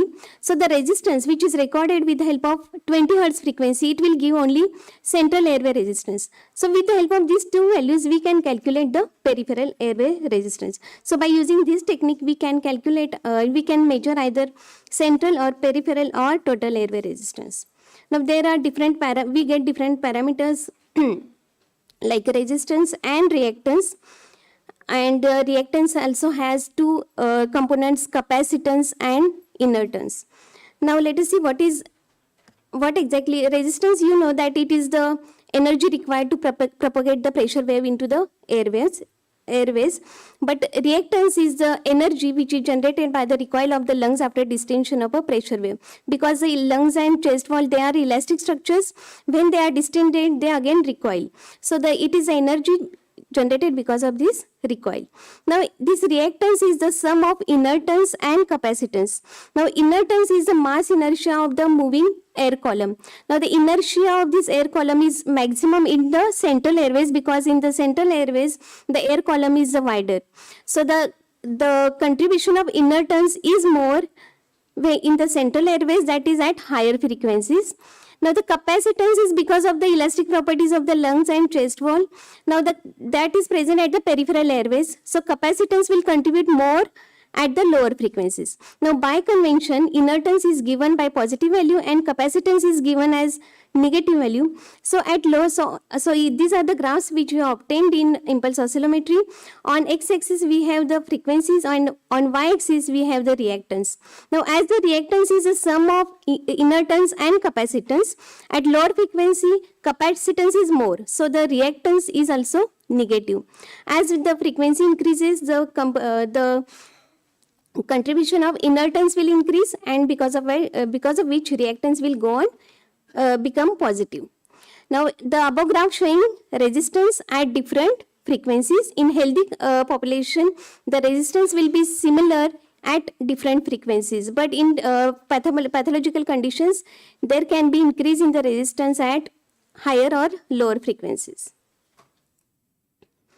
So this is a technique. Now we have already seen that spirometry needs the efforts of the subject. So the results are effort dependent, but in impulse oscillometry, the subject performs tidal breathing. The subject holds the cheeks with the help of palm and do tidal breathing while the pressure waves are introduced into the airways.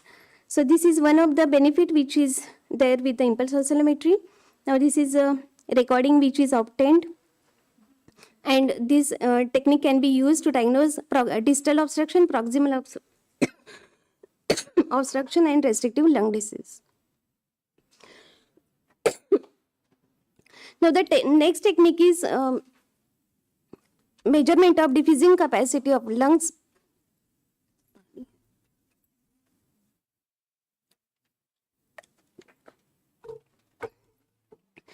Now the next technique is measurement of diffusing capacity of lungs by single breath carbon monoxide uptake method. This is the most important technique with respect to high altitude.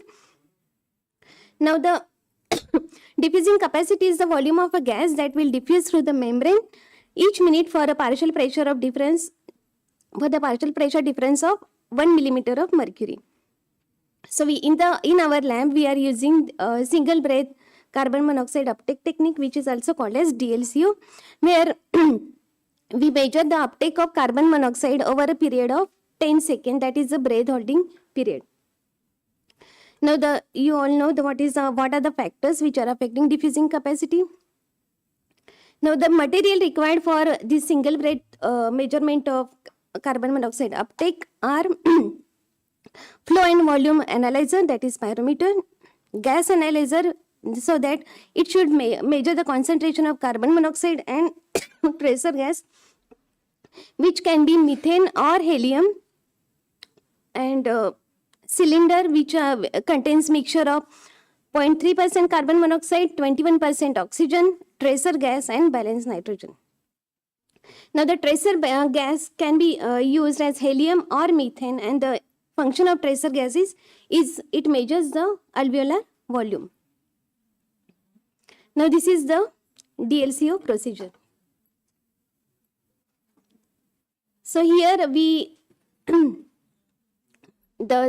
this participant is performing tidal breathing.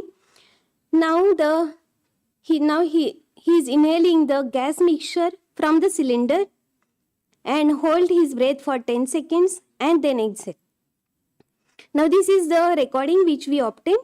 So the subject or participant has inhaled the gas mixture, hold his breath for 10 seconds and then exhaled. Now the initial part which is exhaled is also called as washout volume, because it will wash out the anatomical dead space air, and then whatever the amount of air is exhaled, that will be collected and then it will be analyzed for the concentration of helium and carbon monoxide. Now the DLCO values depend upon various factors like age, gender, height, hemoglobin, lung volumes, then PiO2, exercise and body position. Out of these values, for today's workshop, two factors are important, that is hemoglobin and partial pressure of oxygen in the inhaled air. Because hemoglobin level will increase at high altitude and partial pressure of oxygen will decrease at high altitude, we need to do adjustment in DLCO parameters which are obtained for these two parameters. Now the Agostoni et al. Have studied this diffusing capacity at two levels in climbers who are ascending to the who are going to the Mount Everest at two time points, at sea level at the Milan, and then at the Mount Everest South Base Camp, and they have observed that diffusing capacity will increase after 3 weeks of residence at the Mount Everest South Base Camp. That means, and this increase is observed after adjustment for hemoglobin as well as PiO2. So they concluded that there is increase in the diffusing capacity when the person is exposed to high altitude for 3 weeks. Now Dr. Abhijit will discuss about how to carry out the cardiopulmonary exercise testing for research at high altitude.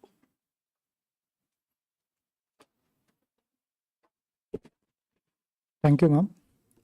Good afternoon, everyone. So, So now I'll be discussing a technique where the role of exercise comes in, because if you look at exercise, it's an integrated process that happens, where involvement of pulmonary, cardiovascular and skeletal systems are involved, and by assessing the interaction, we can actually also predict who's at risk of getting the various illnesses on going to high altitude, and also to assess the fitness of the individual. So all those things can be assessed. Now let us. So now these are the components that are required. So here in our lab we have both the treadmill and the bicycle ergometer. To this, a data acquisition interface is there, and this is also attached to the computer software. So we design certain exercise protocols where speed, inclination, and work rate can be set, and the measurements would be done using the flow meter, 12-lead ECG, oxygen and carbon dioxide sensor, and pulse oximeter. And all this would be done after considering the ambient environmental data and temperature, humidity, pressure, etc. So this is the airtight mask that we are using. And this is the sensor that we place on the mask, where there's a bidirectional digital turbine present, and there are gas analyzers that are present, and a flow meter which is there. This is the 12-lead ECG that is present. It's a wireless ECG. So this is how the ECG and the mask is placed. This is, and we get a real-time record where simultaneously the ECG record will be there, and the various parameters of various cardiopulmonary parameters would also be displayed. So this is a real-time record that we get when the process is happening. And to analyze this further,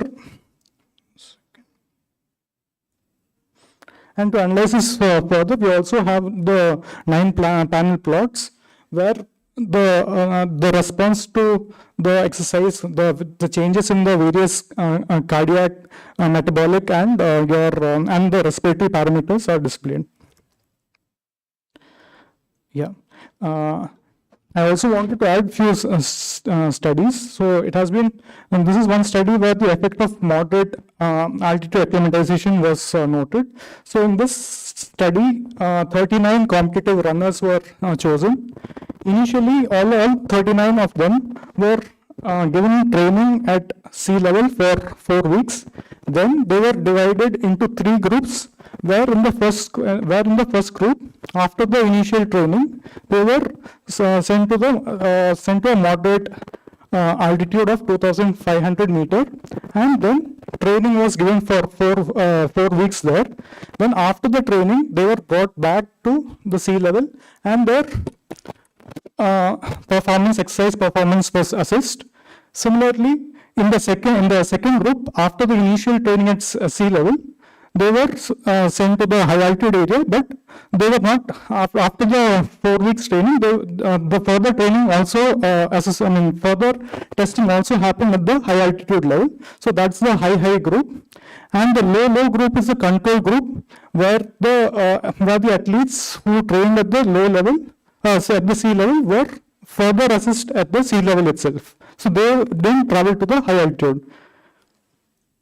And it was found that the athletes who traveled to high altitude and then came back to the sea level showed the highest responses of VO2 max, and yeah. So they showed the highest levels of VO2 max, and the time duration taken for completing a 5-kilometer run was also faster for these individuals. So this has been attributed to altitude acclimatization. And there were also studies where COPD patients there were few studies where COPD patients from sea level and high altitude were compared. This is another study where it was found that the patients at high altitude had significantly lower the parameters of cardiopulmonary exercise parameters were significantly lower for the high altitude subjects. And there were also studies where people have used CPET to predict who would be successful in ascending peaks of more than 5,500 meters. So it was found that at the VO2 max of more than 49 at sea level could act as a predictor for success in high altitude climbs. Now, the tests that we had discussed requires a lot of equipments, but suppose we don't have these many equipments, or we are dealing with with an aged population, then an easy test that could be done would be a 6-minute walk test, where the only equipments that we might require is an unimpeded walkway of 30 meters and a stopwatch and a pulse oximeter. So here we would ask, it's a submaximal exercise test, and we would ask the subject to walk this 30 meter continuously to and fro for 6 minutes. And then we'll also be noting down the distance traveled by the subject, and the SpO2 changes will also be noted down. And the Berg scores before and after the test would be noted, and the test would be stopped if the subject is feeling any discomfort or any complications are noted. So this is a simple test which could actually be used for screening of subjects, and also to assess for any if when a patient in a high altitude area, if somebody comes with a discomfort, we can actually do a quantitative assessment in a cost effective manner. So this could be done. So I'll just this is a video of how the 6-minute walk test was done. So it's a very simple test which could be performed.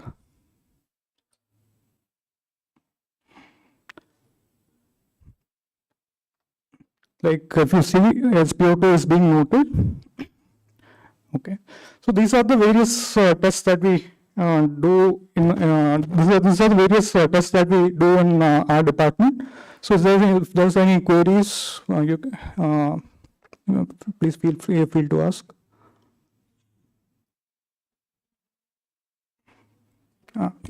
If there are no queries, thanks a lot.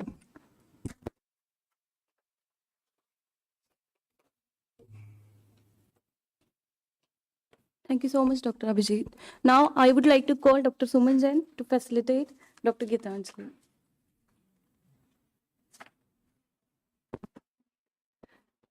कोई photo ले लेना please.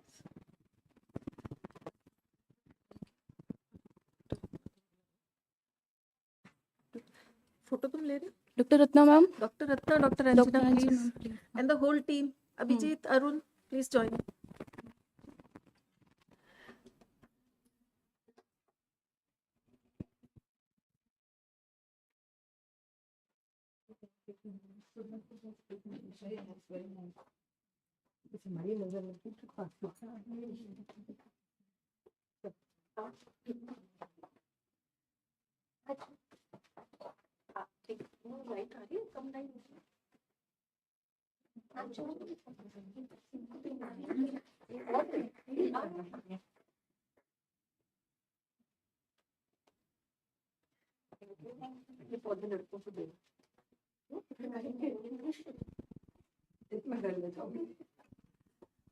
I think Dr. Gitanjali and the whole team had a very good presentation. If you have any queries, we can discuss over lunchtime also.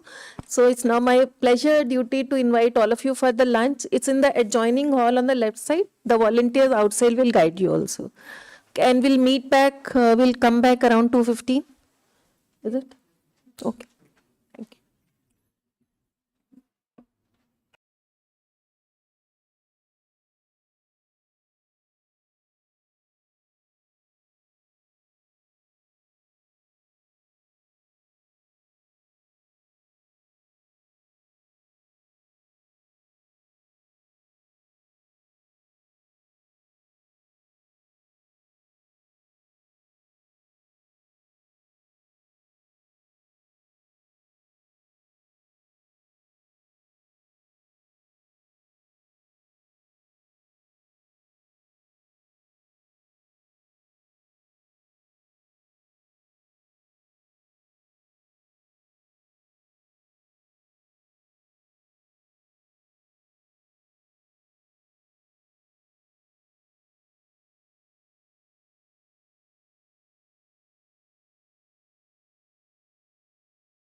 आप सभी का lunch के बाद स्वागत है।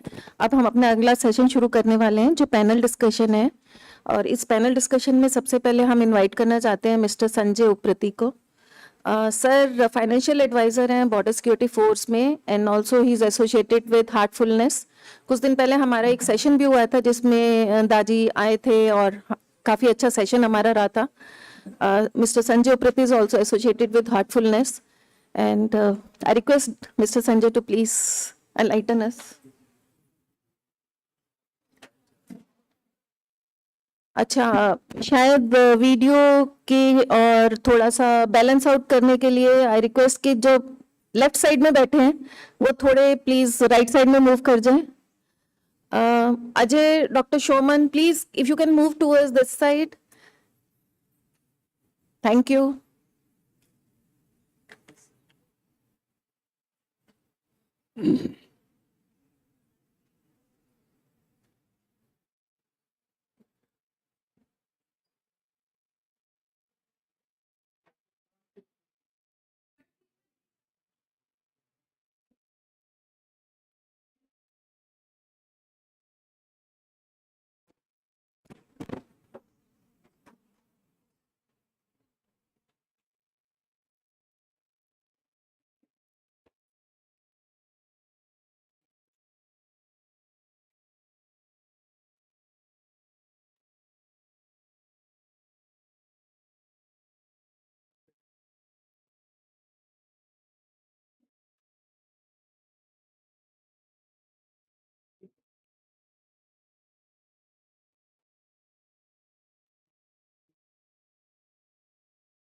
So very good afternoon to all of you, and welcome to this post-lunch session.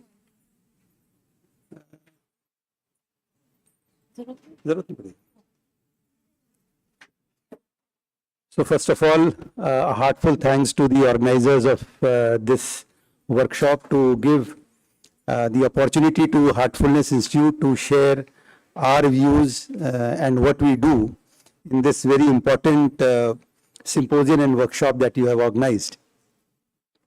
And as you can see, today I am wearing two hats. One is that of a financial advisor of BSF and SSB. So I represent the forces which suffer from a lot of the issues in the high altitude areas, because BSF and SSB personnel, they are deployed in high altitudes in Ladakh, Kashmir, Uttarakhand and Arunachal Pradesh, and a lot of problems that all of you are aware of they face. And my second hat is that of a trainer of Heartfulness Institute, and by virtue of that we have been delivering a lot of interventions to these forces, about which some of which I will talk to you or share with you in the course of my presentation. So I'll be changing my hats during the presentation. I have around 20 minutes of time, that is what I have been told. So I'll try to share my views in around 10 to 12 minutes. And if you all are interested, then I would like you to go through an experiential session of meditation, because knowledge all of us have, theoretical inputs we keep on receiving, लेकिन खाने का मजा तो तभी है जबकि उस चीज को हम खाएं. Welcome ma'am, good afternoon. No ma'am. Yeah. So we'll have a short relaxation and a meditation session so that we can actually feel the impact within ourselves in that short period of time. I hope that's okay with everyone. Okay. So I think I should not have prepared this slide while speaking to such eminent doctors in one of the most eminent institutes of the country. But then these are the problems which, while interacting with the force, these are the problems that we find that our Jawans face. And when I went through the brochure today morning, I found that many of these things you people have already dealt with in the morning session, and I'm sure something good, something new would come out of it than what we have been doing till now.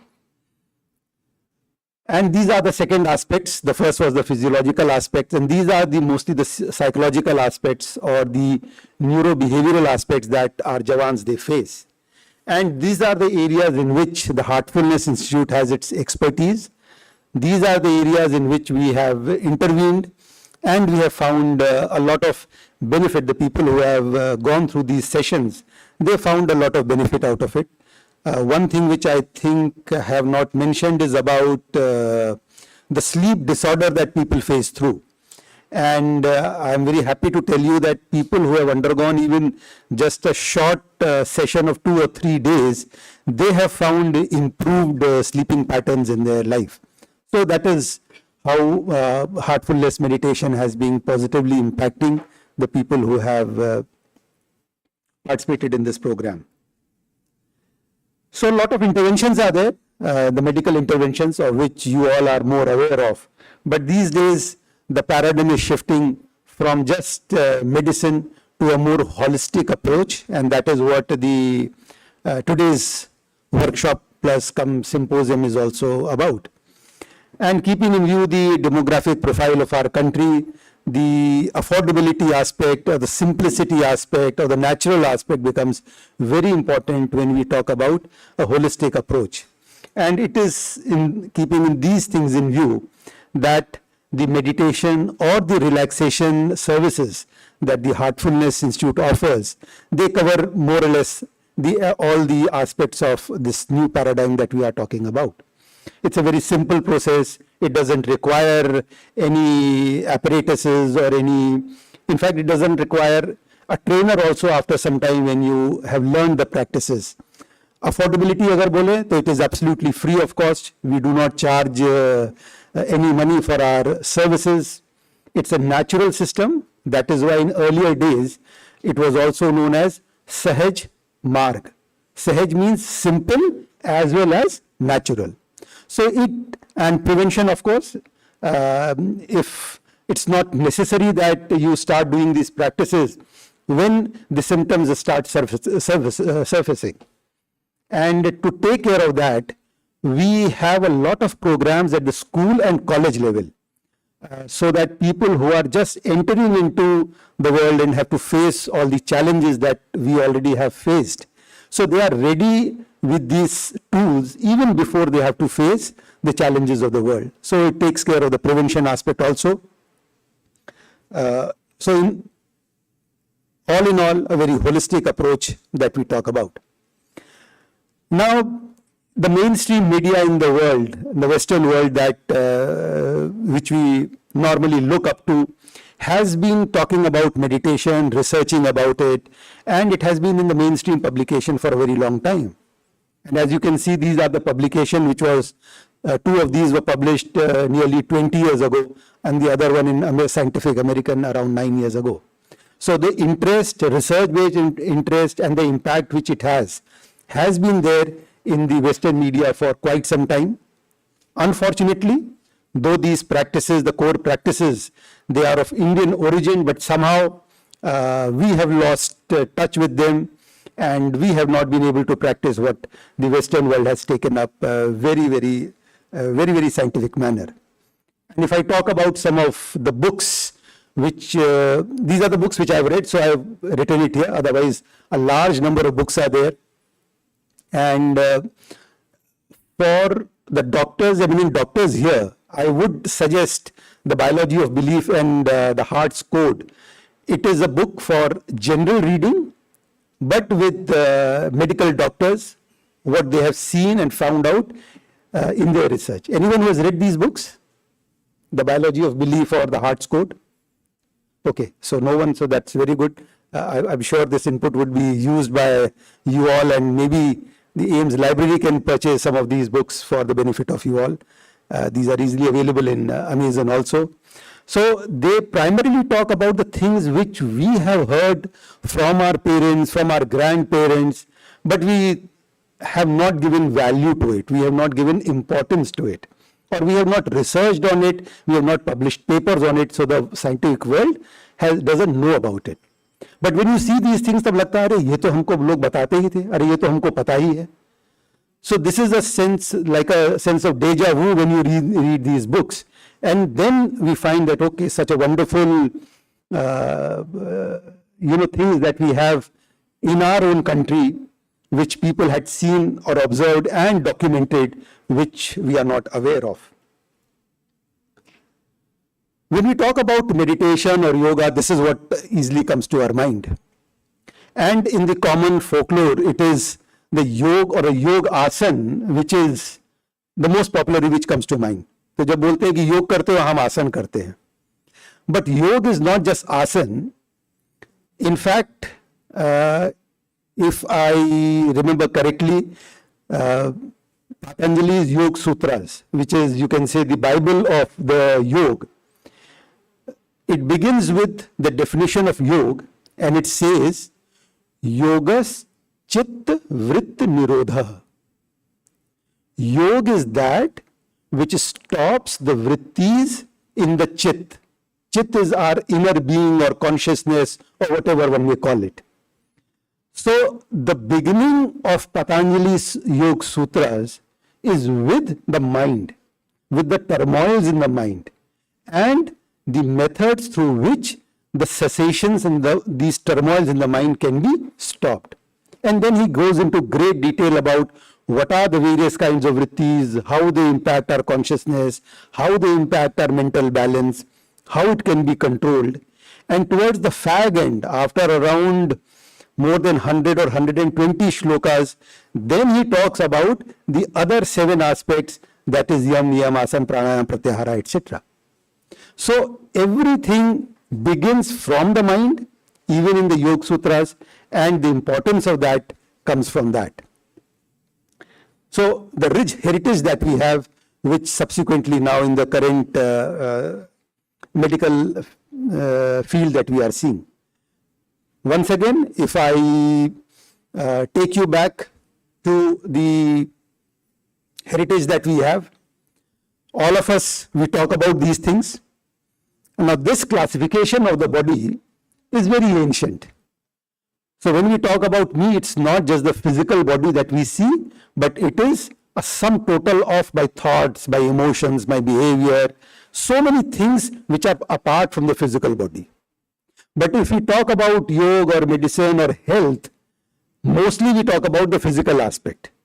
The middle portion, the subtle body or the sukshma sarir or the mental aspect or the emotional aspect is not part of that. I'll not talk about the core aspect, the karan sharir or the causal body, but the meditation or the holistic aspect, it takes care of the subtle body.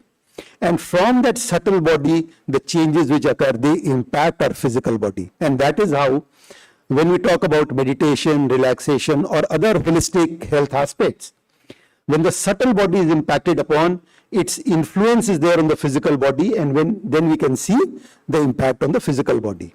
What we call the psychosomatic disorders, then it is actually a psychosomatic order or a healing of from the mind on the physical aspect. So just like we have psychosomatic disorders, we can also cure those things through the subtle body. Another classification that we often talk about, and which is very important, is the various layers of our body. Once again, it is a slightly detailed classification than the previous one. It had 3 bodies. This talks about 5 bodies.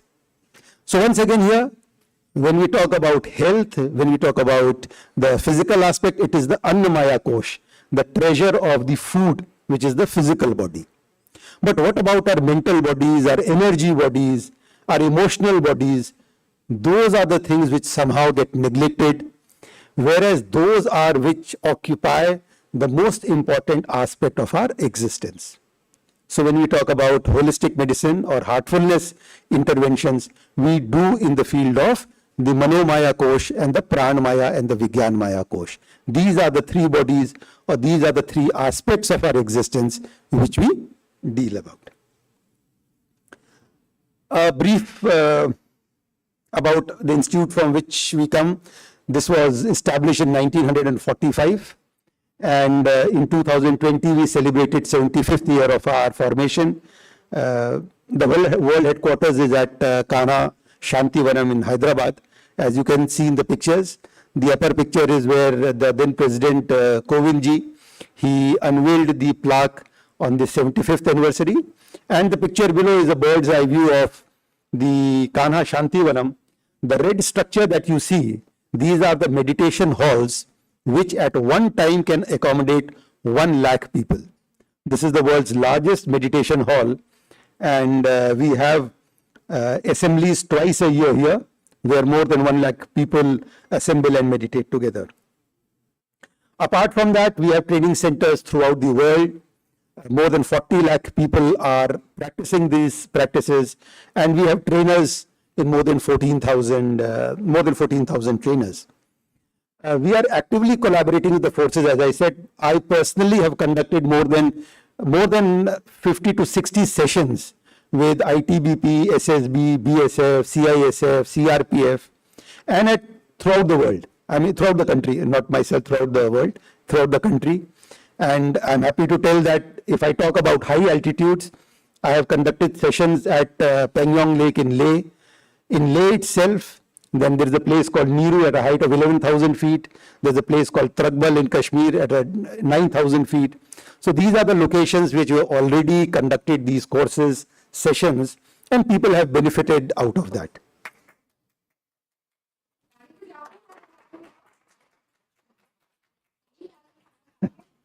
Thank you.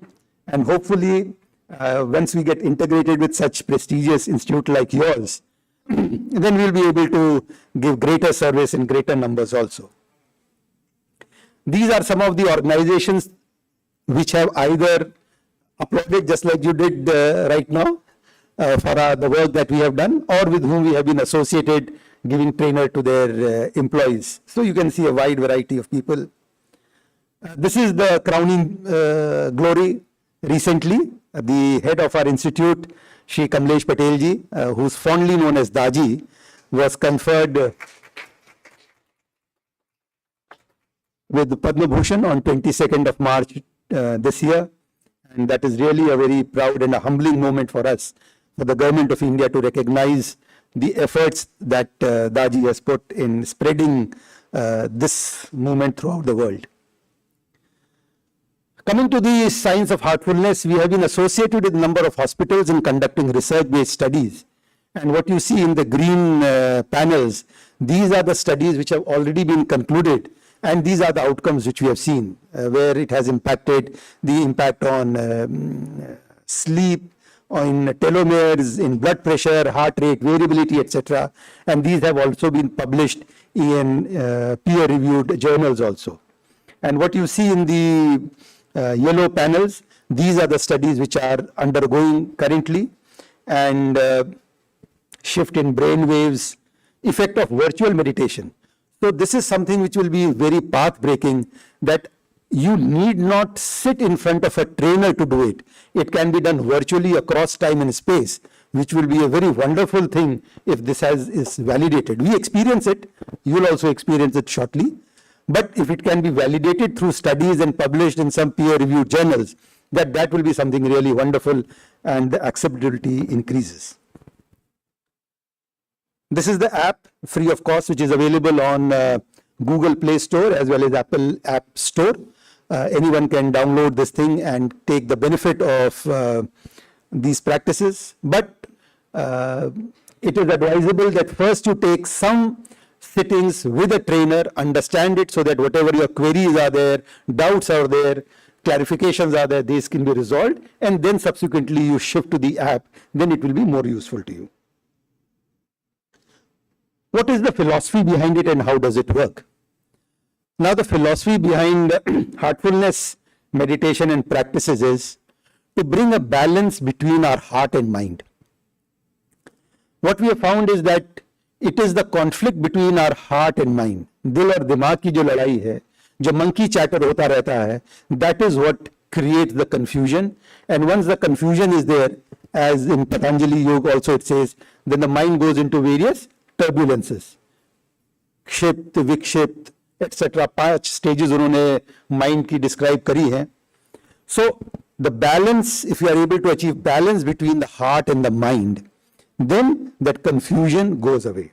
And when it happens, then we are able to live a harmonious life, a life which is balanced, a life which will help you to propel ahead in your physical or material achievements, and at the same time keep you calm, composed, and centered within yourself.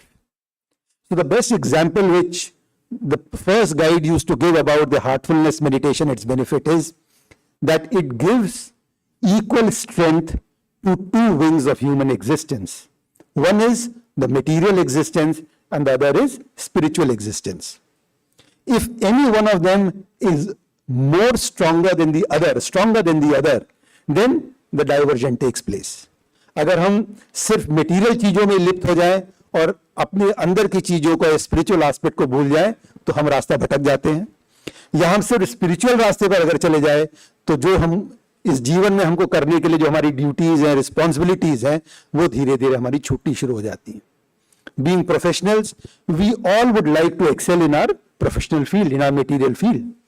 At the same time, we would also like to be centered, to be calm, composed, balanced, and remain within the spirit which has been granted to us. So heartfulness meditation helps us to achieve that golden balance. How it is done?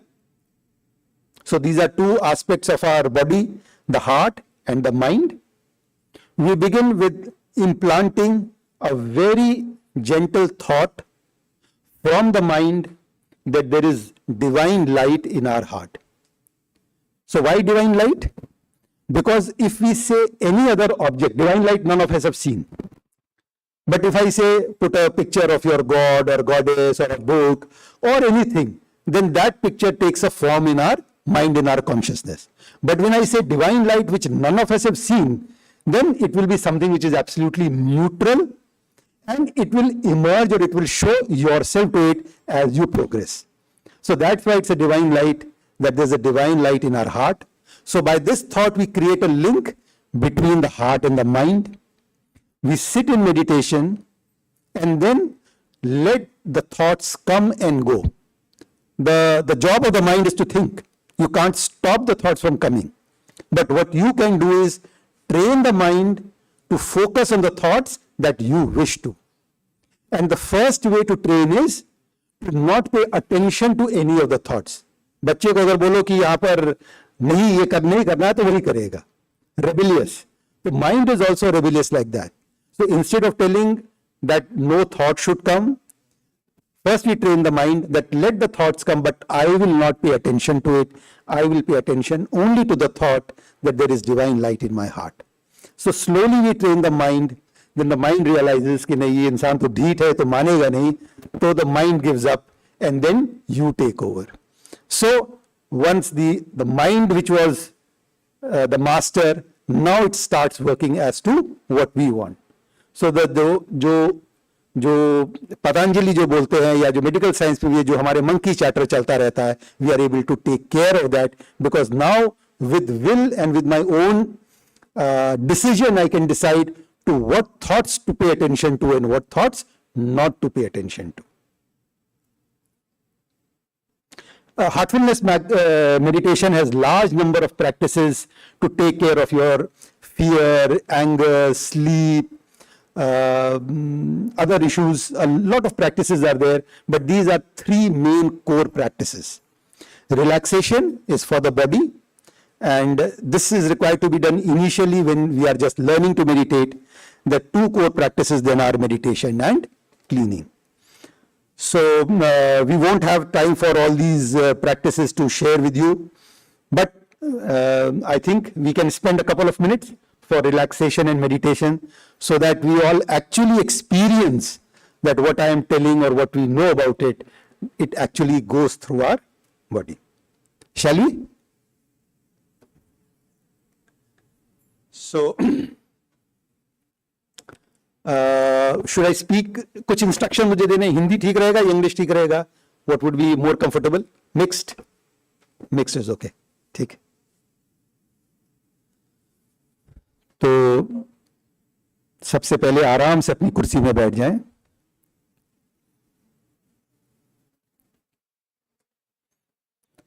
Sit comfortably in your chair.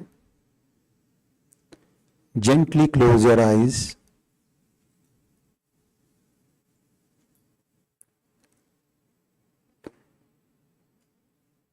Take a deep breath and let it go.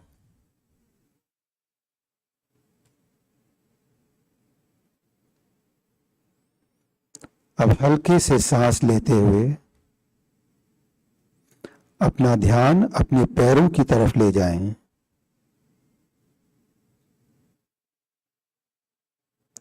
अपने पैरों की उंगलियों को हल्के से हिलाएं और ढीला छोड़ दें। एक विचार दें कि धरती से प्रेम भरी ऊर्जा आपके तलवों से आपके शरीर में प्रवेश कर रही है।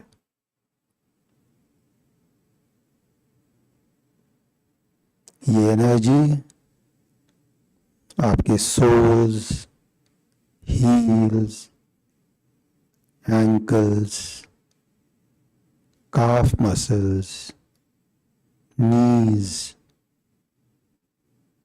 तक पहुंच चुकी है। आपके थाइस से ऊपर होते हुए it is reaching up to your waist. अब शरीर के नीचे का हिस्सा पूरा इस ऊर्जा में डूब चुका है। अगर चाहें तो अपने पैरों को हल्का सा हिलाकर कंफर्टेबल पोजीशन में ले आएं। अपना ध्यान अपनी पीठ की तरफ लेकर आएं और महसूस करें कि यह ऊर्जा पीठ के ऊपर चढ़ रही है,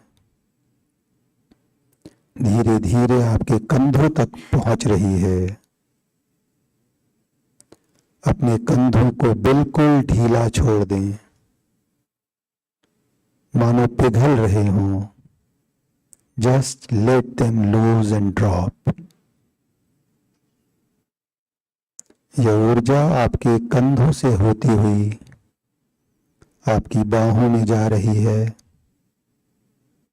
elbows, forearm, palms and your fingers। चाहे तो अपने हाथों को हल्का सा हिलाकर कंफर्टेबल पोजीशन में रख लें। अपना ध्यान अपने पेट की तरफ लेकर आएं और महसूस करें कि यह ऊर्जा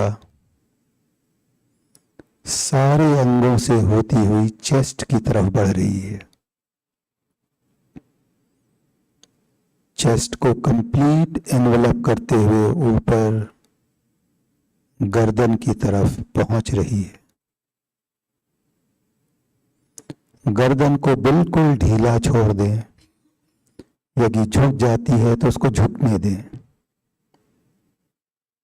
अपनी jaws, lips, cheeks, nose, eyelids, eyebrows, forehead, ears, and the top of the head. Now the entire body is covered with this healing, loving energy. अपने पूरे शरीर को स्कैन करें और कहीं भी अगर टेंशन हो, कहीं भी स्ट्रेस हो, तो उस हिस्से को बिल्कुल ढीला छोड़ दें।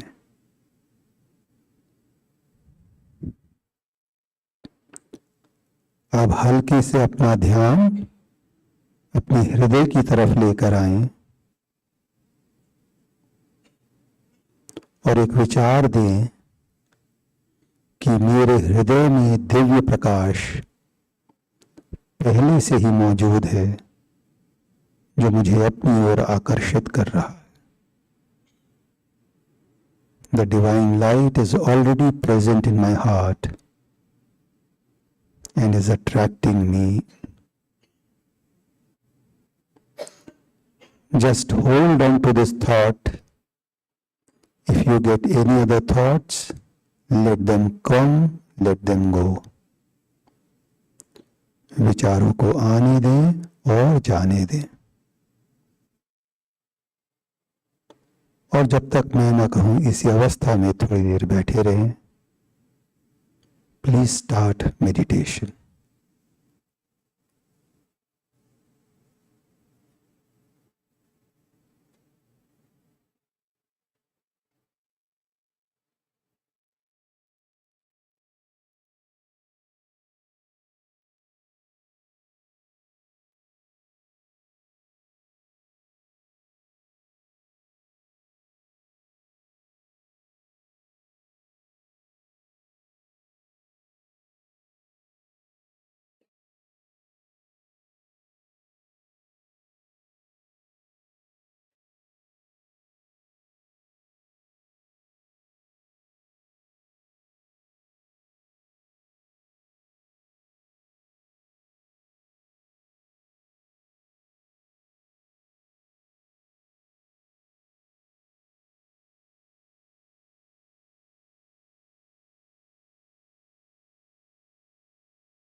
ध्यान समाप्त करें, लेकिन अपनी आंखों को भी बंद रखें and try to observe your inner condition. And once you have observed, gently open your eyes.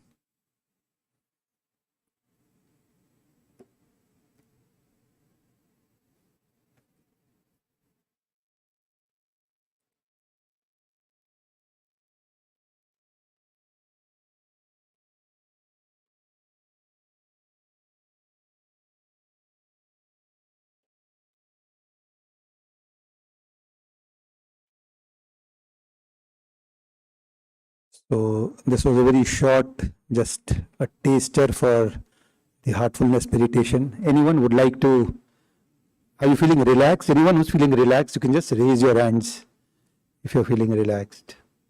Okay, thank you. Are you feeling sleepy also or energized? Who's feeling energized? Okay, so relaxed and energized. So that is what we had a session a couple of days back at AIIMS itself. Physiology department had organized it. So that is what the difference between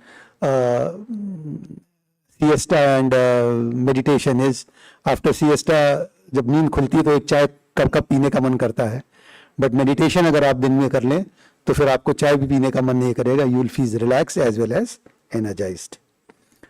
So I think I've taken slightly more time than what was allotted to me. Thank you very much.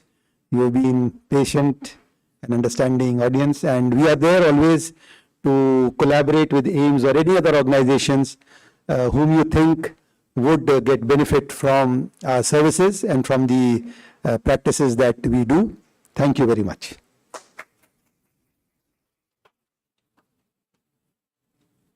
Thank you so much, sir, for such an illuminating talk.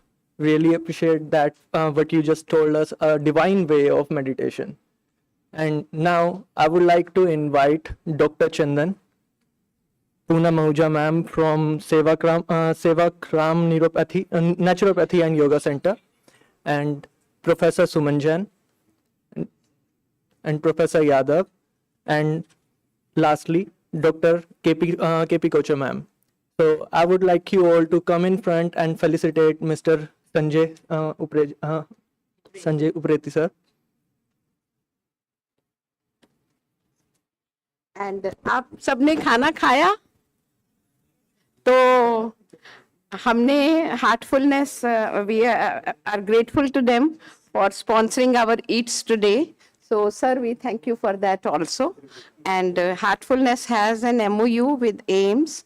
So over the course of the next few months, we shall be having a bigger conference with our director sir's initiative, and also Professor Bijlani and Heartfulness Group on International Conference on Value-Based Medical Education, and also set up a Center for Value-Based Medical Education. So मैंने विवेक जी से भी ये बात share किया है, और विनय जी भी हैं आसपास. I just saw him. Yes. So RDA और SYS और SU और nursing officers association of AIIMS, और हमारे जो लैब वीक होता है उसमें भी अजीत जी ने भी बोला, रिंकू जी आप बैठी हैं इधर. So we need everybody support and we shall see this through. Thank you very much. Please आप आगे आ जाइए. मैं तो इसलिए बोल रही थी तब तक आपको आगे आने का टाइम मिल जाए. हाँ मैं आ रही हूँ. आप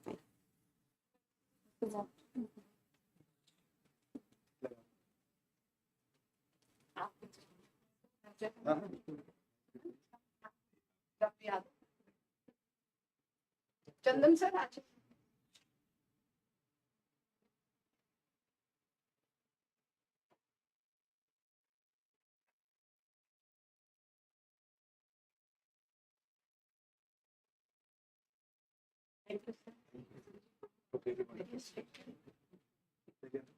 मतलब talk to जो कुछ भी जो experience है, that I would like you to have more.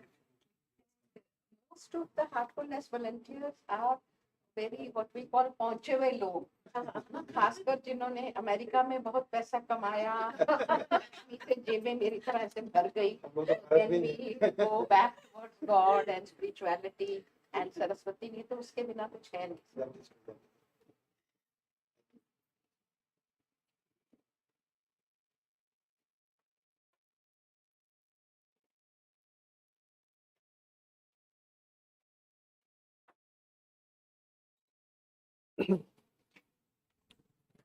Since Dr.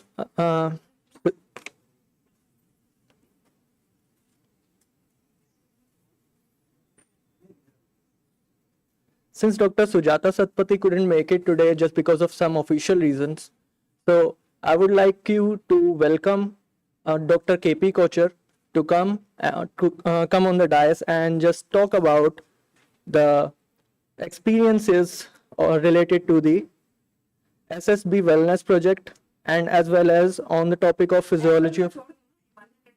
Okay. Thank you. Thank you, Rudraksh. And thank you, Richa. So, can we have this off now?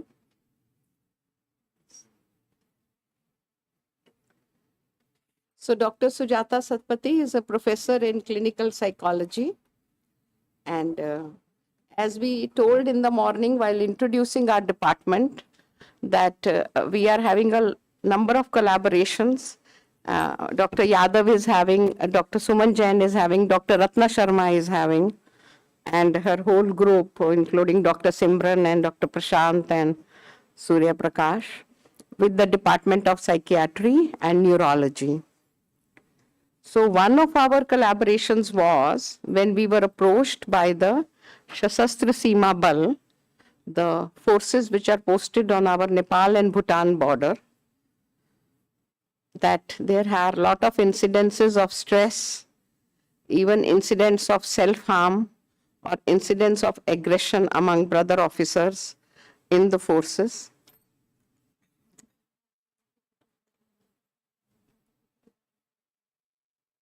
ये कौन सा है? वही है ना? डाल दीजिए. So we had started this about 4 years back, and with the permission of AIMS and SSB Frontier Headquarters, we had started. मैं SSB बोल रही हूँ, सुमन. We had started this in phase 3. Dr. Paresh Saxena, the IG there, he wanted to do these studies. He is a doctor by profession, a pediatrician, went into IPS, and he was very much sensitive to the needs of the officers posted at the border outposts about issues where their psychological well-being is being challenged and compromised. So myself with my colleague, Dr. Sujata Satpathy, and 2 other colleagues, one Dr. Rohit Verma from Department of Psychiatry here, and also Dr. Siddharth Sarkar from the National Drug Dependence and De-Addiction Center. We had devised a program where we trained all medical officers of the SSP who are posted in the battalion headquarters, and we gave them a training, formulated some questionnaires. One was the general health questionnaire. One was an audit scale. Audit, sir, is alcohol use, dependence and treatment scale, and also their normal functioning, what issues bothered them. And then we also developed our own scale. Along with it, we took their basic parameters, health parameters, including a basic heart rate and blood pressure and respiratory rate, to calculate their heart rate variability. In the morning, Dr. Deepak had very nicely told us about heart rate variability.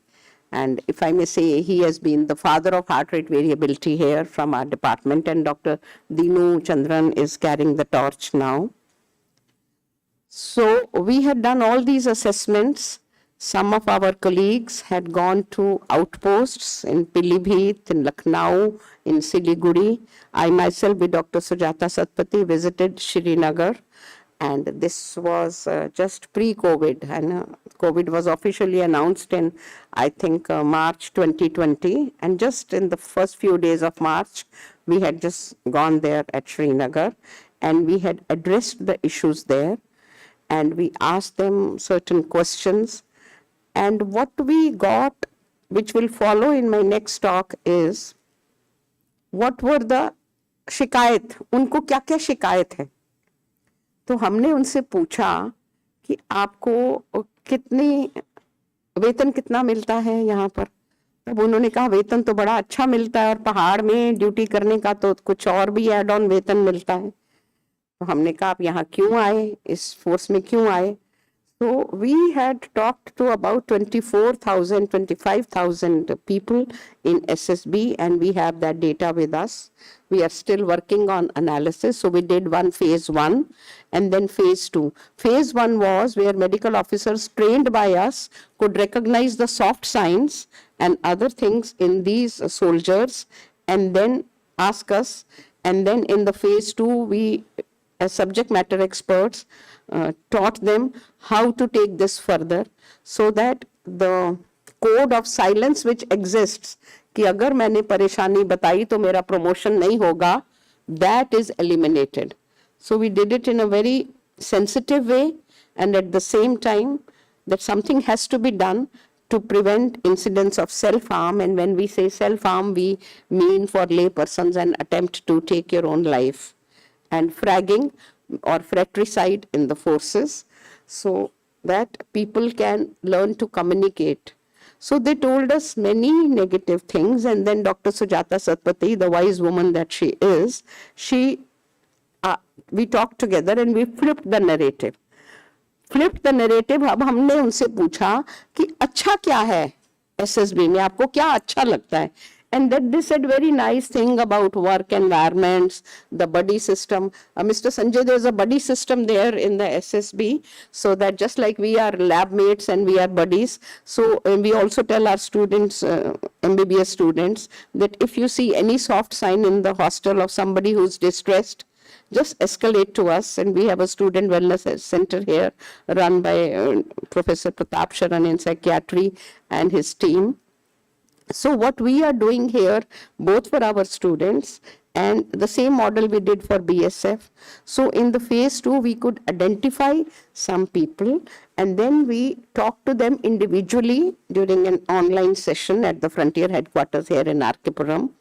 And we are very happy to say that we could really ward off much of the stress. Many times it was just the communication difference. And people have that,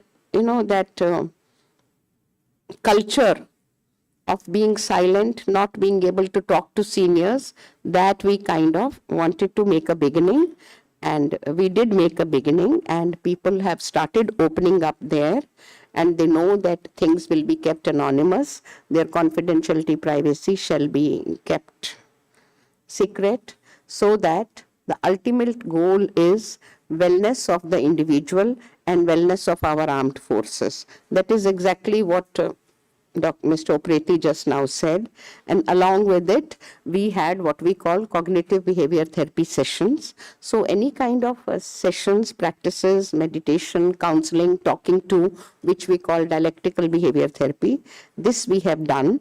And now we are reaching, we have reached but haven't yet started the third phase of our wellness project, which is to evidence the neurobiological correlates and do the complete data analysis of the data which we have got of these 25,000 soldiers, to get their heart rate variability for one, to develop certain classifier models so that we can have a stratification or a cluster analysis that these are the vulnerable ones, and taking that advice, their posting stations can be taken care of, because there are extreme environments there.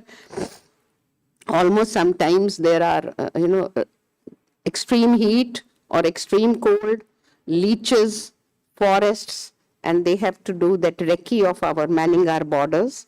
So वो हमारे सीमा के प्रहरी हैं और हमारा कर्तव्य बनता है कि हम उनका ख्याल रखें, उनको हम खराब ना होने दें for their physical, mental, social, emotional and spiritual health.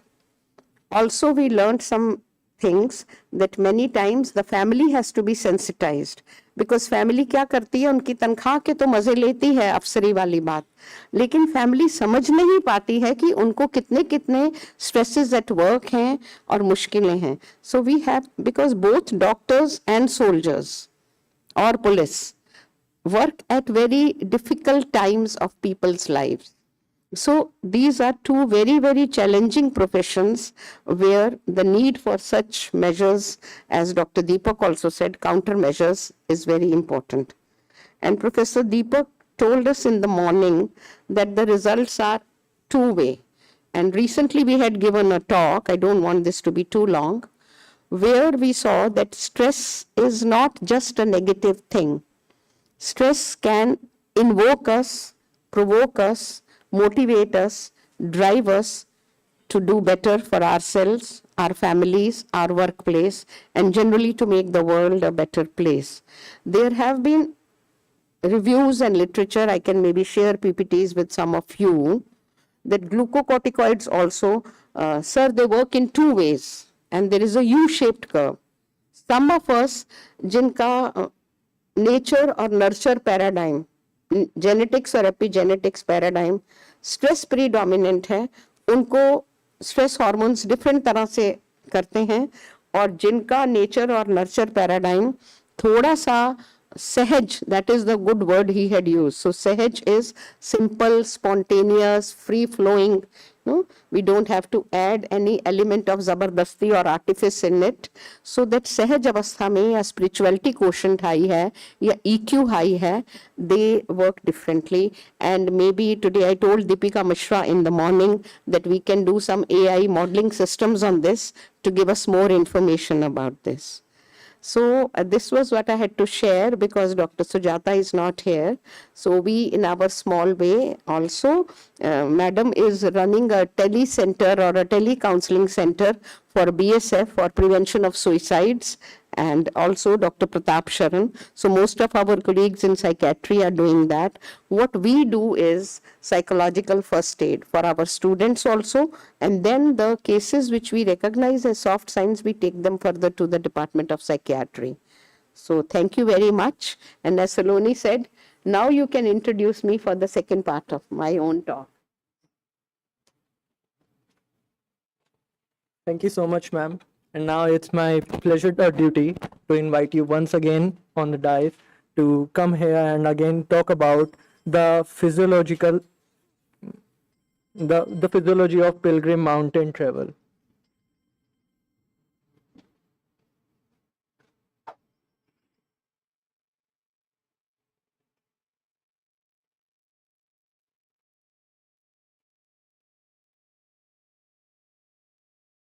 सुबह विवेक जी ने बोला था कि हम चाहे पर्वत आरोहण करें या एक एम्स जैसी आयुर्वेद संस्थान में पढ़ाई करें, बात एक ही है.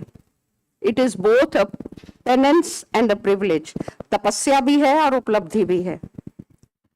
छोटे छोटे 4-5 साल के बच्चों को पढ़ाया जाता है कि आपको मल मूत्र से दूर रहना है, आपको खून और शव से दूर रहना है. लेकिन जब हम चिकित्सा के विद्यार्थी बनकर यहाँ आते हैं तो छोटे छोटे, कई पूरे 17 साल के भी नहीं हुए होते, है ना, लीगली उनको हम जुवेनाइल्स कह सकते हैं या नॉन मेजर, उनको ये सब देखना पड़ता है. डिसेक्शन हॉल में ड्यूटी लगती है, कैडावर की डिसेक्शन करते हैं और हर वक्त बॉडी फ्लूइड से मल मूत्र, स्पूटम, सीमन, ब्लड, इन सब से सामना पड़ता है. तो इस सब में हम कैसे पॉजिटिविटी लाएं, वो पहाड़ चढ़ने से कम नहीं है. और ये पिक्चर हमने अपने पतिश्री से ली है, उनको बड़ा शौक है पहाड़ों का, तो ये वैली ऑफ फ्लावर्स का है. Coming back to the title of my presentation today, what I want to tell you is the good things about mountain travel.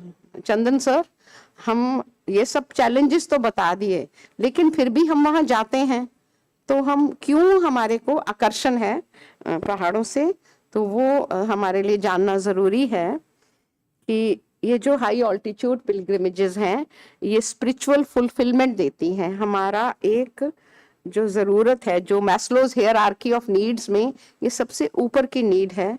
जैसे हमारा रोटी कपड़ा मकान जब पूरा हो जाए, पढ़ाई पूरी हो जाए, एक सोसाइटी सोशल नीड्स हमारी पूरी हो जाए, देन एज एन इवॉल्व्ड प्राणी हमारी ज़रूरत है कि हम स्पिरिचुअल फुलफिलमेंट की तरफ जाएं और सैल्वेशन यानी मोक्ष की तरफ जाएं। और ये जितना हार्डशिप होता है इससे हमें घबराना नहीं है। सफरिंग में be perceived as an integral part of the trip. One of our patients, Buddhist monk, came to us one day and I asked him a question that if in one sentence you would tell us about what is in your specialty about your dharma. So he said that suffering is an integral part of our existence, and that suffering which drives us not to be bitter or angry or hostile or aggressive, but to do good and to spread more good in the world. For the past few months, I have not been having a domestic help. It's September 30 to be precise. So the woman who used to wash our clothes and the woman who used to sweep and mop our floors, two of them have left for some reasons. And because the circumstances were such that my daughter was doing her PhD thesis last, so she didn't want any change. That shall be submitted on 30th. So therefore, I took that responsibility on myself. Many times a change can also be a cause of stress or vulnerability. So many times my children tell me that, why are you doing this? And you don't seem to be tired. So I told them that shift the narrative. अगर आप इस काम को drudgery मानोगे तो आप थकोगे, हारोगे, आपकी कमर में दर्द होगा, आपको सर्वाइकल होगा, ये होगा, वो होगा, ऑल दैट। बट अगर आप इसको अपना धर्म, अपनी पूजा मान के चलोगे, then you will not feel tired. Rather you will feel happy and satisfied कि आप अपने गृहस्थ धर्म का पालन कर रहे हैं। नहीं, ये मैं वैसे बता रही हूँ आपसे कनेक्ट करने के लिए, मैं अपना बोस्ट नहीं करना चाहती ma'am. I just needed an example and this was the closest I could get. तो pilgrimage is also like that, कि पिलग्रिमेज का पार्ट है, it is an integral part of hardship. That is what invokes our good access, our eustress. So these are some Himalayan pilgrimages, and I've done some reading. So Dr. Basniat, he has done at least 15 publications on high altitude pilgrimage medicine, and I was reading these articles. So इसको थोड़े शब्दों में define नहीं किया जा सकता, the inherent beauty or experience of a pilgrimage. So these are some more. So the challenges we all know, environmental stress है, ठंड है, hypoxia, hypothermia, musculoskeletal stress है, metabolic stress है, cardiovascular stress है, cognitive stress है. We do cognitive neurophysiology and we do certain studies where we also do motor cognition. In simple terms, fall prevention or motor planning and execution, and Professor Suman Jain and Dr. Yadav, they help me with this. So we all know cardiovascular stress, and this is from Madam Latika Mohan, AIMS Rishikesh, and Dr. Surinder Pal Singh, you heard him in the morning session. And then we have a metabolic stress, muscle tension and metabolic stress and muscle damage. So all of these things go hand in hand.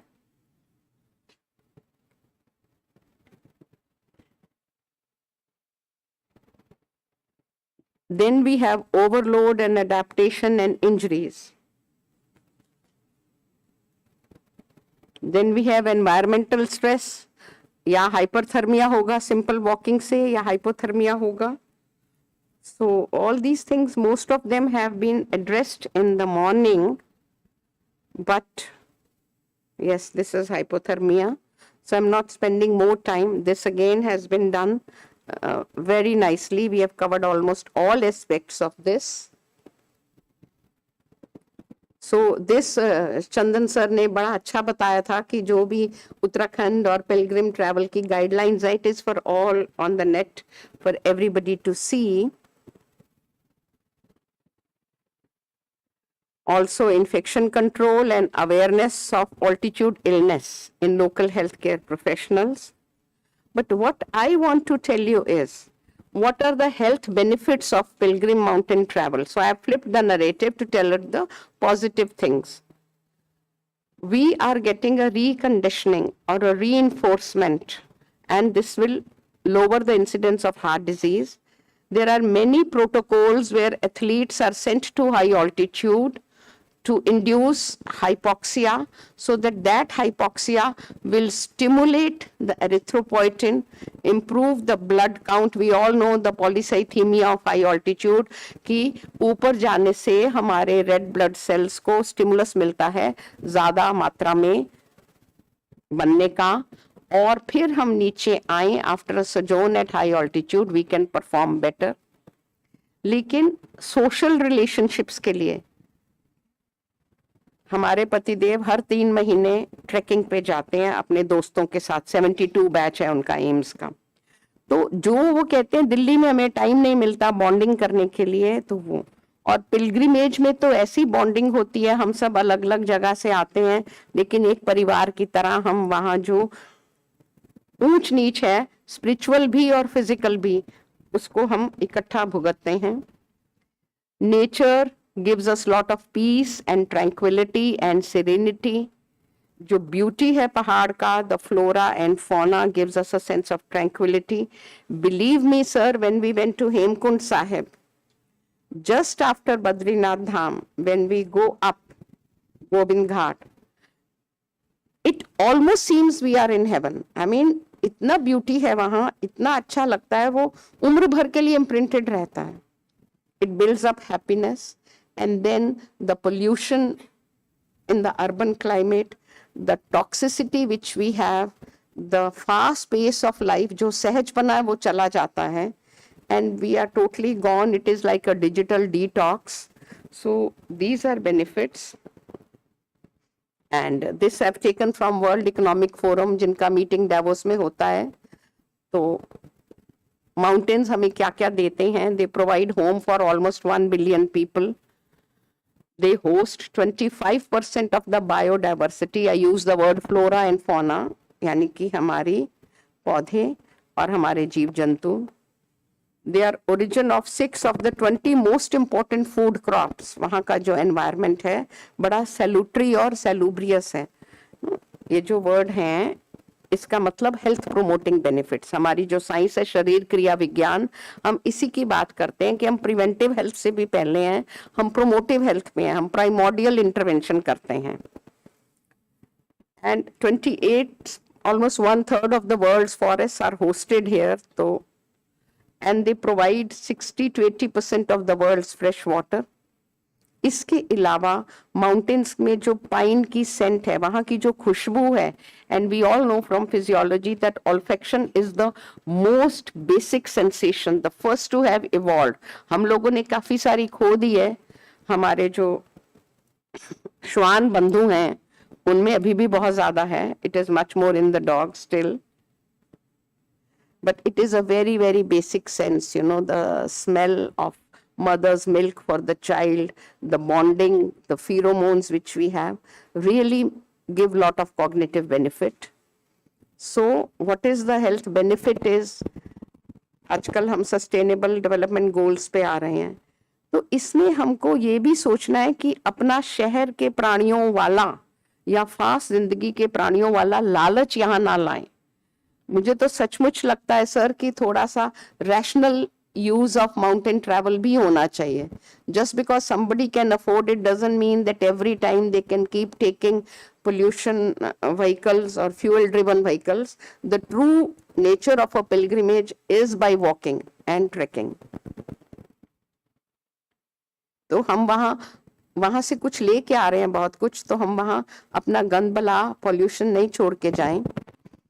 So this I told you that oxygen intake, risk of coronary heart disease better, pumping of blood, okay, reduction of cholesterol, improving efficiency of the heart and cleaning our blood, improving our fitness and metabolism, myoglobin content, the oxygen extraction property at the tissues and the oxygen uptake property at the lungs, both are enhanced.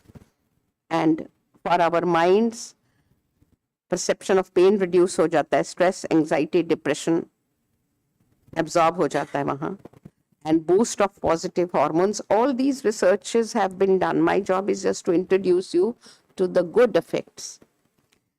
Helps to attain perseverance and discipline, because there needs to be a discipline. Yes, yesterday we had the news of a mountaineer, Baljeet Kaur, from Himachal, who was lost, and she's been found alive, and she has, I don't know, traveled how many peaks. Boosts our mood and strong bones. तो चलते फिरते रहें, चढ़ते रहें. Improves balance, gives us a chance to experience local food culture and life. That is really important. हमारे प्रधानमंत्री जी कहते हैं कि कम से कम एक शहर आप जरूर ट्रैवल कीजिए, एक स्टेट ट्रैवल कीजिए, एक तरह के कल्चर को जानिए, so that हम सब जुड़ सकें. You know, one country, one earth, one health, one future. That is also the theme of G20. Gaining new friends, empathy and generosity. And our softer skills, they are important, and detach from technology. So this is from Bhagavad Gita कि एक होता है सहजपन और एक होता है संयम या टेम्परेशन या मॉडरेशन या टेम्परेंस. तो ईटिंग, स्लीपिंग, वर्किंग और रिक्रिएशन में, तो लोग रिक्रिएशन में भी लालच करते हैं. This can mitigate all sorrows by practicing yoga. Thank you very much for patient listening. हमने स्कूल में कहावत पढ़ी थी नहुष के बारे में, कविता थी. अब गिरा तो क्या हुआ, चढ़ के रहूंगा मैं. नहुष जी को धरती से ऊपर देवभूमि में या जहां देवता बसते हैं वहां बुलाया गया था. तो उनमें थोड़ा सा अहंकार आ गया, पर उनको फिर रियलाइज हुआ अब गिरा तो क्या हुआ, चढ़ के रहूंगा मैं, नर हूं पुरुष हूं, बढ़ के रहूंगा मैं. Thank you very much. Thank you so much, ma'am, for such an amazing talk.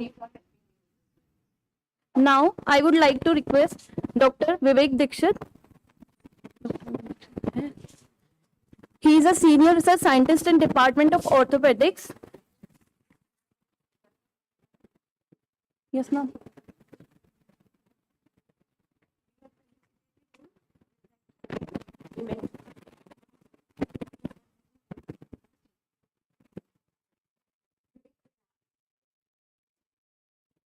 He'll give his lecture on sun-seeking behavior and good health at high altitude. So welcome, sir. Done, sir.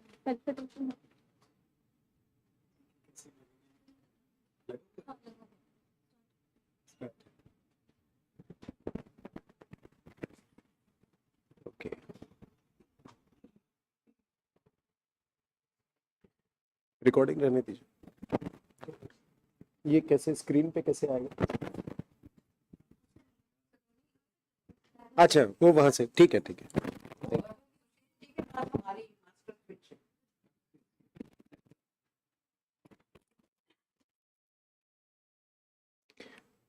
आप सभी को बहुत बहुत नमस्कार.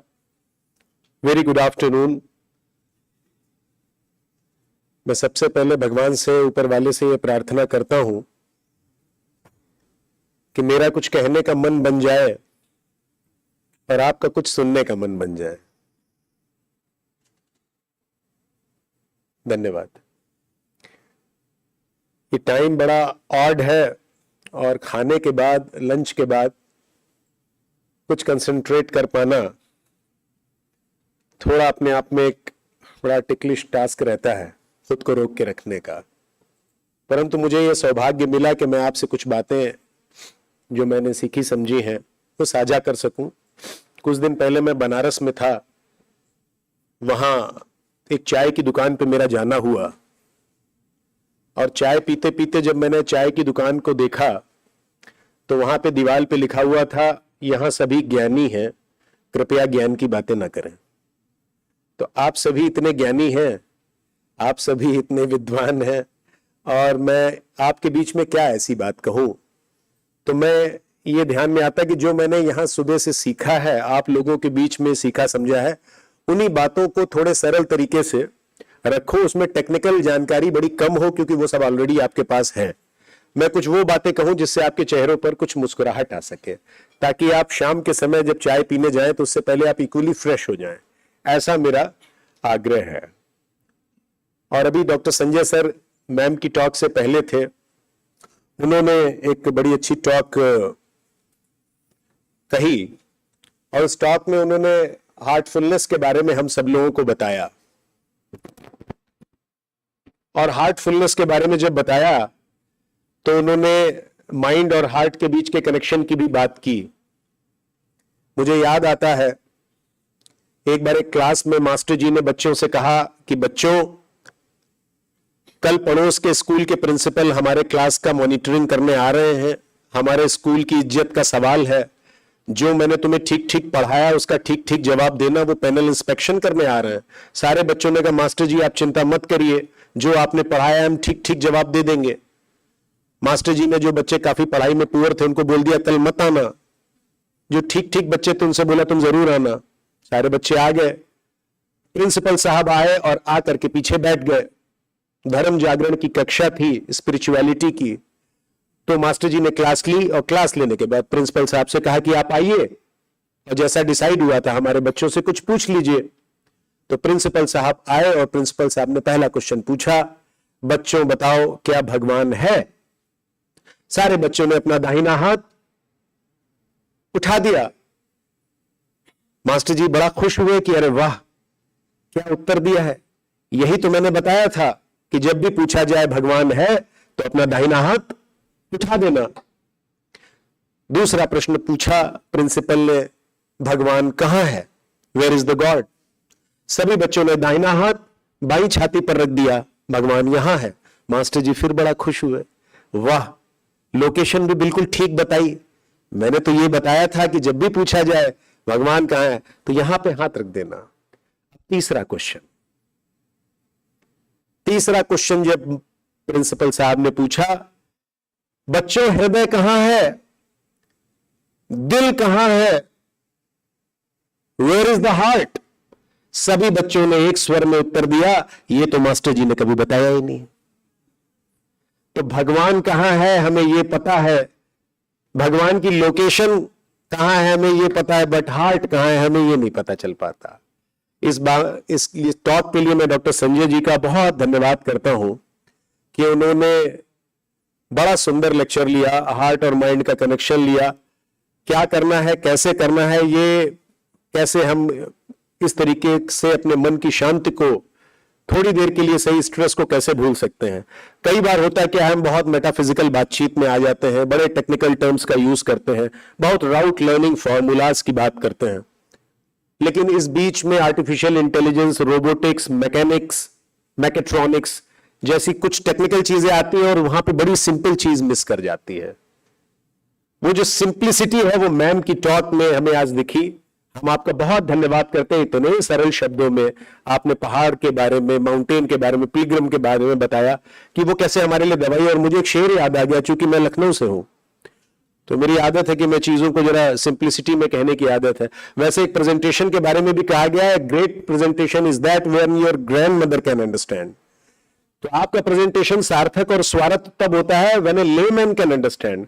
मुझे आपके presentation में जो पहाड़ों पे और पिलग्रिम पे जाने का फायदे नजर आए, उसको मैं एक एम्स में रह करके एक बात कहना चाहता हूं कि जिन्हें शहर की दवा नहीं लग पाती, जिन्हें शहर की दवा नहीं लग पाती, उन्हें पहाड़ों की हवा लग जाती है।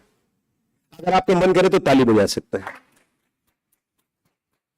क्योंकि आपको वो जिम्मेदारी भी उठानी है। जो खाली पड़ी हुई कुर्सियां हैं वो इस बात का द्योतक है, इस बात का संकेत है, ये जिम्मेदारी भी आपके कंधों पे है।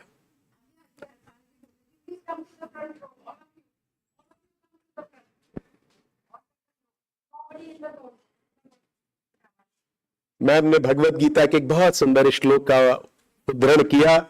ये भी भगवान कहते हैं, मूकम करोति वाचालम पंगुम लंघयते गिरिम यत् कृपातम हम वंदे परमानंदम माधवम। भगवान से ऐसी प्रार्थना है कि हम वो सारे काम कर पाए जो शारीरिक अक्षमता के कारण हम कभी नहीं कर पाए।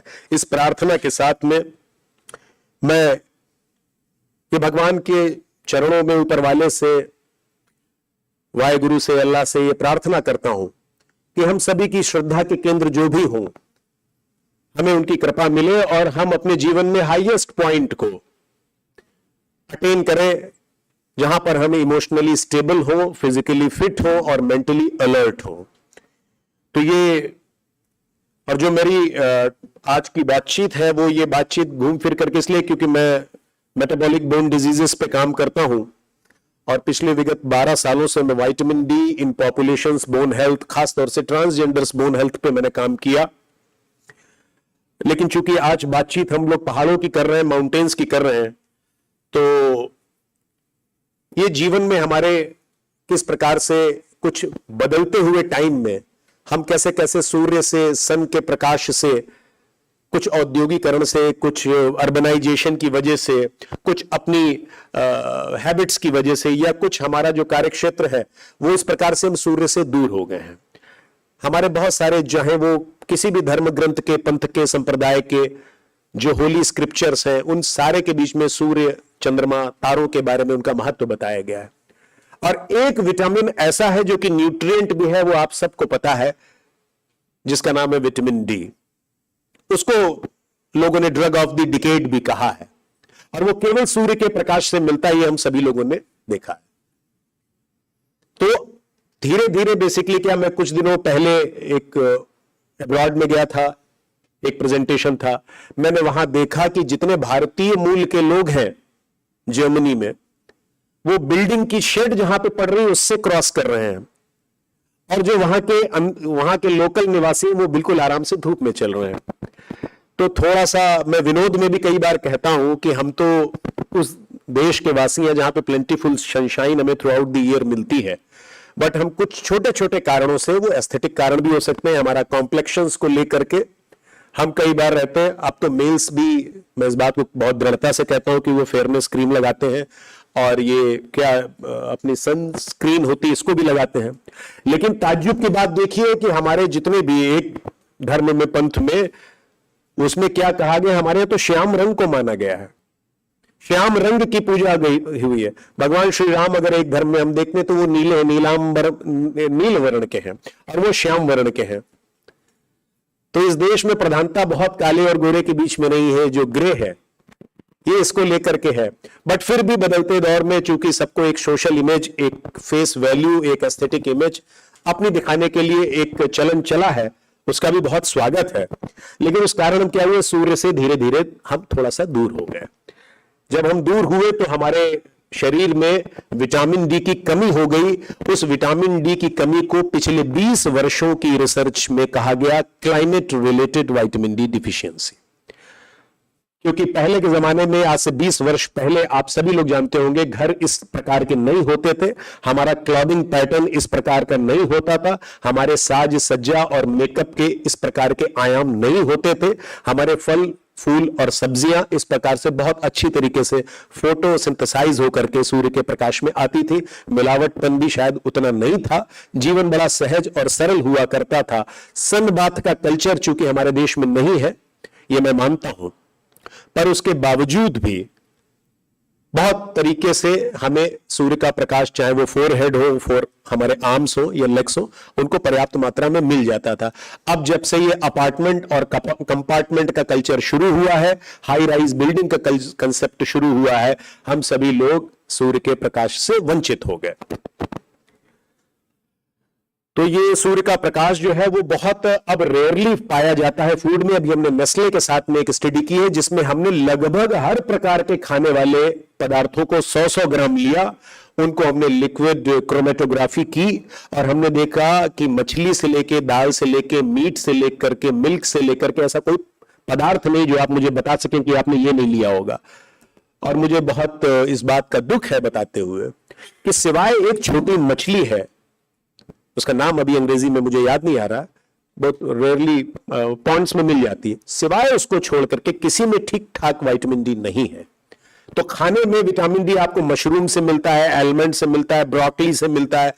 तो इस मैं क्षमा चाहूंगा कि आप दोबारा से उन चीजों को रिव्यू करिएगा। अगर आप ये सोच करके खुश हो जाते हैं कि मुझे भोजन से विटामिन D2 मिल जाएगा या विटामिन डी मिल जाएगा, उसके लिए you have to still rely on the sun seeking behaviour. अब हम उस देश में हैं जहां पर विटामिन डी तो पूरे साल भर है, लेकिन वो चिराग तले अंधेरा है, जहां पर 90% लोग भारतीय जो विटामिन डी की कमी से ग्रसित हैं। और जो सोलर जेनिथ एंगल है, जो भारतीय अक्षांश है, उसमें केवल 1% of from among the all the ultraviolet rays from A to E, white में हमारे काम की तो अल्ट्रावायलेट बी है, तो अल्ट्रावायलेट बी हमें केवल 1% मिल रही है, जो हमारा दक्षांश है। अब चाहे आप देख लीजिए बच्चों से लेकर बूढ़ों तक, starting from the paediatric to geriatric population, सब में विटामिन डी की कमी है। अर्बन से लेकर रूरल तक, प्लेन से लेकर हिल्स तक 70 to 100% of vitamin D deficiency in the general population है। डॉक्टर साइरस कूपर, जो कि खुदा कहे जाते हैं ऑर्थोपेडिक्स और र्यूमेटोलॉजी के, मैं उनके साथ मुझे काम करने का मौका मिला साउथहैम्पटन में, उनका एक प्रिडिक्शन है, उनकी एक मेडिकल साइंस की भविष्यवाणी है कि 2050 में जब पूरे विश्व में जितने भी कूल्हे के फ्रैक्चर होंगे, भारत में ठीक उसके आधे फ्रैक्चर होंगे। ये बड़े ताज्जुब की बात है। तो आप समझिए अभी ठीक 27 साल बचे हैं जहां पर कहीं ऐसा ना हो जाए कि फ्रैक्चर्स भी जो है वो डायबिटीज और उसकी तरीके से कॉमन है। और ये प्रेडिक्शन बिल्कुल ठीक तरीके से जा रहा है, क्योंकि जिस प्रकार से विटामिन डी डिफिशियंसी एक रिस्क फैक्टर है महिलाओं, मैंने पोस्ट मेनोपॉजल लेडीज पे काफी काम किया है, और because of the oestrogen deficiency and the from among the all the factors जो अभी मैं आपको बताने वाला हूं, तो विटामिन डी तो सबका, आप इसलिए ये कहते हैं कि जिसको भी आप चुन लीजिए, जिसको भी आप कहिए कि मिस्टर ए या मैडम एक्स ये विटामिन डी डिफिशिएंट नहीं होंगी, ऐसा बहुत अनलाइकली है। So everybody is deemed vitamin D deficient. हमको प्रिज्यूम करके चलना चाहिए कि जो आ रहा है वो डीम्ड विटामिन डी डिफिशिएंट है। ये एक एम्स की स्टडी हुई, डॉक्टर मारवा ने ये स्टडी की 2016 में, और इसने बड़ा मिथ बस्ट किया। हम सारे लोग तो हमेशा सोचते हैं जी मैं तो धूप में अखबार पढ़ता हूं, जी हम तो धूप में चाय पीते हैं। और रीजनल और सीजनल वेरिएशंस में हमारे प्रोफेसर सेतुरमन सर और डॉक्टर मारवा सर ने यह बात बताई कि भैया पूरे दिन भर में अल्ट्रावायलेट बी रेज जो आप सुबह 7 बजे 8 बजे अखबार पढ़ने बैठ जाते हो उसमें नहीं मिलता। असली विटामिन डी की जो मैक्सिमम वेवलेंथ है, जो उसकी मैक्सिमम एब्जॉर्प्शन है, वो केवल दोपहर में 11 से 1 के बीच में है। अब हमारा आपका पहला प्रश्न आता है कि साहब 11 से 1 के बीच में तो हम ऑफिस में होते हैं, महिलाएं कहती हैं कि हम अपने घर में होते हैं, तो फिर ये, और फिर अगर कोई बोलता है कि साहब 11 से 1 के बीच में मान लीजिए हम बाहर चले भी जाएं, सो ये तो हीट इतनी ज्यादा है, वो तो लेने के देने पड़ जाएंगे, कहीं ऐसा ना हो हीट स्ट्रोक हो जाए। तो फिर विटामिन डी हम कब लें, कैसे लें, क्योंकि हमें तो अब पहली बार पता चला कि साहब 11 से 1 के बीच में मिलता है। अब हमारे यहां सन बात को लेकर के लोग थोड़े से लेस वोकल है, because of the all the social reasons. High melanin content Indian population में थोड़ा ज्यादा है, which can create an kind of a hindrance in absorbment. हमारी फिजिकल एक्टिविटी थोड़ी लो है, इंडोर कन्फाइनमेंट अगेन हम रहते हैं, growing culture of application of sunscreen, dressing, clothing, vegetarian diet, ageing, high rising building, sedentary lifestyle, ये सारे factors हैं जो कि इस चीज को ट्रिगर करते हैं। अब जो विटामिन डी है उसके बेनिफिट्स क्या है, मेरे कुछ सारे आर्टिकल्स में उसको मैंने बताया कि it is a drug of the decade, और इसके जो बेनिफिट्स है which are beyond bone health. So vitamin D is truly remarkable as it is both a nutrient and a hormone to that plays a wide variety of health benefits beyond bone health. The reason in part that vitamin D plays such a crucial role because its receptors are present almost in every cell and the tissue. और vitamin D जो है वो more than 200, कुछ जगह उसको 2000 भी कहा गया, लेकिन मैं बहुत रैशनल होकर आपसे बोल रहा हूं, मोर देन 200 जीन्स को अप रेगुलेट करता है। अब सवाल ये आता है कि धूप में कब जाएं, कौन सा ऐसा समय है जो धूप में हम बैठे, कितना बॉडी एरिया को हम एक्सपोज करें, क्या हमें ये रोज लेना चाहिए। हम तो इस बात से बहुत डरे हुए हैं कि कहीं हम टैन ना हो जाए, लेने के देने ना पड़ जाए।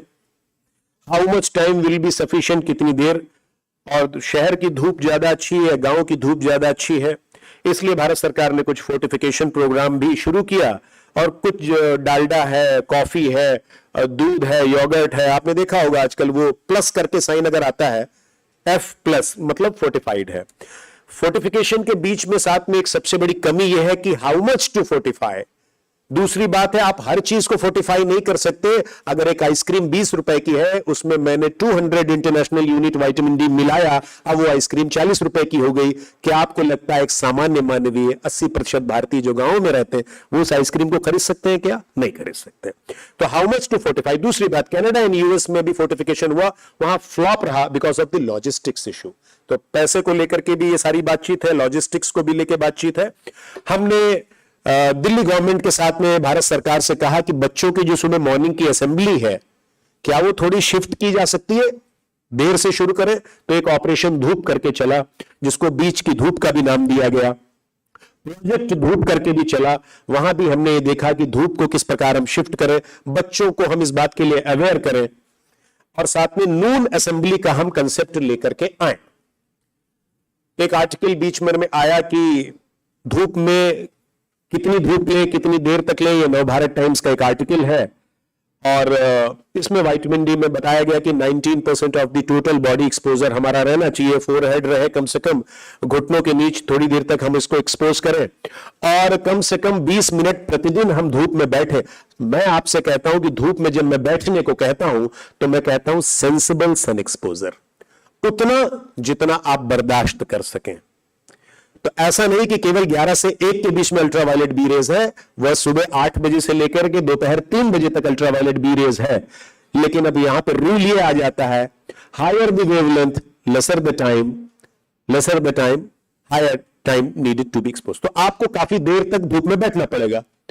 दूसरी बात है कि क्वालिटी ऑफ योर स्किन, आपकी स्किन की क्वालिटी कैसी है, उसमें कोलेस्ट्रॉल कितना है, कहीं वो एडवांस स्किन तो नहीं है। इन सारी चीजों का भी ख्याल रखना पड़ेगा। फिर आपको रोटेट भी करता रहना पड़ेगा कि थोड़ी देर आपने फोरहेड कर दिया, थोड़ी देर चीक्स कर दिए, उसके बाद आपने आर्म्स कर दिए, और उसके बाद आपने पीठ थोड़ी देर के लिए एक्सपोज कर दी। इस प्रकार से 7 से 8 मिनट के अंदर वो प्री विटामिन डी आपके शरीर में बनना शुरू हो जाता है। और दूसरी बात, यह प्रतिदिन की रिक्वायरमेंट है। It is not a affair of just one day, it is a affair of every day.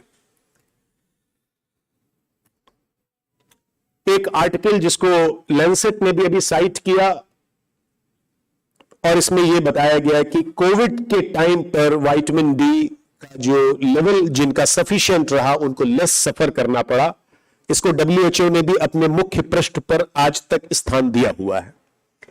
और इसमें यह भी बताया गया है कि शहर में जिस प्रकार से लाइफस्टाइल, उसमें स्लीप एपनिया, लोगों की quality of life, quality of sleep, खाना पीना किस प्रकार से डिस्टर्ब हुआ। इसमें यह भी कोविड के ऊपर है, observation in the light of vitamin D. और एक हम लोगों ने स्टडी की थी एमिटी विश्वविद्यालय में पढ़े लिखे लोगों के बीच में कि उन्हें KABP ऑफ विटामिन डी पता है कि नहीं पता है, ग्रेजुएट पोस्ट ग्रेजुएट लोगों के बीच में। तो बड़ा पुअर रिस्पॉन्स इसमें मिला। Vitamin D supplementation programme Bharat में शुरू हो, फोर्टिफिकेशन शुरू हो, ये एक एडमिनिस्ट्रेटिव और हेल्थ गवर्नेंस का इशू है। लेकिन कम से कम हम विटामिन डी के विषय में जाने, और उसको पाने के जो जो सोर्सेज हैं वो हम आपके ऊपर छोड़ते हैं। Whether you wish to attain and obtain through sun, whether you wish to obtain it through diet और एक्सरसाइज, और you are still rely on pharmaceutical methods, तो ये आपके ऊपर है। मैं इन चीजों को बिल्कुल भी सब्सक्राइब नहीं कर सकता। माय मेडिकल एंगल में भी superficial, but I would rather advocate to please visit in sun and they have a sun seeking behavior. Vitamin D bone mineral density improve करती है। एक लैक ऑफ सेकेंडरी हाइपरपैराथायराइडिज्म में जो पोस्ट मेनोपॉजल लेडीज हैं जिनका vitamin D तो बिल्कुल ठीक है, सॉरी पैराथायराइड हार्मोन बिल्कुल ठीक है, आई ठीक इन द सेंस का मतलब वो ऑप्टिमम रेंज में है, लेकिन विटामिन डी लो है, इसका मतलब वो सेकेंडरी हाइपरपैराथायराइड स्टेज को नहीं प्राप्त करती। ये भी एक बहुत अच्छी रिसर्च अभी निकल करके आई है। फ्रैक्चर्स में विटामिन डी का बहुत अच्छा रोल है, और एक ये विटामिन डी सप्लीमेंटेशन प्रोग्राम के लिए गवर्नमेंट को एक लेटर टू द एडिटर है। अब सवाल ये आता है कि कितना विटामिन डी हमने आपको बताया कि धूप में आपको 20 मिनट रहना है, सेंसिबल सन एक्सपोजर करना है, प्रतिदिन करना है। प्रतिदिन यदि नहीं कर पाते तो हफ्ते में 2 से सवा 2 घंटे का टोटल एक्सपोजर आपका सन का होना चाहिए। अब ये आप चूज कर सकते हैं, keeping in view of the half life of vitamin D. So एक जो लोडिंग डोज है वो 2000 इंटरनेशनल यूनिट की पर डे की मानी गई है, इसीलिए हम 60,000 इंटरनेशनल यूनिट का एक सैचेट देते हैं। 30 इंटू 2 60 होता है, इसलिए पर डे का जो रेशनल निकल करके आता है वो 2000 इंटरनेशनल यूनिट का रहता है। बहुत सारी स्टडीज ये कहते हैं कि प्रतिदिन यदि हम विटामिन डी, एक नेजल स्प्रे भी आ गया है आजकल, तो वो भी हम लोग ले सकते हैं अपनी चॉइस से। बच्चों की भी वही रिक्वायरमेंट है, थोड़ी सी कम है, 600 इंटरनेशनल यूनिट है। इसमें हमें ये ध्यान रखना है, सन सीकिंग बिहेवियर अगर आप किसी को प्रमोट करने के लिए कहते हैं तो आपको फार्मास्यूटिकल्स में दवा कितनी देनी है वो भी, उस चीज से आप बिल्कुल बच जाते हैं। तो आपको उसकी टॉक्सिसिटी भी हो सकती है, किडनी का कोई पेशेंट तो नहीं है, इस बात को भी ध्यान रखना है। तो बेहतर ये रहेगा कि हम जिस देश के वासी हैं, जहां पर हमें plentiful ample amount of sunshine through out the year मिलती है, हम उस सूर्य भगवान का, या उसको अगर हम एक प्लेनेट भी मान के चले, उसका हम फायदा लें। वो केवल हमारी बॉडी को स्टेरलाइज नहीं करेगा, वो हमें एक एंडोर्फिन करके एक बहुत अच्छा हार्मोन जो हमें एक सेंस ऑफ वेलबींग भी देता है। हमारा मूड खुशनुमा हो जाता है सूर्य के प्रकाश में अगर हम सन सीकिंग बिहेवियर करते हैं। बॉडी भी स्टेरलाइज करेगा, एंडोर्फिन भी हमें मिलेगा, विटामिन डी बनता है तो कैथेसिलिडीन बनेगा, जिससे कि हमारे जो वायरसेस हैं, बैक्टीरियाज हैं, थ्रू नेचुरल किलर सेल्स वो भी कम होते हैं, इंफेक्शंस का भी खतरा बड़ा कम होता है, और हमारे जीवन में एक पॉजिटिविटी आती है। आप तो उस विधा के विशेषज्ञ हैं, उस डिपार्टमेंट से आप हैं। तो जागरूकता के साथ में भी जो है विटामिन डी की जागरूकता भी अभी कम है समाज में, इसलिए हमें लोगों को प्रमोट करना है कि आप सन सीकिंग बिहेवियर अडॉप्ट करें। बहुत सारे इनिशिएटिव जो पीछे चले भारत सरकार में पब्लिक हेल्थ के पर्सपेक्टिव से, be it micro nutrient initiative, be it iron folic acid, pulse polio immunisation, iodine initiative और मिड डे मील इनिशिएटिव, ये सारे इनिशिएटिव जो पब्लिक हेल्थ के हेल्थ गवर्नेंस के पॉइंट ऑफ व्यू से चले हैं, क्या ऐसा संभव है कि एक आप सभी लोगों के नेतृत्व में डिपार्टमेंट ऑफ फिजियोलॉजी को केंद्र में रखते हुए, मैम आप उसके प्रोटोगनिस्ट बने, आप उसकी टॉर्च बियरर बने, आपके नेतृत्व में किस प्रकार का पब्लिक हेल्थ का भी कोई अभियान चले, उसको किस प्रकार से और अच्छा बनाया जा सकता है, तो किस प्रकार से हम लोगों को अवेयर कर सकते हैं।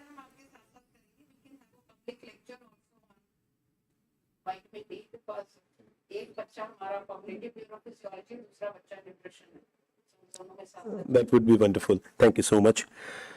So एक ऐसी ख्वाहिश है, आप लोग उसके, मैं उस विधा का विशेषज्ञ नहीं हूं, आप लोग हैं उसमें, मैं as a in a capacity of a health worker मैं उसमें कहां फिट होता हूं वो आप मुझे बताइएगा।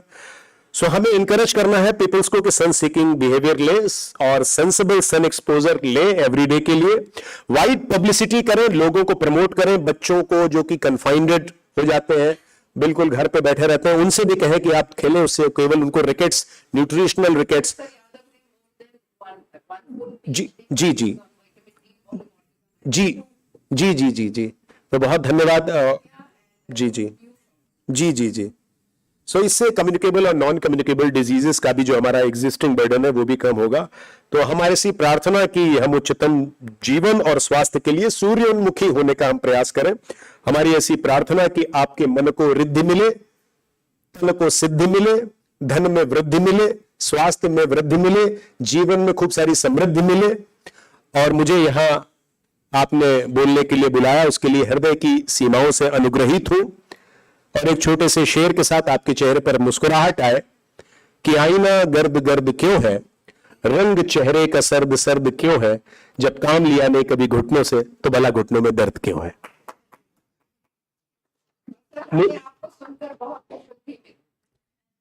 So I am truly humbled and honored. So for giving an opportunity to share some words. और मुझे यहाँ इतने प्रेम और ध्यान पूर्वक सुना, मुझे यहाँ बुलाया, उसके लिए हृदय की सीमाओं से अनुग्रहित हूँ। अंत में आप सभी के भीतर बैठे परमात्मा को प्रणाम करता हूँ। मेरा प्रणाम स्वीकार करें।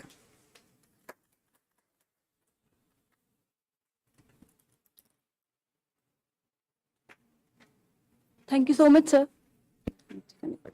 Before we continue, we would like to invite Dr. SP Singh and Dr. KP Kochar to come over here and felicitate Dr. Vivek Dikshit.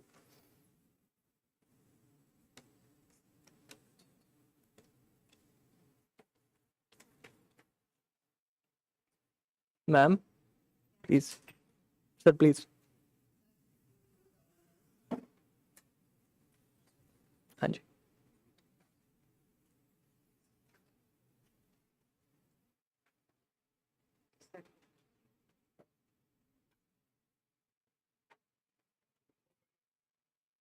नहीं नहीं सर, मेरे भाई है, आप कैसे कर रहे हैं? ऐसे मत कीजिए। ये अधिकार मत छीनिए। Thank you so much. Photo photo अच्छा हाँ sure. So Professor Singh is what we call old school doctor, scientist, teacher, scholar, and a great social person. It's a pleasure to have your presence, sir. आप भी आ जाइए sir, आप भी आ जाइए. You are part of the organizers. 2-3 और लेंगे। हाँ डॉक्टर यादव तो आएंगे ही सर. आप वाइटामिन डी करते हैं, वो डिपार्टमेंट में वही चीज करते हैं.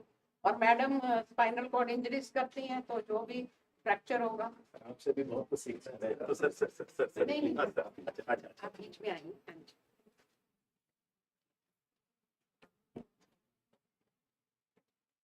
हाय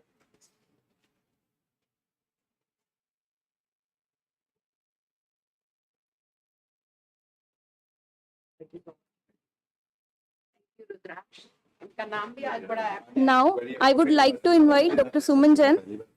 She is a professor in Department of Physiology, AIMS. Her research area of interest is in neurophysiology, neuromodulation, and nanomedicine also. Recently, she has broadened up her area of interest, and she has started her work in brain tumor also. Thank you. Ma'am, good afternoon, everyone. So, today we'll be having a small workshop on what we are doing in Department of Physiology Brain Stimulation Lab. ये I'll be talking about neuromodulation technique. जैसे ma'am ने सुबह introduce कराया था that my main forte and my expertise is in neuromodulation.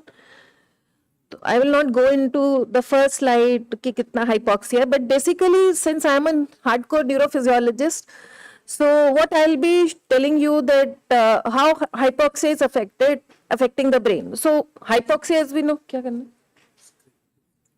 Oh, sorry.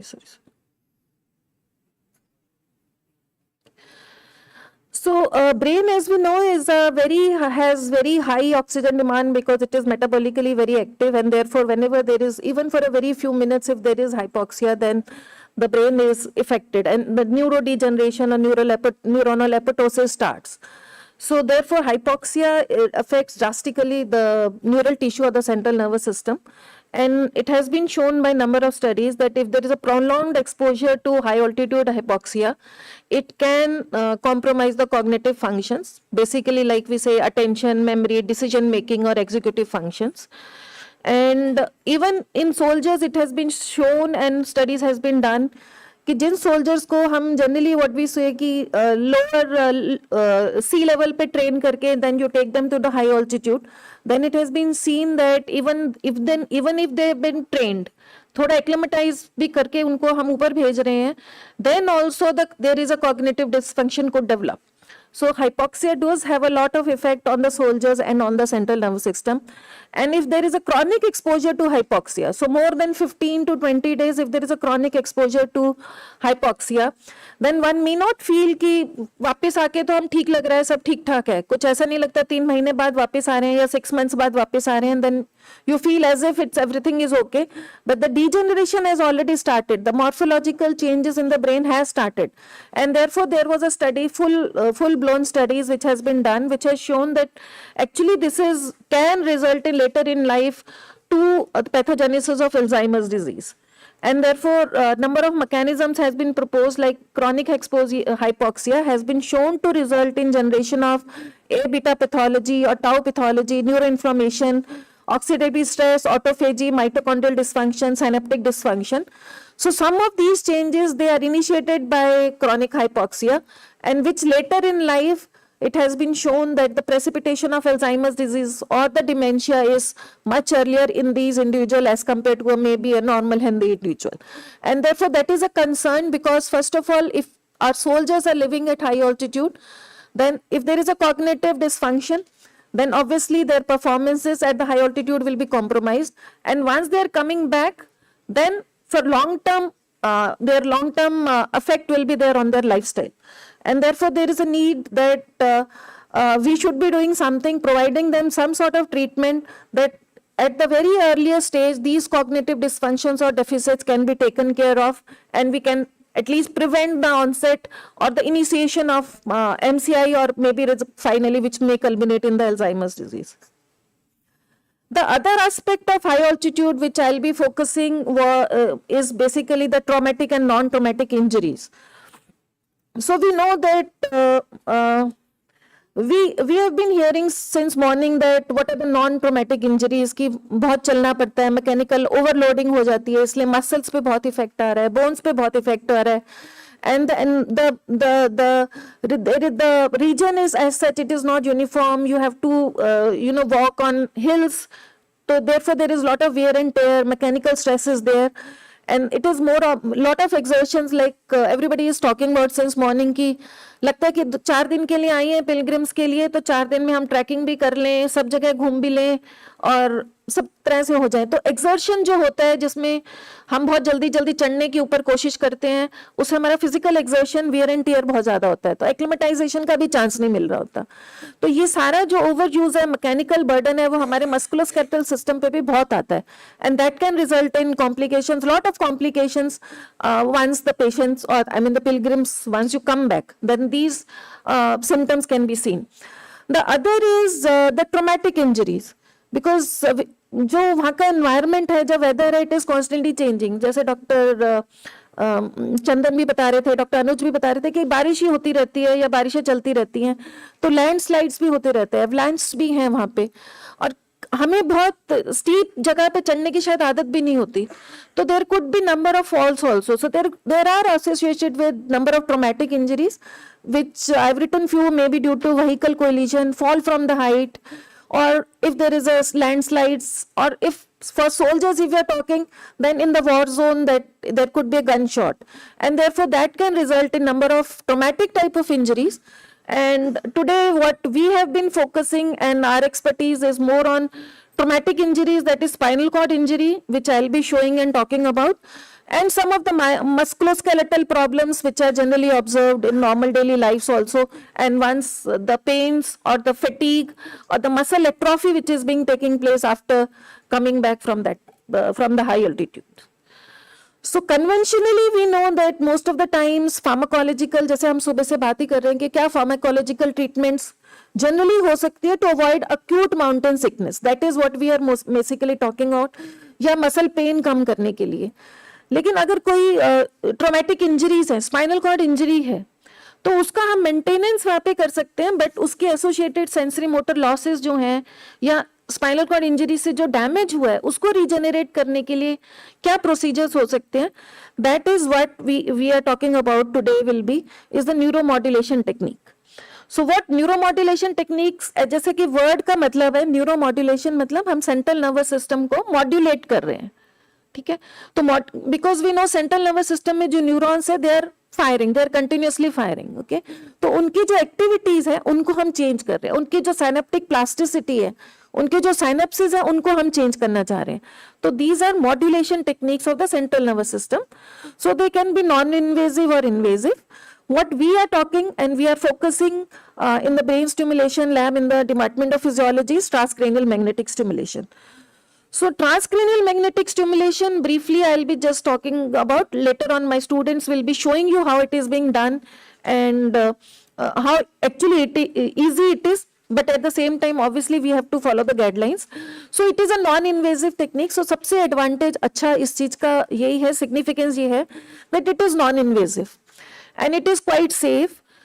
In only 0.1% cases there could be a precipitation of epileptic seizures, but otherwise it's been shown that it's very safe.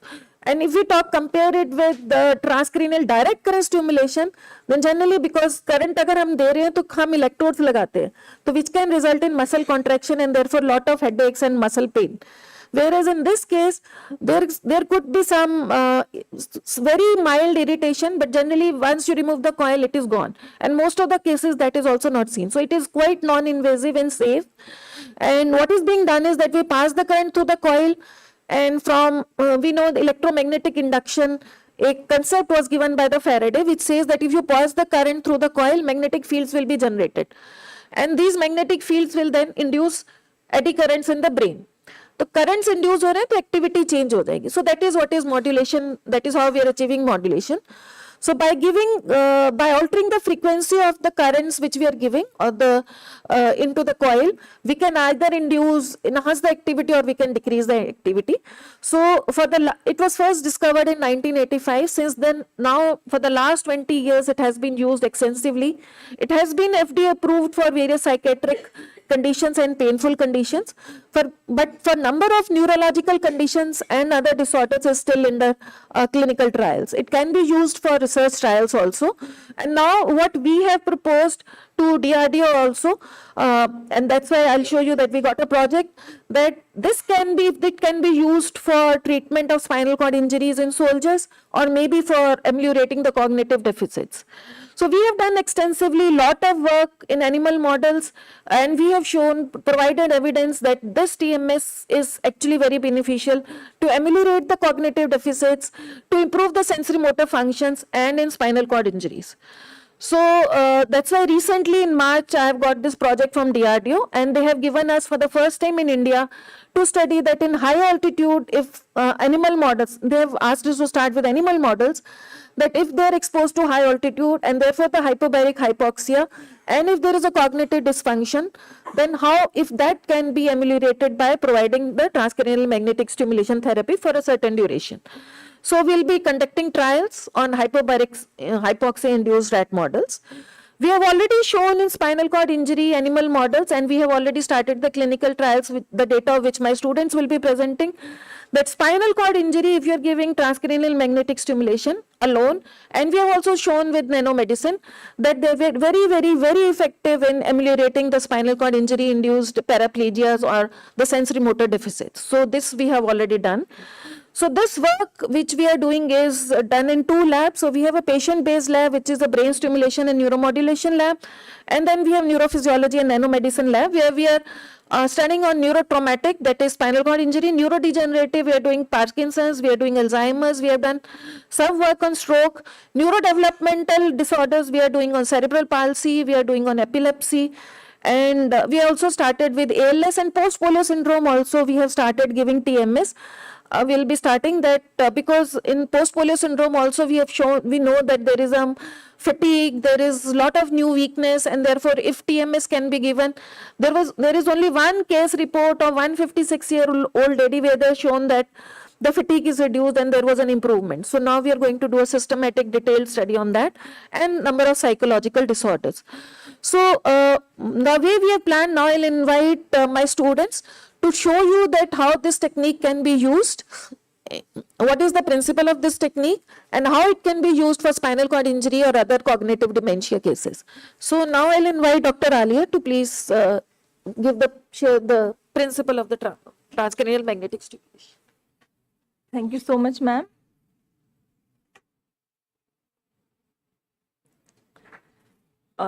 Today I am presenting the brief principle and the demonstration about the transcranial magnetic stimulation. It is a non-invasive strategy to understand the neural excitability and plasticity. I will briefly cover.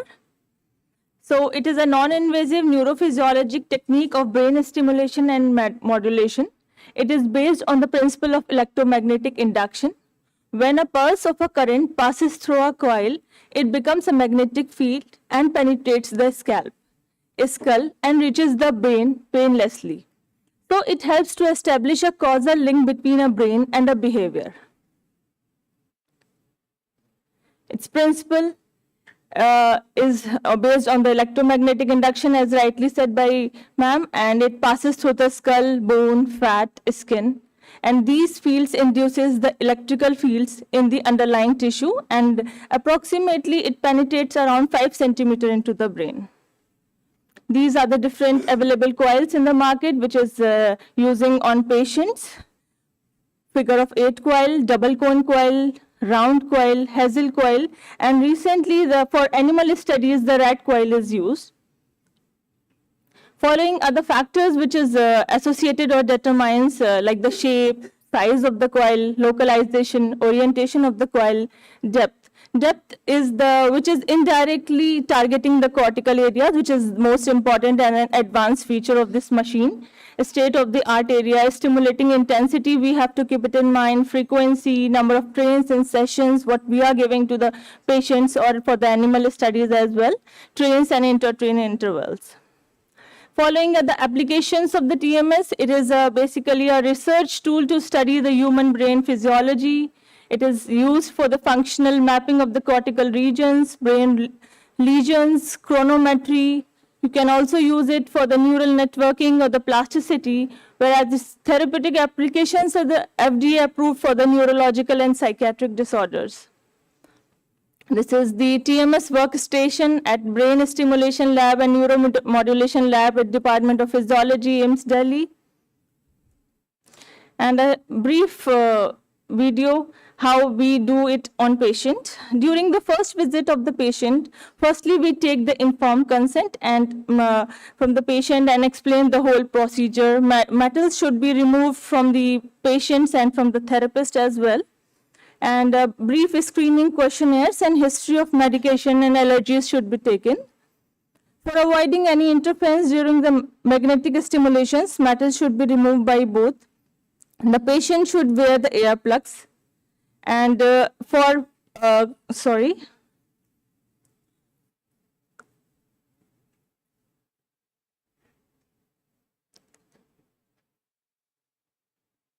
So for electrode place, we have to firstly place the electrode on the muscle, whichever you are choosing, and place the coil on the scalp. We are using the angulated figure of 8 coil here in our department, and record the evoke potentials. You can record the evoke potentials for like the single pulses, for the paired pulses, or for this patient, we are recording it from the motor cortex area. This how we take it from the coil.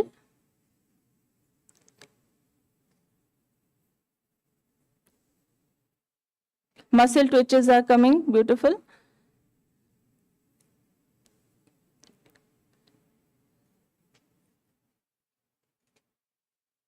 These are the records which are continuously coming by facilitating the muscle.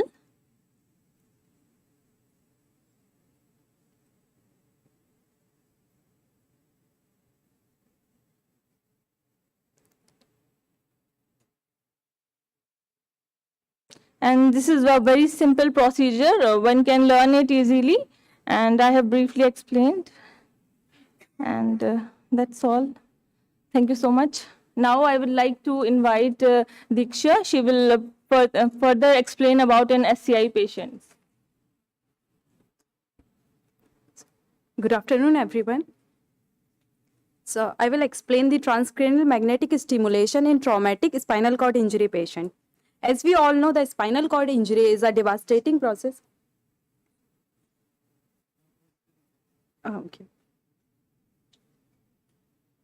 So as we all know, the spinal cord injury is a devastating process, lead to loss motor and sensory and autonomic function. The most susceptible age group is between 20 to 40 years, which is also our most reproducible age group in India. And about 1.5 million people live with the spinal cord injury in India, and 20,000 cases added per year. The causes of spinal cord injury are mainly the road traffic accident, fall from height, violence, gunshot. And the challenges of spinal cord injury are in the complete spinal cord injury, the patient is not able to walk properly. So the sensory and motor loss, autonomic dysfunction, and the chronic pain. These are the therapeutic management in the spinal cord injury. So first is the surgical procedure to fix the spine. Then there are other physiotherapy and exercise training to recover the motor and sensory function. The novel approaches are the growth nanoparticle embedded with the growth factor to promote cell survival, cell growth and differentiation, and also there are some neuromodulation techniques like the electrical stimulation and the magnetic stimulation. As Dr. Alia and Dr. Suman Jain ma'am already explained briefly about the transcranial magnetic stimulation. So here I will show the proposed mechanism of action of transcranial magnetic stimulation. So for the like area stimulation, we are stimulating the motor cortex. So the magnetic stimulation causes the depolarization of neurons, which causes the local neurotransmitter release. Also, because of the connection, because of the interconnection in the brain, the deeper area also depolarizes and causes the neurotransmitter release, and these effects associated with the increased cortical excitability and the plasticity. Because of the deeper area stimulation, the stimulation of amygdala and DLPFC, there is improvement in mood and the depression symptoms. The evoked potential in the brain we can measure from the muscles by the MEP, motor evoked potential, and the motor threshold. So in our study, in the complete spinal cord injury patient which are paraplegic, we give 5 days consecutive sessions of transcranial magnetic stimulation. At day 0 and day 5, we assess the electrophysiological and various behavioral and psychosocial parameters. These are two experimental protocol. In first, we use the high repetitive transcranial magnetic stimulation, which uses 20 Hz frequency and 1600 pulses for 20 minutes. And intermittent theta burst stimulation, the frequency kept 50 Hz, 600 pulses for 3 minutes. So these are the result of ITBS and RTMS. Initially the patient was paraplegic, but after 5 days of therapy and 1 month of extensive physiotherapy, patient is able to walk with the help of walker. Similarly, in RTMS group, we have given the 20-minute therapy for 5 days and 1 month of physiotherapy, and patient is able to walk with the help of walker.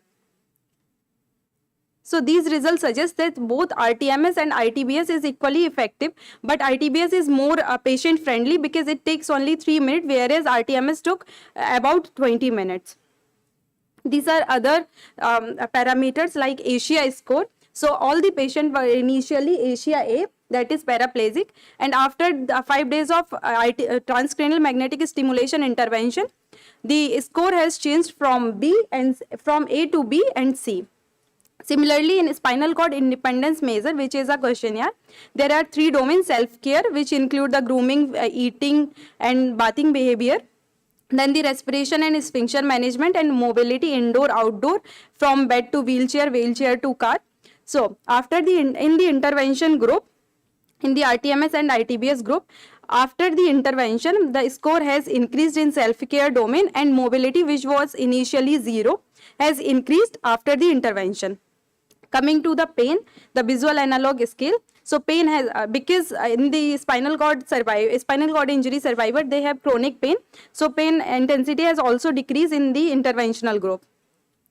Similarly, that anxiety and depression, which has also decreased in the RTMS and ITBS group compared to the placebo. These affect the improved sensory motor function, that is the walking index, and their decrease in pain, anxiety and depression. Because of these effects, the patient leads to a better quality of life. Thank you.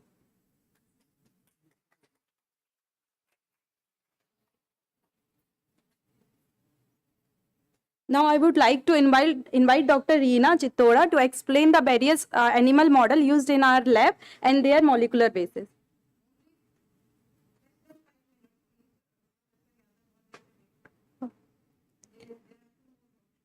Okay, so I'm going to talk about the TMS as a management tool for cognitive dysfunction in animal models. So basically in hypobaric hypoxia, at high altitude causes the cognitive impairment. It already reported in many studies. So basically cognitive dysfunctions include impaired spatial and working memory, reduced psychomotor vigilance, altered reaction time, their disturbed logical reasoning and mental skills. So we use the transcranial magnetic stimulation as a neurostimulatory device with significant improvements have already seen in the various cognitive disorders.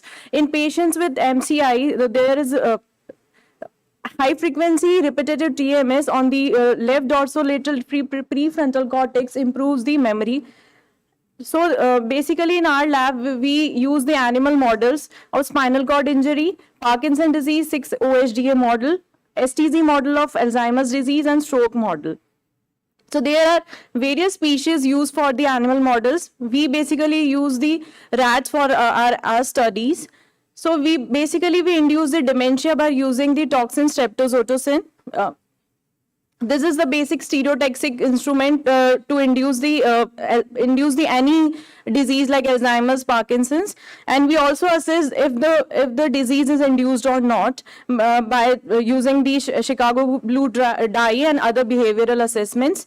So these are some results from our studies that magnetic field stimulation, even for the short duration or long duration for 1 month, decreases the neurodegeneration in the hippocampal region of AD rat brains. It also have beneficial effects in the adult neurogenesis also. This is the spatial memory task in AD rats. So it also improves the spatial memory in the Alzheimer's disease. And this is the electrophysiological recordings from the cortical region. So magnetic field exposure also increases the delta wave power, which is potential measure of dementia in AD rats. And these is the Golgi-Cox staining results. Magnetic field exposure strengthens the synaptic plasticity by increasing the dendritic arborization in Alzheimer's disease. So hence magnetic field stimulation is a non-invasive strategy, has significant therapeutic value in recovery of cognitive dementia. Thank you.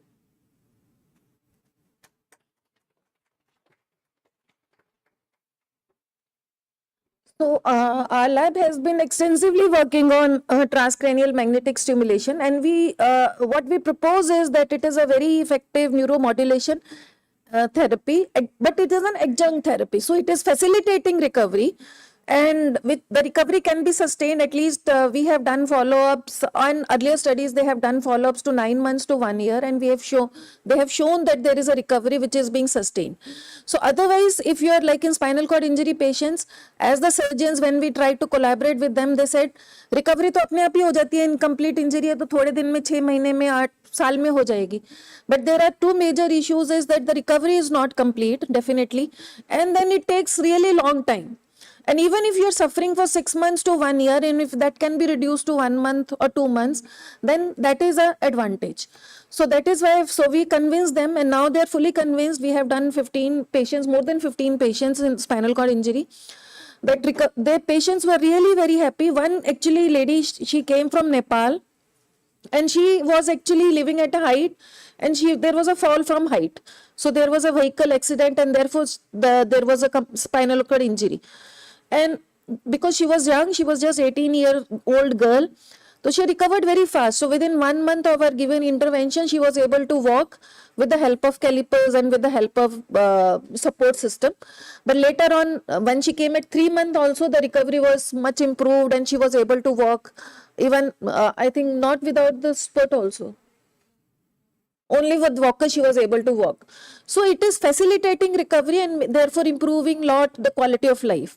So similarly for other conditions also, it is a very good beneficial effect. So if you, Dr. Chandan or anybody gets a spinal cord patient who has an immediate injury and needs some improvement, you can refer it to neurosurgery or let us know. We are looking for patients who are coming from different places so that we have good data collected, and then later on, maybe later 5-6 years down the line, it can be used for routine purposes. Thank you. Thanks a lot.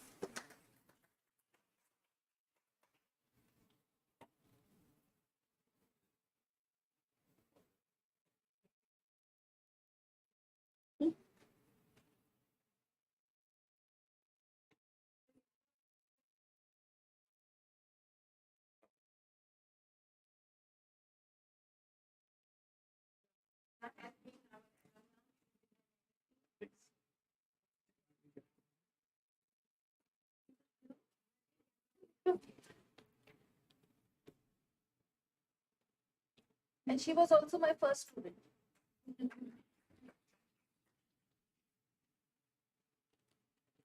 Thank you, ma'am.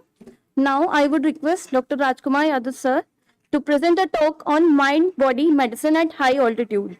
His research area of interest is in yoga, health and wellness, obesity and metabolic syndrome.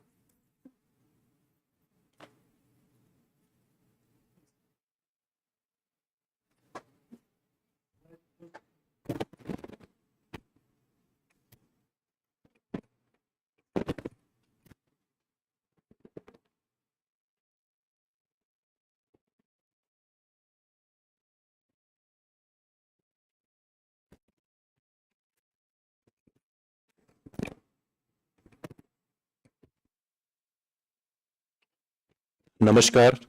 Good evening.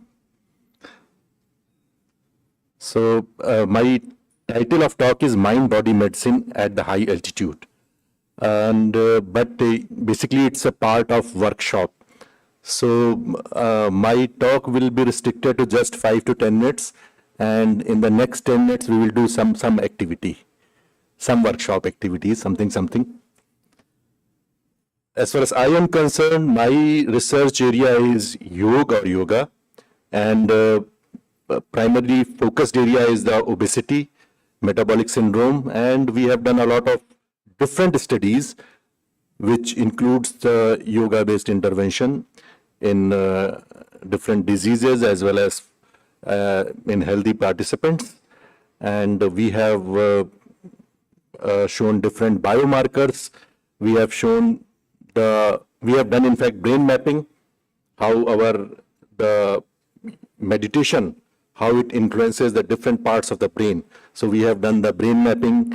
We have shown the effect of yoga on gene expressions, some proteins. So we have done the proteomic studies also. All these, most of my studies are available online, so you can go through that.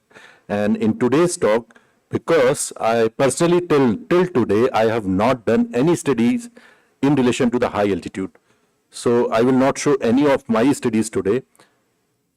First part of this talk will basically tell the high altitude, about the high altitude physiology, and most of those points have been already talked or discussed or taught by the earlier speaker. So it is just a revision type. So since morning we are listening that yes, at the high altitude one of the most important problems is the oxygen, hypoxia, and that is primarily because of the change in the barometric pressure. And one of the important points which you may note here is, Mount Everest is 8,848 meters, and as Dr. Chandan and the other speakers have already told that this Badrinath ji, Kedarnath ji, that is approximately 11,000, 12,000 feet, as well as even Leh Ladakh, that is also 11,000, 12,000 feet, or you can say approximately 3,500 meters. The height is almost, and the Shimla, one of the most, one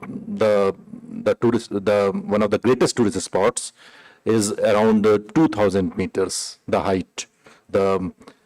And because of this change in the barometric pressure, there is the change in the oxygen level, and the hypoxia is one of the most important factors, which is one of the most important challenges. Since morning we have seen this type of graph and all that the relationship between the barometric pressure and the oxygen level.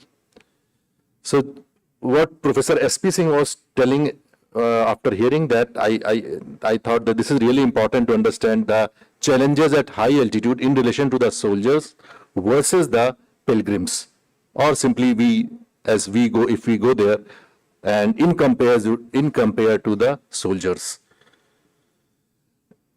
As I told you, the biggest culprit is hypoxia, and this is the ventilatory response which usually happens, acute hyperventilation and acclimatization. Cardiovascular system, heart rate is one of the most important responses. There is HR increases, cardiac output plus minus, and pulmonary vasculature. Usually there is hypoxic pulmonary vasoconstriction, and renal changes. There is, as we go up and up and up, it usually induces diuresis. And cerebral blood flow, again, hypoxia triggers the increase in cerebral blood flow. And Professor Deepak was telling about this autonomic nervous system, how it may change at high altitude and effects on sympathetic nerve activity as well as heart rate variability. So overall, the humans at high altitude, there are two types of pathophysiology. One, the commonest one is the acute mountain sickness for the lowlanders. The next common is the high altitude cerebral edema and the high altitude pulmonary edema. In the highlanders, one of the commonest disease or common disease you may say is CMS, chronic mountain sickness. And AMS, as it was told since morning, that this is the most common form of acute altitude, high altitude illness. And one of the commonest symptoms is the headache. And usually it is self-limiting. And the most common cause of death from high altitude illness is the high altitude pulmonary edema. And usually some genetic factors are involved, which have been already discussed in the morning, like hypoxia inducible factor HIF, which are different varieties, subtypes 1, 2, and 3. This is just the pathophysiology of the high altitude pulmonary edema. And prevention, one of the good ways is the prevention, how to learn how to do it. The one of simplest is the gradual ascent, controlling the rate of ascent. And the next is the acetazolamide. The treatment, high altitude pulmonary edema, is the descent is one of the easiest theoretical treatment, because many times it is not possible. So yes, the oxygen has to be supplemented. The drugs may be nifedipine, may be sildenafil, may be, or continuous positive airway pressure. And one of the most serious conditions is the high altitude cerebral edema, which is rare. And this is the pathophysiology. Prevention, again the same, the gradual onset, the acetazolamide, dexamethasone, ibuprofen, maybe. These are the treatments possible. Descent, again theoretically it is one of the best one, but practically not possible every time. Oxygen, the acetazolamide 250 mg, BD, dexamethasone, ibuprofen. Most of the time we say acetazolamide, but what is the mechanism of action? Usually it's difficult to say, but these are the possible ways how it acts here at this high altitude. One is inhibition of tissue CA, and leading to the tissue's respiratory acidosis. Also the inhibition of renal carbonic anhydrase, which may lead to the metabolic acidosis. Increased central chemoreceptors and increased ventilation. The CMS, chronic mountain sickness, as it was discussed in the morning, first time it was described in 1928, and very important point here is rarely found in the Tibetan population, and clinical presentation is because of the elevated hematocrit. The pathophysiology, most important thing, the treatment is key to treat CMS is to decrease the red cells mass. Genetic changes mainly for the erythropoiesis, to alter the sensitivity of carotid bodies, to hypoxia, angiogenesis, and anaerobic metabolism. These parts were already discussed, what are the main differences between these two populations, and Tibetans and the Andes. So overall, the summary of high altitude is, most important is the hypoxia, hyperventilation, respiratory alkalosis, increased concentration of erythrocytes, pulmonary vasoconstriction, increased cerebral blood flow, and increased sympathetic activity. So in short, the high altitude challenges for the pilgrims, or for those like all of us, if we want to go there. One is the cardiovascular fitness, or the heart fitness, respiratory fitness, lungs fitness, muscle strength, lower limbs especially, brain, the cerebral cortex, the obesity, the physical fitness. And all this you can appreciate in relation to the Indian Army soldiers versus the pilgrims at high altitude. So coming to the mind-body medicine, because I work in this field, the mind-body medicine, and Many times we think actually what is mind-body medicine. Recently in 2020, in this National England Journal of Medicine, NEJM, this I have taken word by word from whatever has been written from this NEJM article published in 2020, a new era for mind-body medicine. And it has been written, it was written by the authors, 50 years ago, meditation was considered fringe. The idea that it had any role in medical treatment, absurd. Nevertheless, one of us, basically means Herbert Benson, published the research demonstrating that meditation and similar practices, and very important here is, they acknowledge initially from India. And everybody knows the yoga and meditation is our Indian legacy. And later from other cultures or countries, reduced oxygen consumption. Can it be useful for the hypoxia? Lowered blood pressure and heart rate. Initiated a cascade of physiological effects that were the opposite of what occurs during the stress response. Another study which has tried to show the mind-body approach in the area of preventive medicine. Because, if we have to go for the mountaineering and all that, the best is the preventive approach. We should be the best of the best. So these are some mind-body therapies. They have told the abdominal breathing, the progressive muscular relaxation, relaxative imagery, autogenic training, as well as the biofeedback. And in fact, in another study, I was trying to find out the other mind-body therapies, and this is list, but again, this is not the complete list. Autogenic training, the biofeedback, cognitive behavioral therapies, the deep breathing exercises, yoga, meditation, which we will discuss further, the prayer, the relaxation, and some other form of these therapies, which may be included as a part of mind-body medicine.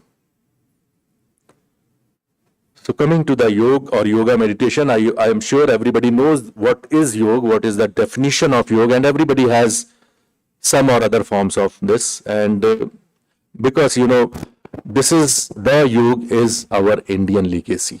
So everybody knows what is yoga. Maharishi Patanjali is the person who actually, at least as per literature, he is the first person who has written it about this.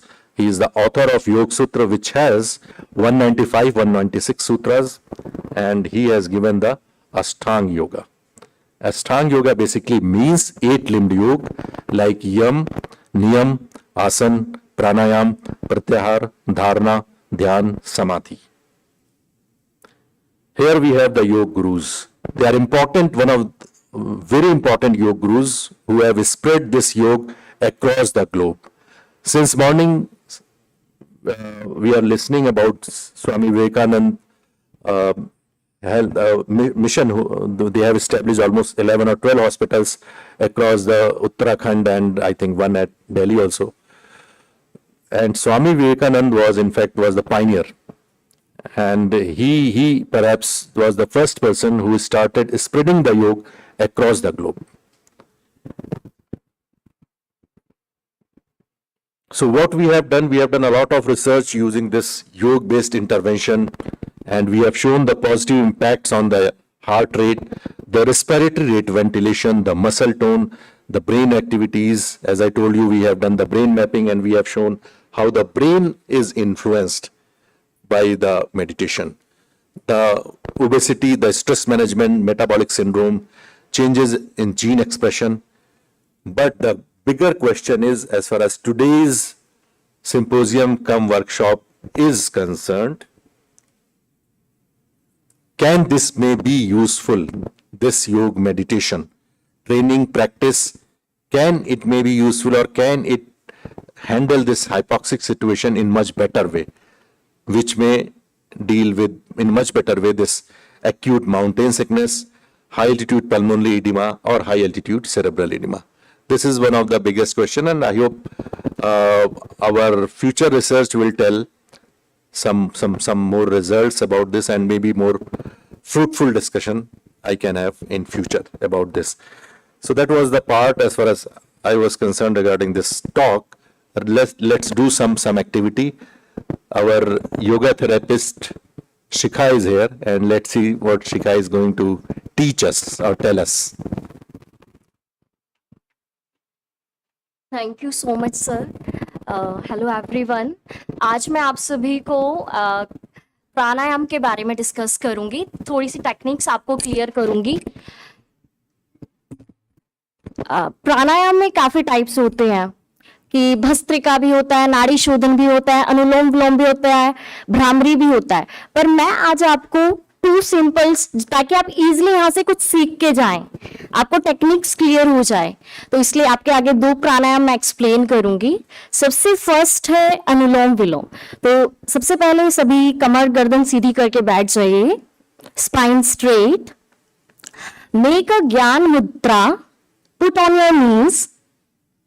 Okay, ज्ञान मुद्रा में थोड़ा confusion रहता है. मैंने काफी लोगों को देखा है, काफी गलत भी करते हैं. तो सबसे पहले मैं आपको एक बार क्लियर कर देती हूँ. आपने अपने थंब और फर्स्ट इंडेक्स फिंगर्स के टिप्स को मिलाना है इस टाइप से.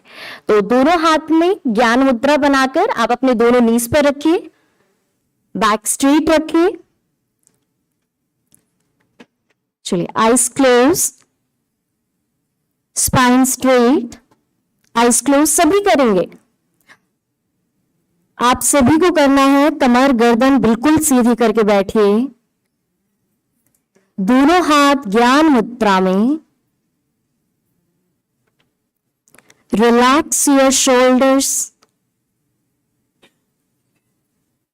Relax your face muscles,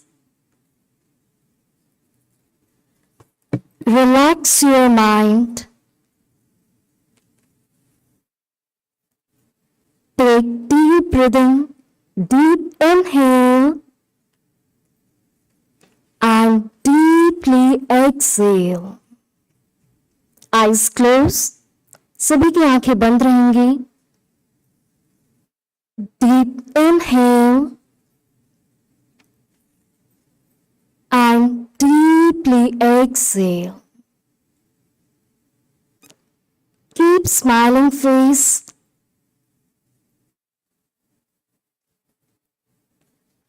Again, deep inhale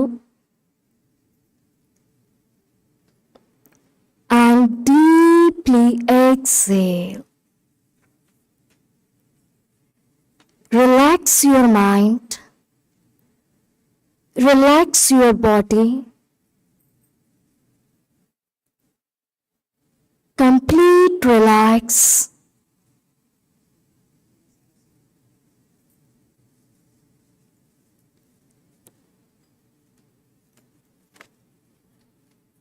Both palms together, both hands in Namaskar Mudra, and rub your palms. Slowly rub your palms and place your palms on your eyes and slowly open your eyes and slowly hands down. देखिए, सबसे first बात यह है कि मैंने आपको प्राणायाम technique clear करनी है, तो ये नहीं, यहाँ आपका माइंड भी तैयार होना चाहिए. हम आसन्स करें या कोई भी ब्रीदिंग प्रैक्टिस करें, तो सबसे मेन देखो, हम फिजिकली आप कर रहे हो, प्रैक्टिकली आप कर रहे हो, बट आपका माइंड कहाँ है, वो भी सबसे मेन है. तो सबसे फर्स्ट आपका ध्यान अपनी ब्रीदिंग पर रहेगा. जब आपको मैं प्रैक्टिस क्लियर करूंगी, जब आप करेंगे तो आपका माइंड केवल अपनी ब्रीदिंग पर फोकस करके करेंगे. तो सबसे फर्स्ट है अनुलोम विलोम. तो सबसे फर्स्ट उसमें आपका क्या रहेगा, आप अपने राइट हैंड का यूज करेंगे, सभी अपने राइट पाम का यूज करेंगे. तो राइट हैंड की आप सभी प्रणव मुद्रा बनाएंगे. प्रणव मुद्रा मैंने अभी सब पहले स्टार्टिंग में आप सभी को ज्ञान मुद्रा बनवाई थी. ज्ञान मुद्रा में आप सभी ने अपने थंब और इंडेक्स की फर्स्ट फिंगर टिप्स को मिलाया था. अब सेकंड जो मैं आपने मुद्रा बताई है वो है प्रणव मुद्रा. प्रणव मुद्रा कैसे बनेगी, आप अपना राइट हैंड का यूज करेंगे, जिसमें आपके इंडेक्स और मिडिल फिंगर आप इस टाइप से फोल्ड रखेंगे. यानी कि जब आप प्रैक्टिस करेंगे, आप अपने थंब और लास्ट की फिंगर्स का यूज करेंगे, और आपका जो लेफ्ट हैंड है उसकी बनेगी ज्ञान मुद्रा, वो आपका नी पर रहेगा. तो सबसे फर्स्ट आपको क्लियर होना चाहिए, जब भी आप अनुलोम विलोम की प्रैक्टिस करेंगे, जो इनहेल है वो आप लेफ्ट नोस्ट्रल से करेंगे. तो अलग अलग प्रैक्टिसेस होती है, जैसे एक और प्राणायाम है सूर्य भेदी प्राणायाम, जिसमें आप राइट नोस्ट्रल से इनहेल करते हैं, तो इसलिए सबकी अलग है। ऐसे आप जहां अनुलोम विलोम करेंगे तो आपने सिर्फ ध्यान रखना है जो आप इनहेलेशन है वो लेफ्ट नोस्ट्रल से करेंगे, यानी स्टार्टिंग आप लेफ्ट नोस्ट्रल के थ्रू करेंगे। तो आपकी जो राइट हैंड की प्रणव मुद्रा बनी थी उससे आप अपने राइट थंब से, तो मैंने आप सभी को क्लियर किया लेफ्ट नोस्ट्रल से इनहेल करना है, तो अपने थंब से आप सबसे पहले अपना राइट नोस्ट्रल को क्लोज करेंगे। राइट नोस्ट्रल हमने क्लोज इसलिए किया ताकि आप लेफ्ट नोस्ट्रल से इनहेल करेंगे। तो एक बार आप सभी मेरे ऊपर ध्यान देंगे, फोकस करेंगे, उसके बाद आप करेंगे। आपने अपने थंब से अपना राइट नोस्ट्रल को क्लोज करना है, लेफ्ट नोस्ट्रल से आपने सबसे फर्स्ट इनहेल करना है। इनहेल के बाद आपने अपने लेफ्ट नोस्ट्रल को क्लोज करके तो राइट के थ्रू एक्सेल कर देना है। जब आप राइट के थ्रू एक्सेल करेंगे, जब आप फिर इनहेल करेंगे वो राइट से करेंगे, और उसको राइट से लेने के बाद लेफ्ट के थ्रू एक्सेल कर देंगे। इसमें भी काफी लोगों की मिस्टेक्स होती है, वो चीज मैं आपको क्लियर करती हूँ। देखिए, जैसे आपने राइट नोस्ट्रल को बंद किया, लेफ्ट के थ्रू आपने इनहेल किया, तो सबसे पहले मैं आपको मिस्टेक बताऊंगी। काफी लोग करते हैं लेफ्ट के थ्रू इनहेल किया, इनहेल तो मैंने लेफ्ट से किया है, और जैसे किया है इनहेल तो वहीं से आपने प्रणव मुद्रा को हटा दिया और फिर आप एक्सेल कर रहे हो। काफी, तो आपने थंब को तब तक नहीं हटाना है जब तक आप अपने लेफ्ट नोस्ट्रल को क्लोज नहीं कर दोगे। तो राइट हैंड की राइट थंब से राइट नोस्ट्रल बंद करना है, लेफ्ट नोस्ट्रल से आपने इनहेल करना है, उसके बाद लेफ्ट नोस्ट्रल को आपने पहले क्लोज करेंगे, उसके बाद राइट के थ्रू एक्सेल करेंगे। जब आप राइट के थ्रू एक्सेल कर देंगे फिर आप राइट से इनहेल करेंगे, एंड देन सबसे पहले आप राइट नोस्ट्रल को बंद करेंगे और लेफ्ट के थ्रू एक्सेल करेंगे। आई थिंक आप सभी को टेक्निक क्लियर हो गई होगी। अब सेकंड बात आती है, काफी लोगों का होता है कि हमसे लंबा सांस भरा नहीं जाता है या हमसे जल्दी से छूट जाता है। तो देखिए, ऐसा नहीं है, इसमें एक रेशियो होता है कि आप इनहेलेशन किस रेशियो में कर रहे हो और एक्सेल किस रेशियो में कर रहे हो। तो सबसे पहले अगर आप बिगिनर से आपने अभी स्टार्टिंग ही की है तो आप इक्वल रेशियो रखेंगे, 1:1। फॉर एग्जाम्पल, जैसे कि आप इनहेल करेंगे तो आप पूरी 5 सेकेंड्स लेना इनहेल करने में, और उसके बाद आपने एक्सेल भी 5 सेकेंड्स में करना है। तो अभी आज आप सभी इक्वल रेशियो के साथ प्रैक्टिस करेंगे। कमर गर्दन सीधी करके बैठिए, जिसे मैंने बताया था लेफ्ट हैंड की ज्ञान मुद्रा। लेफ्ट हैंड की ज्ञान मुद्रा अपनी इंडेक्स फिंगर्स और थंब की टिप्स को मिलाइए। राइट हैंड की सभी प्रणव मुद्रा बनाएंगे, सभी के हाथ ऊपर, सभी के हाथ ऊपर अपनी प्रणव मुद्रा बनाइए। पहले सभी फर्स्ट 2 फिंगर्स फोल्ड कीजिए। हाँ, अब अपने थंब से राइट नोस्ट्रल क्लोज करें, सभी क्लोज कीजिए। अब सभी की आंखें बंद, आंखें बंद। अभी भी मुझे काफी लोगों को मिस्टेक्स दिख रही है, इसलिए काफी स्लो में चलेगा ताकि आप यहां से आपको टेक्निक क्लियर होके ही जाएंगे। तो आंखें बंद कीजिए पहले सभी, और मेरी एक एक बात को ध्यान से सुने और ऑब्जर्व कीजिए कि आप सही कर रहे हैं। अपने राइट थंब को सभी राइट नोस्ट्रल पे रखें, सब राइट नोस्ट्रल पे रखिए। एक बार ध्यान दीजिए, काफी लोगों की अभी भी मिस्टेक हो रही है। लेफ्ट हैंड ज्ञान मुद्रा में अपने नी के ऊपर रखिए, हाथ नीचे, जिनका हाथ ऊपर है वो हाथ नीचे लाएं। अब आपने स्टार्टिंग लेफ्ट से करनी है, आंखें बंद सभी की, किसी की आंखें नहीं खुली रहेंगी। लेफ्ट नोस्ट्रल से इनहेल कीजिए 5 सेकेंड्स में, लेफ्ट नोस्ट्रल को क्लोज करें सभी, लास्ट की 2 फिंगर से क्लोज कीजिए। पहले क्लोज करो, Excel through the right nostril। कोई जल्दबाजी नहीं करेंगे, आपने जैसे ही अपने राइट नोस्ट्रल से एक्सेल किया है, अब राइट नोस्ट्रल से इनहेल करें सभी। Close the right nostril, exhale through the left nostril. इसी को रिपीट करते जाइए, आंखें बंद रहेंगी, सभी करते रहेंगे। आपके माइंड, आपका पूरा ध्यान केवल ब्रीदिंग पर रहना चाहिए। पूरा ध्यान केवल ब्रीदिंग पर बनाकर रखें। जब आप इनहेल करें तो मन में सोचे सारी पॉजिटिव एनर्जी आप अपने अंदर ले रहे हैं। एक्सेल के थ्रू आपकी बॉडी में जितनी भी एक्टिविटी है, जितना भी गुस्सा है, कोई बात, सारा एक्सेल करके बाहर कर दीजिए। लगातार करते जाएं। आंखें सभी की बंद रहेंगी। पूरा ध्यान केवल ब्रीदिंग पर बनाकर रखें।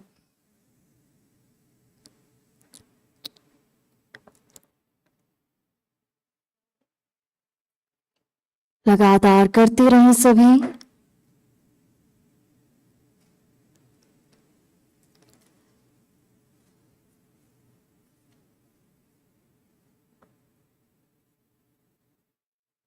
आंखें बंद ही रखेंगे।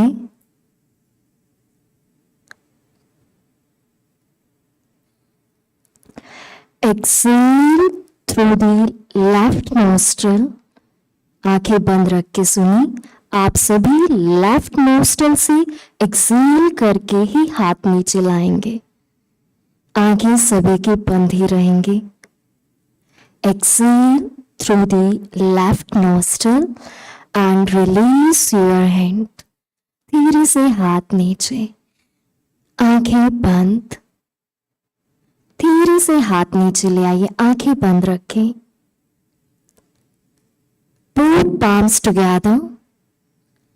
Again, both palms together. Rub your palms. Place your palms on your eyes. And slowly open your eyes. Slowly hands down. Relax. इसमें मैं आपको अभी भी काफी बातें टेक्निक क्लियर करूंगी। देखिए, अब आपने लेफ्ट से तो स्टार्ट किया, पर आपको भी ये नहीं पता है कि खत्म कहाँ करना है।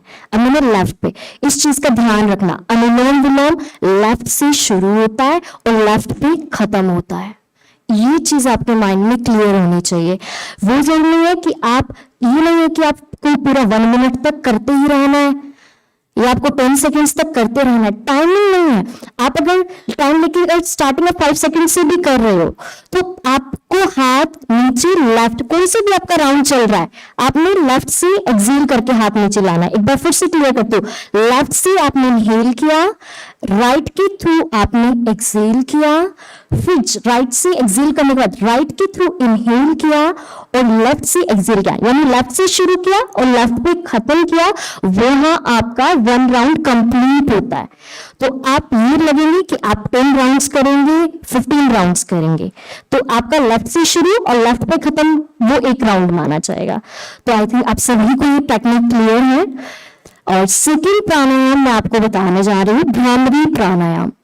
भ्रामरी में भी मुद्रा लगती है, षणमुखी मुद्रा। सभी का ध्यान यही होना चाहिए, आपको आना चाहिए। तो भ्रामरी प्राणायाम में सबसे फर्स्ट षणमुखी मुद्रा। अब षणमुखी मुद्रा होती कैसी है, आपको एक एक चीज में क्लियर करती हूँ। आप दोनों हाथों का यूज करते हैं, ठीक है। आपके दोनों हाथों की, अपने दोनों अंगूठों से आप कानों को बंद करेंगे। अभी करना किसी ने नहीं है, नहीं सर करना नहीं है, अभी सुन लीजिए। अपने दोनों हाथों के दोनों अंगूठों से कानों को बंद करना है। फर्स्ट इंडेक्स फिंगर आपकी आईज के ऊपर आएगी। सेकेंड फिंगर आपने अपने नोस्ट्रल के बिल्कुल साइड में रखनी है।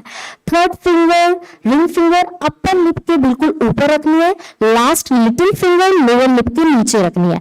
ये बन जाती है षणमुखी मुद्रा। आंखें इसमें बंद रहती है। 2 बातें हैं, आंखें बंद रहेंगी। सेकेंड बात, जो फिंगर आपने नोस्ट्रल के पास रखी है ना, वो मिस्टेक काफी लोग क्या करते हैं, इतना क्लोज रखते हैं कि उनका नोस्ट्रल बंद हो जाता है। पता नहीं होता है, बोल के भी क्लियर नहीं करते हैं। जैसे बता देते, कुछ पेशेंट्स ऐसे होते हैं मेरे पास, मुझे खुद ध्यान देना होता है कि हाँ ये गलत कर रहे हैं। तो वो चीज मैं आपको ना सारी बातें एकदम क्लियर कर देती ताकि आपको पता होगा कि गलती है कहाँ यहाँ पे। तो आपकी नोस्ट्रल क्लोज नहीं होनी चाहिए, क्योंकि इनहेल ही आप अपने नोस्ट्रल से करेंगे।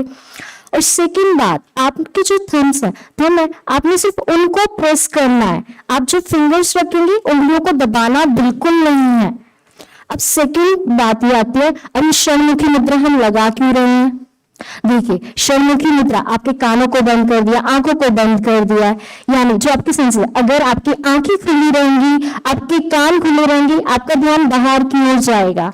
तो भ्रामरी में आपका ध्यान बाहर से हटाकर आपके ऊपर, आपके माइंड पे, आपके ब्रीदिंग पर लगाया जा रहा है, तो इसमें षणमुखी मुद्रा का यूज किया गया है।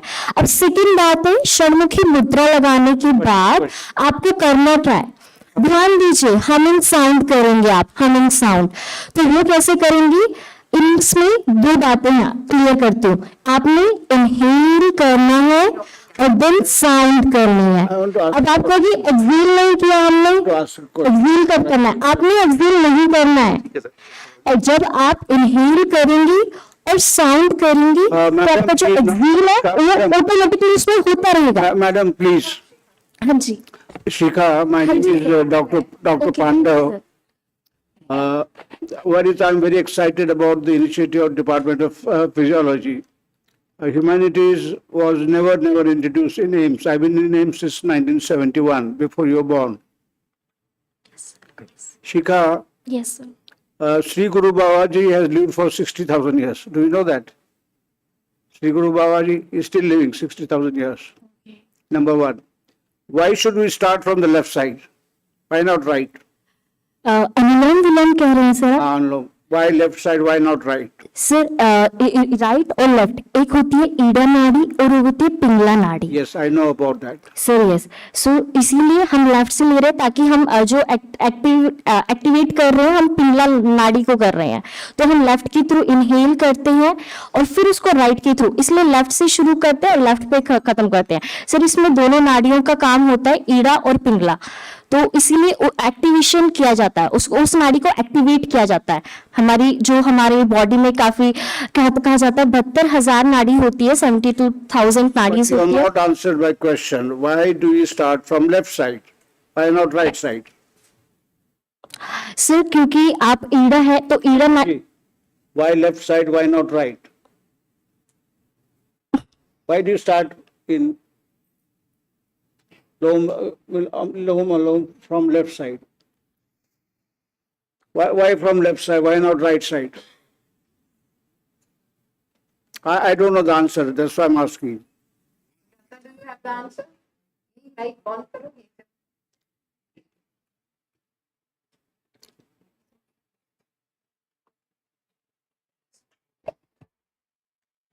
सर एक्चुअली हम लोग जब ब्रीथ करते हैं तो वैसे नॉर्मल ब्रीथ जब हम करते हैं तो नॉर्मल ब्रीदिंग में हमारी इड़ा पिंगला सुषुम्ना तीनों नाड़ियों की जो है वो सेम अवस्था में रहता है।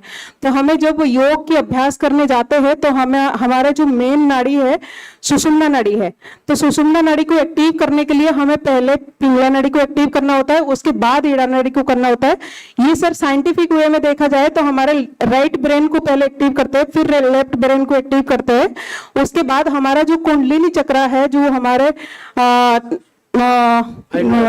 हिप बोन के नीचे जो हमारा एनस पार्ट के पास है, तो हमारा जो ब्रीथ के साथ हम प्राण वायु को वहां तक प्रेरित करते हैं ताकि हमारा जो कुंडलिनी के पास जो हमारा जीवनी शक्ति है और कुंडलिनी शक्ति है वो ऊपर की ओर, मतलब कि जब हमारा मेन पावर है हमारा कुंडलिनी शक्ति कुंडलिनी चक्र के पास है, तो उसको ऊर्ध्वमुखी करने के लिए और सहस्रा चक्र तक पहुंचाने के लिए हमें लेफ्ट से शुरू करके राइट से छोड़ना होता है, फिर राइट से लेके जब लेफ्ट में छोड़ते हैं तो हमारा जो बीच वाला जो नाड़ी है सुषुम्ना नाड़ी वो एक्टिवेट होता है। You still not answered my question. Why from left side? Why not from right? Sir right nostril से हम प्राणायाम जो होता है वेराइटी टाइप्स ऑफ प्राणायाम है, जैसे हम सूर्य बुद्धि प्राणायाम करते हैं तो उसमें हम राइट नस्टिल से लेते हैं। वो क्या होता है कि हमारे बॉडी की जो टेम्परेचर है उसको मेंटेन करने के लिए, जैसे सूर्य बुद्धि प्राणायाम है हम सर्दियों में करते हैं, अगर गर्मियों में हम चंद्र विधि प्राणायाम करते हैं और चंद्र विधि प्राणायाम में लेफ्ट नस्टिल से सांस लेते हैं, राइट से छोड़ते हैं, फिर लेफ्ट से लेते हैं, राइट से छोड़ते हैं। और बट हमारा जब सूर्य विधि प्राणायाम होती है उसमें हम राइट से लेते हैं, लेफ्ट से छोड़ते हैं, राइट से लेते हैं, लेफ्ट से छोड़ते हैं। बट अनुलोम विलोम प्राणायाम और नाड़ी शुद्धम प्राणायाम जब लेते हैं करते हैं तो उसको हम लेफ्ट से ही शुरू करते हैं और लेफ्ट में ही खत्म करते हैं, और इसका यही तात्पर्य है कि हमें सुषुम्ना नाड़ी को एक्टिव करना प्रायोरिटी होती है। ठीक है, thank you very much. I know Sujata very well. ये तो हमने गौतम बुद्ध को खीर खिलाई थी, हम बुद्ध है। बीच योगा कराया 1000 पीपल को पूरी का बीच पे, 2 days back. पूरी जगन्नाथ पुरी जो है वहाँ पे हमने सी बीच में गोल्डन बीच है वहाँ पे हमने सूर्य नमस्कार. And last time I told you, if you clap for 2 minutes, the energy level in the hall rises. 2 minutes clapping. Sujata? Thank you, sir.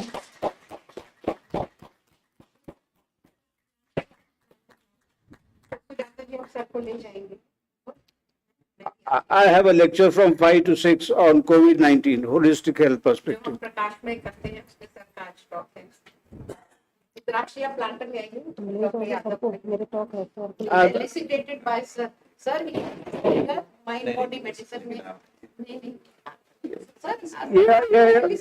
ये हमारे पुराने साथी है. अब छोड़, is like my younger brother. Sir कुछ डॉक्टर 1 minute. एक minute बेटा. Two talk. 1 minute. Yeah, please. I can't stand on this seat.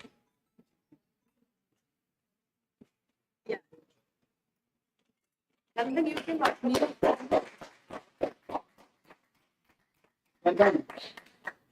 चंदन जी. चंदन जी आइए ना. चंदन आइए. आप बद्रीनाथ राम का देखभाल करके. Chandan please come. सर आप doctor Yadav Rudraksh. I will be take. Thank you. Photo. Thanks of India for praise.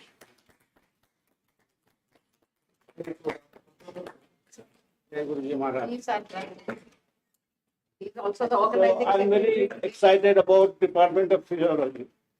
The first yoga was started here by Dr. Baldev Singh and then Dr. G.S. Chinna.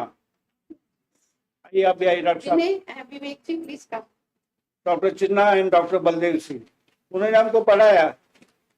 Doctor B K Anand, doctor S fighter work on बैरो रिसेप्टर्स. सारे हमारे गुरु हैं sir. Chandan. Dr. Baldev Singh was called Father Neuron. Am I right? Yes, sir. Now they call him grandfather. Grandfather. And I'm iodine man of India. Yes, he is the iodine man of India.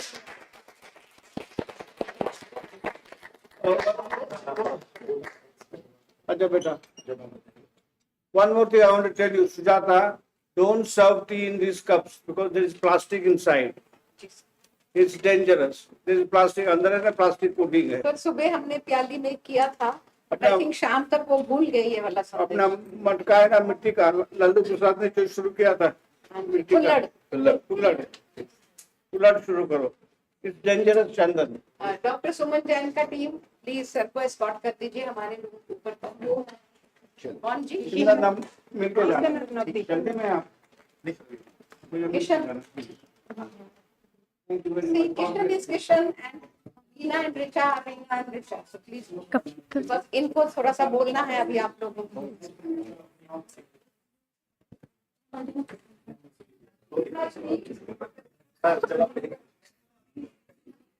अभी उठ भी तो गया.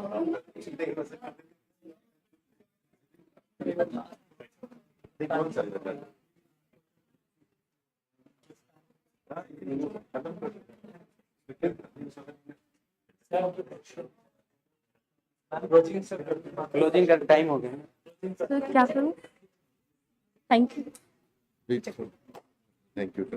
Thank you so much.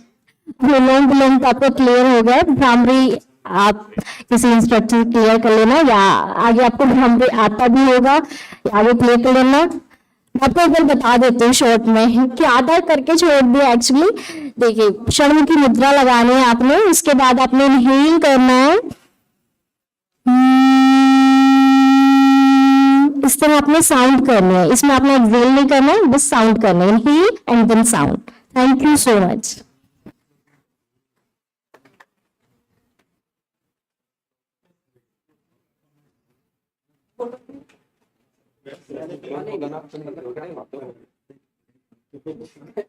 आप खड़े हो जाओ. Hello hello hello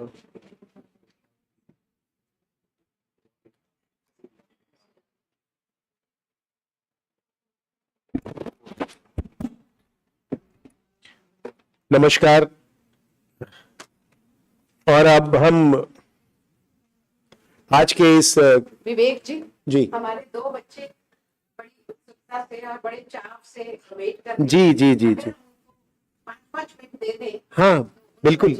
hi लीजिए sir, if you don't mind. ना ना ना ना बिल्कुल बिल्कुल, ये तो जी जी जी जी सुनील जी और श्वेता जी और सुजाता जी, दैट्स अबाउट ऑल। आइए। आप कर दीजिए। मेरे तो इसमें पड़ा सुजाता तुमने कुछ तो बोल दिया है अच्छे से, ठीक है, बाकी का let them join. मेरे मेरे छोड़ना All of you have not more than 10 minutes. जैसे मर्जी करो, भगाओ दौड़ाओ रथ को, चलो।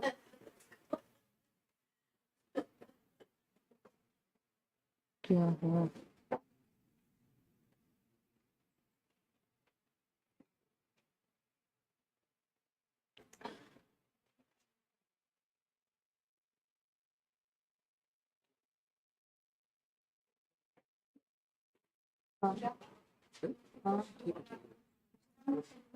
हाँ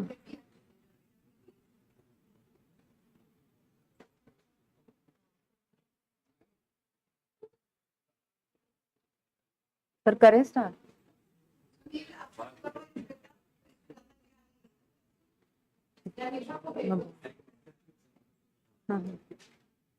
Good afternoon all.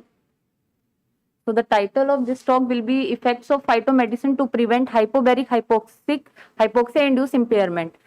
So hypobaric hypoxia means the pressure is less and the oxygen concentration is also less. So to study the effect of hypobaric hypoxic conditions in the rat and the brain, rat model of hypobaric hypoxia has been designed by using decompressor chamber in which pressure is lowered and the oxygen concentration also leads decrease.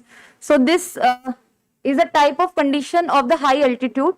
So this has been known to reduce the availability of oxygen to the tissue, which leads to various acute mountain sickness, including dizziness, cognitive deficits, neurodegeneration, and a state of anxiety and depression.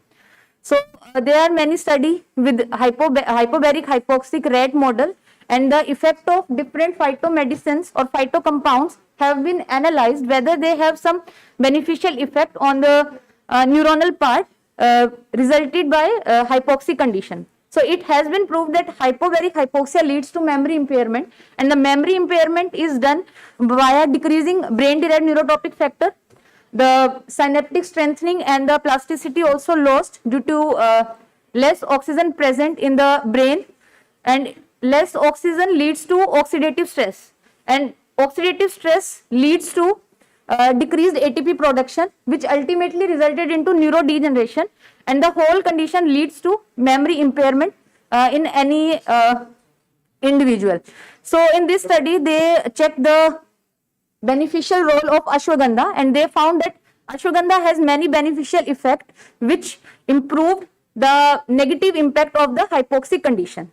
So the factors which include in the memory impairment due to hypoxia includes oxidative stress, apoptosis of the cells, depleted mitochondrial bioenergetics, and also altered neurotransmission. So there is a study with Brahmi, that is Bacopa moniera, in which they use leaf extracts to check the beneficial role of these leaf extract on the special memory impairment, in which they use these different 10 groups, in which they expose the rats to hypobaric hypoxic condition as well as the leaf extract. So what they found here, 4 photographs are there, A, B, C, D. So in A, the rats are controlled. In B, the rats are controlled with leaf extract, and in the C, hypoxic rat are there, and in the D, hypoxic rat along with leaf extract. So what they found, the Bacopa moniera leaf extract improved their spatial impairment. So in the quadrant 4, rat has to become again and again, but this is a Morris water maze test in which the time spent by a rat in the target quadrant is noted down. So by this behavior test, it has been evaluated that the leaf extract of Brahmini shows beneficial effect. Similarly here, which shows the dendritic arborization. So leaf extract causes synaptic strengthening which resulted into memory enhancement in the rat model. Then another study in which biloba is used to check the beneficial effect on the memory deficit. So this is the timeline which they used in the study. So what they found, similarly, the time spent in the target quadrant is improved by administering the biloba extract. Also, they found the less apoptosis after the administration of the biloba in the rats. Then this is a study in with human subjects. What they did, they started different intervention in 3 different groups. In first group, they gave the biloba extract to the individual. In second, acetazolamide, and in the third, placebo. 24 hours prior the ascension to the mountain. And what they found, that at the high altitude, the groups which received ginkgo biloba administration showed better results. So what they conclude, that the treatment with biloba reduce the symptoms of acute mountain sickness and also increase the oxygen saturation in the individual without previous high altitude exposure. So in our lab, we are using different behavior tests, including elevated plus maze test, passive avoidance test, rotarod and paw print analysis to assess their cognitive and motor functions. So in elevated plus maze test, the maze is of plus shape, in which there are 2 open arms and 2 closed arms. Normal rat explore the maze equally, like number of entries in each arm is equal. But after the PD model, like my work is on Parkinson disease rat model. So what I observed, that their number of entries stick to the closed arm. So they did not explore the maze properly as compared to their basal parameters. So after the intervention of probiotics, the 8 strains of beneficial bacteria is given to the rat after PD inducement, and they showed some beneficial effect in the it proves that probiotics shows anxiolytic behaviors. Then passive avoidance tests can be done. Rotarod can be done to assess their motor impairments, and gait analysis to check their step length, step width, and overlapping between their forelimbs and hind limbs. So it can be concluded that phytomedicines have beneficial effect to prevent their acute mountain sickness and the memory impairment, and also shows various to enhance neurotropic factors and synaptic plasticity resulted into reduced oxidative stress. Thank you.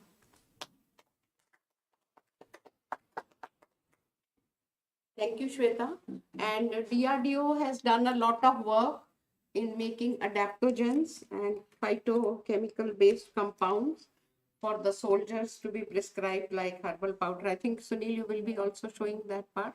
No, ma'am, both of. So they have done, we can Google all that part. No? This is just to sensitize you as to what all is going on and what are the possibilities. So good evening to all, and I am describing about some of the techniques which are used in our lab for the validation of the yoga. So some of the techniques which are used in our lab are there are many neuroimaging tools, and out of which we are using the FINRS, that is functional near infrared spectroscopy. It is basically the invisible radiations, that is infrared light, and the amount of infrared light which is absorbed by the oxygenated and deoxygenated hemoglobin, and by the difference of oxygenated deoxygenated hemoglobin wavelength absorption, it differentiates the ratio of the oxygenated and deoxygenated hemoglobin and activity of the neurons. So this shows the activity of, that is absorption spectra of the water and the deoxygenated and oxygenated hemoglobin. And this on the right side, this one is the FINRS device, and this one is the optode belt which is weared on the prefrontal cortex, that is on the forehead, and these are the 16 optodes 1 to 16, and by applying these optodes, it utilize the 48 channels for measuring the oxygenated and deoxygenated level of the prefrontal cortex. Chandan ji simple भाषा में धूप को शाम के अंदर भेजते हैं, फिर धूप जो है हीमोग्लोबिन मॉलिक्यूल से इंटरेक्ट करके जितना उसने एब्जॉर्ब करना है वो वापस आ जाती है. उससे हमें पता चल जाता है कि न्यूरॉन्स कितने एक्टिव हुए हैं किसी टास्क के कनेक्शन में, चाहे वो कोई इमेज दिखाएं, चाहे वो कोई उनको कुछ कैलकुलेशन करने के लिए बोले, चाहे कोई काउंसलिंग सेशन या कोई योग सेशन हो, जस्ट टू शो। हमने माइंडफुलनेस में किया है, पब्लिश्ड है कि ग्लूकोमा में FNRS में हमने एविडेंस किया है कि ब्रेन ऑक्सीजनेशन इंप्रूव होता है। तो क्योंकि हम हाइपोक्सिया की बात कर रहे हैं हाई ऑल्टीट्यूड में, so this can evidence beneficial effect. And also it is more economical and patient friendly. And another tools are that is autonomic functions like the heart rate variability and the blood pressure variability, and also the baroreflex sensitivity. And polysomnography, that is the sleep study, can be done by measuring the EEG, EOG and EMG. Simultaneous recording from the wireless physiological monitoring system. Various type of the recordings like the respiratory rate and the galvanic skin response and the photoplethysmography, skin temperature, electrooculography and ECG. These can be done simultaneously. Frostbite वगैरह होता है तो पहले से बता सके, कोई red alert आ जाए हमारे ऐप बेस्ड सिस्टम में कि इनका ख्याल रखना है या नीचे डिसेंड करना है। And it is also wireless, so patient can move during the recording. And also the BSF potential, that it is a tool for the motor planning and executive functions, that is the EEG before EMG. Before any motor activity, the cortical potential is recorded as the moment related cortical potential. So this one on the right side is the systematic diagram, and this one is one of recording from one of the participant. L1, L2 represents the early Beerset potential, and that of the L2 to L3 represents the late Beerset potential. And last one is the body composition analyzer. It utilizes the impedance of the body, and water is having the, and electrolyte are having the least impedance, whereas the fat is having the highest impedance, and it measures both the superficial as well as the visceral fat. So by measuring the impedance of the body, it gives the recordings in form of the percentage body fat, percentage muscle mass, and also BMI. So by using this, the yoga can be validated. Thank you. Sunil is doing a PhD on neuromodulation, improvement in motor and cognitive ये कैसे आएगा Sunil sir, कैसे आएगा?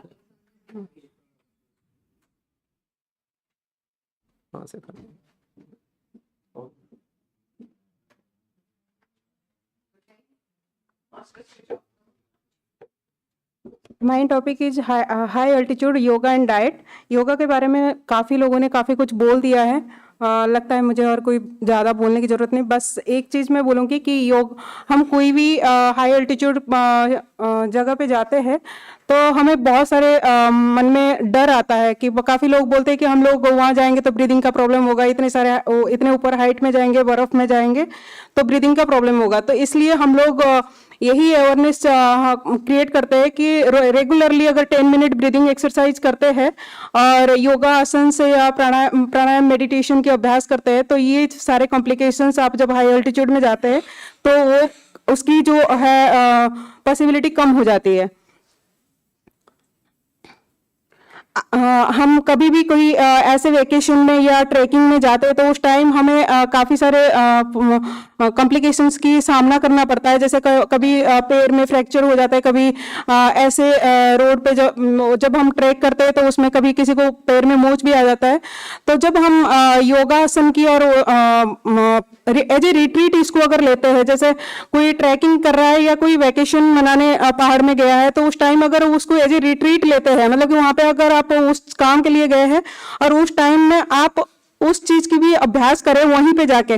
जैसे मैं कभी भी जाती हूँ घूमने के लिए पहाड़ में, कहीं मनाली गई या हिमाचल प्रदेश में कोई कहीं अरबी जगह गई, तो हम लोग वहाँ पे अगर 2 घंटे की वॉक कर रहे हैं, जैसे वैष्णो देवी भी जाती हूँ तो वहाँ पे अगर 2 घंटे की हमने वॉक कर लिया, 1 घंटे की वॉक कर लिया तो 10 मिनट बैठ के ब्रीदिंग एक्सरसाइज कर लेते हैं। और अगर हम थोड़ा और जाते हैं तो वहाँ पे बैठ के मतलब कि थोड़ी देर हम वहाँ पे स्ट्रेचिंग कर लेते हैं। जैसे कुछ भी नहीं होता है तो एटलीस्ट ताड़ासन कर लीजिए, वहाँ पे कुछ साइड स्ट्रेचिंग कर लीजिए, तो आपकी मसल्स उतना स्टिमुलेट हो जाती है कि आपको बहुत एंजॉय करने लगता है उस चीज को, पेन की जगह हम उस चीज को एंजॉय करने लगते हैं। और उसके बाद जब हम रिटर्न भी आते हैं उस जगह से, जैसे पहाड़ से आते हैं, तो हमें बहुत सारी थकान की महसूस होती है। 2-3 दिन तक इंसान को नींद की प्रॉब्लम होती है और थकान नहीं मिटती है और काफ़ी सारे शेड्यूल जैसे बिगड़ जाती है, ऐसे फील होता है। बट जब हम योगा और मेडिटेशन के साथ इस वेकेशन को मनाते हैं तो हमारे आने के बाद एनर्जी लेवल 2 गुना हो जाती है और उस फ्रेशनेस के साथ फिर हम रिटर्न आते हैं और उस मतलब ज़्यादा एनर्जी लेवल बढ़ा के हम वापस आते हैं।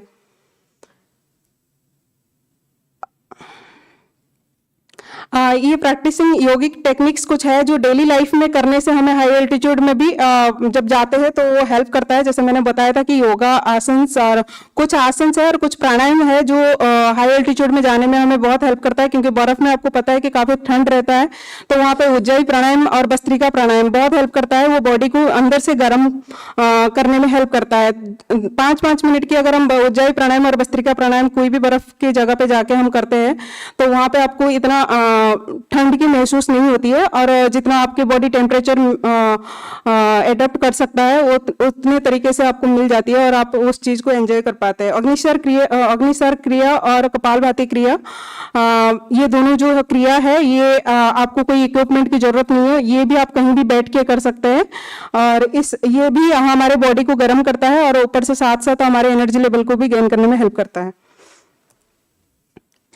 हम लोग कहीं भी हम ट्रैवल कर रहे हैं पहाड़ में तो हमारे योगा और जो ये ट्रैवलिंग है ये मेन है कि हमारे स्पिरिचुअल इम्प्रूवमेंट के लिए हेल्प करता है। हम लोग वैकेशन मनाने जरूर जाते हैं बट हमारे वहाँ पे स्पिरिचुअल डेवलपमेंट भी और स्पिरिचुअल डायमेंशन से हमारे काफ़ी इम्प्रूवमेंट होती है। ये कुछ बेनिफिट्स है जो हम लोग नॉर्मल दिल्ली में रहते हैं या कहीं और सिटी में रहते हैं, बट यहाँ से जब हम कुछ देर के लिए वैकेशन लेके बाहर जाते हैं पहाड़ों में तो वहाँ पे हमें पोल्यूशन लेवल जो है वहाँ पे 0 मिलता है, तो जिससे एयर जो है वहाँ पे प्योर क्वालिटी का मिलता है, जिससे आपको ऑक्सीजन की जो क्वालिटी है बॉडी अच्छे से उसको एडप्ट करता है। और इसका गुड बाय कंक्रीट और वेगन निगलिंग थॉट्स, जो हमारे नेगेटिव थॉट्स है उसको कम करने में हेल्प करता है, क्योंकि नेचुरल प्लेस सबको अच्छा लगता है और नेचर के साथ जब हम थोड़े वक्त गुजारते हैं तो हमारे माइंड वैसे भी फ्रेश हो जाती है, तो इससे नेगेटिव थॉट्स जो है वो कम होते हैं और कुछ वहाँ पे हमारे माइंड जो है रिलैक्स फील होता है, क्योंकि वहाँ पे नेचर के साथ साथ हमारे जो कुछ टाइम के लिए जो हम वर्क से वैकेशन लेके जाते हैं तो वो स्ट्रेस सारे जो है वहाँ पे रिलीज होने में हेल्प होता है। ये कुछ आसन्स है, जैसे मैंने प्राणायाम में बताया था कि उज्जाई प्राणायाम, भस्त्रिका प्राणायाम, कपालभाति क्रिया और अग्निसर क्रिया हेल्प करता है। वैसे कुछ आसन्स है, वीरभद्र आसन है और सूर्य नमस्कार है, सन सैल्यूटेशन है, जो आपको वहाँ ट्रैवलिंग में मतलब कि उस टाइम में ट्रैकिंग के टाइम या कुछ वैकेशन के टाइम आपको बहुत हेल्प करता है। उसको अगर मॉर्निंग में आप करके फिर ट्रैकिंग में जाते हैं या कुछ ऐसे बर्फ में घूमने जाते हैं तो आपको उस चीज की काफी फायदा फील होता है। ये मैंने अभी 2 days बैक संडे को बीच योगा कराया था, जैसे इसका मतलब पहाड़ में भी हम माउंटेन योगा कराते हैं और वैसे बीच में मतलब हाई एल्टीट्यूड और लो एल्टीट्यूड में हम लोग अलग अलग जगह पे योगा भी प्रैक्टिस कराते हैं, मास योगा का प्रैक्टिस कराते हैं। अभी कॉमन योगा प्रोटोकॉल का मिनिस्ट्री ऑफ आयुष और Morarji Desai national institute of yoga के तरफ से मुझे वहाँ करने के लिए ग्रांट मिली थी, तो मैंने पूरी सी बीच में ये योगा कराया था। और वैसे बीच बीच में हम माउंटेन में, जैसे हिमाचल प्रदेश में कुछ एक mountaineer Himalaya mountaineer training centre है, वहाँ पे भी हम मास योगा का अभ्यास कराने जाते हैं और कॉमन योगा प्रोटोकॉल का भी वहाँ पे प्रैक्टिस कराते हैं हर साल योगा डे से बिफोर। ये मैंने बताया था आपको कि जैसे ट्रैकिंग करते हैं तो ट्रैकिंग के बीच बीच में आपको थोड़ी टाइम मतलब कि अगर ब्रेक लेके आप वहाँ पे कहीं जगह में बैठ के प्राणायाम के अभ्यास कर सकते हैं, कुछ आसन कर सकते हैं, तो बेनिफिट होती है।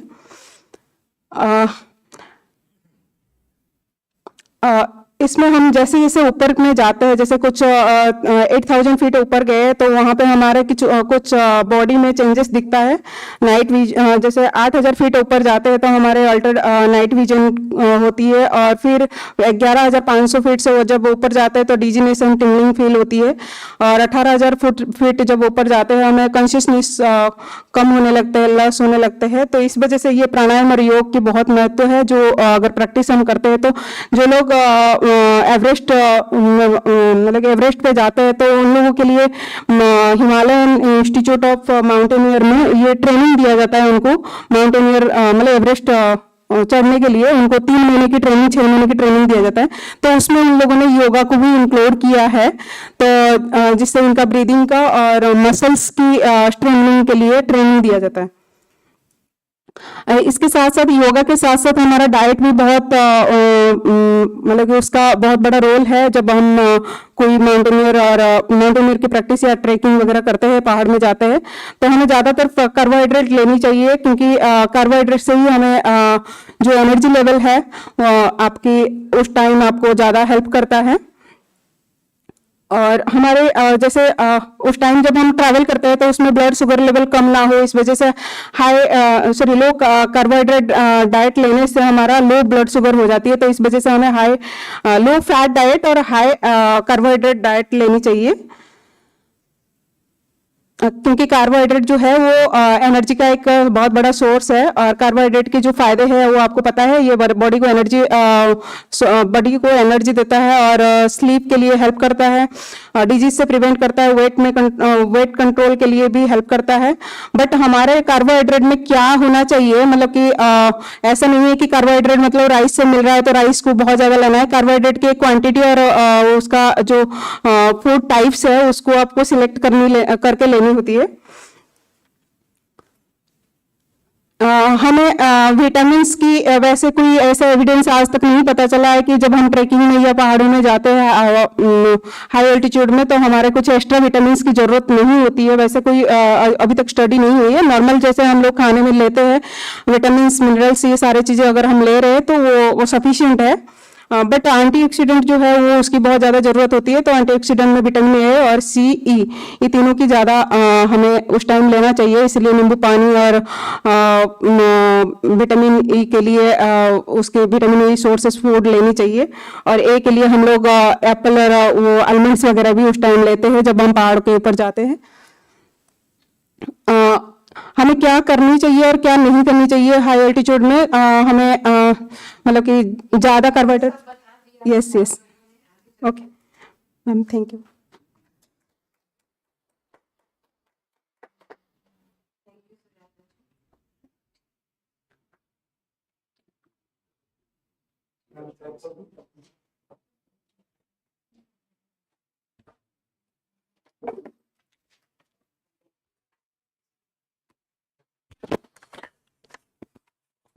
तो आप सभी का बहुत बहुत फिर से धन्यवाद।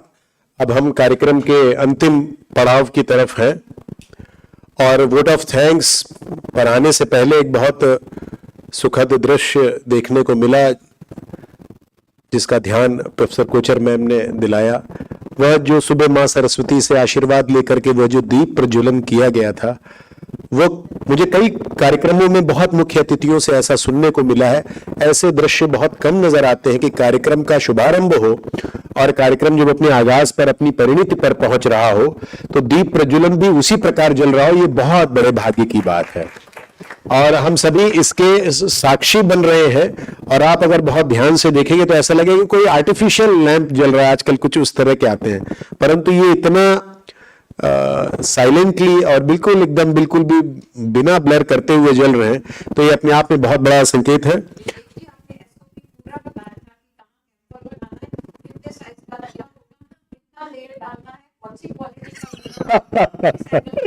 जी जी जी, तो ये बहुत अच्छा सुखद संयोग। और ये इस प्रकार से ये पूरा जिस प्रकार से धाम की यात्रा करने के बाद हम सभी अपने घर लौटते हैं तो एक संवेद रूप से एक वर्चुअल टूर हम सभी को करने को मिला। और अब ये कार्यक्रम अपने समाप्ति की ओर है और धन्यवाद प्रस्ताव देना अपने आप में एक बहुत एक औपचारिकता महज न रह जाए और वो हृदय से निकले। और मैं तो मैम से ये कहूंगा इस प्रकार के मेले हमेशा लगते रहे। एक उर्दू में मुझे शेर याद आता है कि तलाशो तलब में लज्जत मिली है इतनी कि दुआ कर रहा हूं कि मंजिल कभी ना आए। तो वो इस प्रकार से ये हुआ और बहुत ही शानदार एक दिन के अंदर इतना कैप्सूल प्रेजेंटेशंस हुए और बहुत कम शब्दों में, सरल शब्दों में इतने स्टालवर्ड्स को बुलाया। People have joined all the way from the every pockets of the India. और सब लोगों से बहुत कुछ सीखने को मिला और आपके दिशा निर्देश में, आपकी लीडरशिप में, आप उसमें फ्रंट लाइन रोल अदा करेंगी। और ऐसा हम सभी को पता है कि वो जो DM in higher altitude medicine है, आगे भी चल करके इस प्रकार से एम्स उसमें किस प्रकार से महती भूमिका निभा सकता है। आपको इस कार्यक्रम के आयोजक के केंद्र में रहने के लिए, या आप इसका ब्रेन चाइल्ड थी, आपको बहुत बहुत धन्यवाद। डिपार्टमेंट ऑफ फिजियोलॉजी से धन्यवाद की शुरुआत करते हैं। आज के जो हमारे मुख्य अतिथि महोदय रहे, निदेशक महोदय, संकायाध्यक्ष, रजिस्ट्रार साहब और सरस्वती वंदना जिन्होंने परफॉर्म किया, और उसके बाद डॉक्टर अनुज सिंघल जी और doctor Chandan ji, doctor SP Singh ji, doctor K Deepak sir, doctor Pawan Tiwari ji, Anand Mohan ji, doctor Geetanjali, doctor Naaz, doctor Abhijit, doctor Sunil, doctor Sanjay, mister Sanjay Upreti, doctor Arun ji और doctor Sujata, doctor Suman Jain ma'am, doctor Rajkumar Yadav sir और doctor Sunil, doctor miss Shweta, miss Saloni Priya, doctor Suman Jain और जो professor Ratna Sharma, professor Suman Jain ma'am, professor Rajkumar Yadav, doctor अनुज सिंघल जी और फैकल्टी और staff जो भी शरीर रचना विभाग के, हम डायरेक्टर निदेशक महोदय के ऑफिस का भी, गुड ऑफिस का बहुत बहुत धन्यवाद करते हैं कि उन्होंने यहाँ हमें बोर्ड रूम प्रदान किया। इस प्रोग्राम की रचना, योजना और इसकी पूरी परिकल्पना आप सभी को जान करके आश्चर्य भी होगा कि एक सप्ताह के अंदर बनी, और जब ये प्रपोजल मैम के पास आया, भोजन आहार का स्पॉन्सरशिप जी, हार्टफुलनेस के जो पूरी फैमिली आई थी, उन्होंने आज हमें ये जो लंच स्पॉन्सर हुआ है वो उनकी तरफ से हुआ है। आगे भी एक बड़ी अच्छी परिकल्पना मैम ने उनके साथ मिलकर के, जिसमें student union, RDA, SYS, nursing association और एम्स फैमिली के बहुत सारे लोग मिलकर के एक हार्टफुलनेस पे एक पूरे दिन भर की इस प्रकार की वर्कशॉप करने वाले हैं, जो कि आने वाली जुलाई वाली जो मैम का एक बड़ा, इसको मैं अर्धकुंभ कह रहा हूं, जो आपके नेतृत्व में जी इंटरनेशनल कॉन्फ्रेंस, वो माइंड और बॉडी और सोल और किस प्रकार से ये मेडिसिन पे होगी। तो इसके लिए बहुत बहुत अब सभी का धन्यवाद करते हैं। आप हमारे फोटोग्राफिक सेक्शन से रिकॉर्डिंग के लिए भी आप आए हैं, मीडिया जगत के लिए जो लोग आए हैं, हॉर्टिकल्चर से जिन लोगों का हमें सहयोग प्राप्त हुआ, सीमेंट से जिनका सहयोग प्राप्त हुआ, मैम के आपके गुड ऑफिस का बहुत बहुत धन्यवाद कि वहां से समय समय पर जो भी तात्कालिक और त्वरित सहायता हमें मिलनी चाहिए वो मिली, क्योंकि इसकी संरचना में ही मुश्किल से शायद 6 दिन के अंदर ये सब प्लान हुआ। यहाँ उपस्थित एम्स परिवार के सभी आत्मीय स्वजन, आप सभी ने अपना बहुमूल्य समय निकाल करके इसमें आज के इस आयोजन में कुछ न कुछ अपने भाव जोड़े हैं, अपनी उपस्थिति से इस कार्यक्रम की प्राण प्रतिष्ठा की है। आप सभी के बहुमूल्य समय का, आशीर्वाद का हम तहे दिल से आभारी हैं। मुझे ऐसा आदेश दिया गया है कि मैं हाथ जोड़ करके आप सभी का धन्यवाद करूं, और इसके लिए हम हृदय की सीमाओं से आप अनुग्रहित हैं, इस आशा के साथ कि आने वाला कल आज से बेहतर हो। आज की इन शिक्षाओं का, इस बातचीत का, इस संवाद का हमारे जीवन में, हमारे हृदय में, हमारे मानस में एक सकारात्मक परिवर्तन हो, और हम यहां से जब निकल करके जाएं तो कतार में खड़े हुए अंतिम पंक्ति के व्यक्ति को भी हम अपने ज्ञान, शिक्षा और अनुभव से आंदोलित कर सकें। इस प्रार्थना के साथ हम सभी आपका धन्यवाद करते हैं।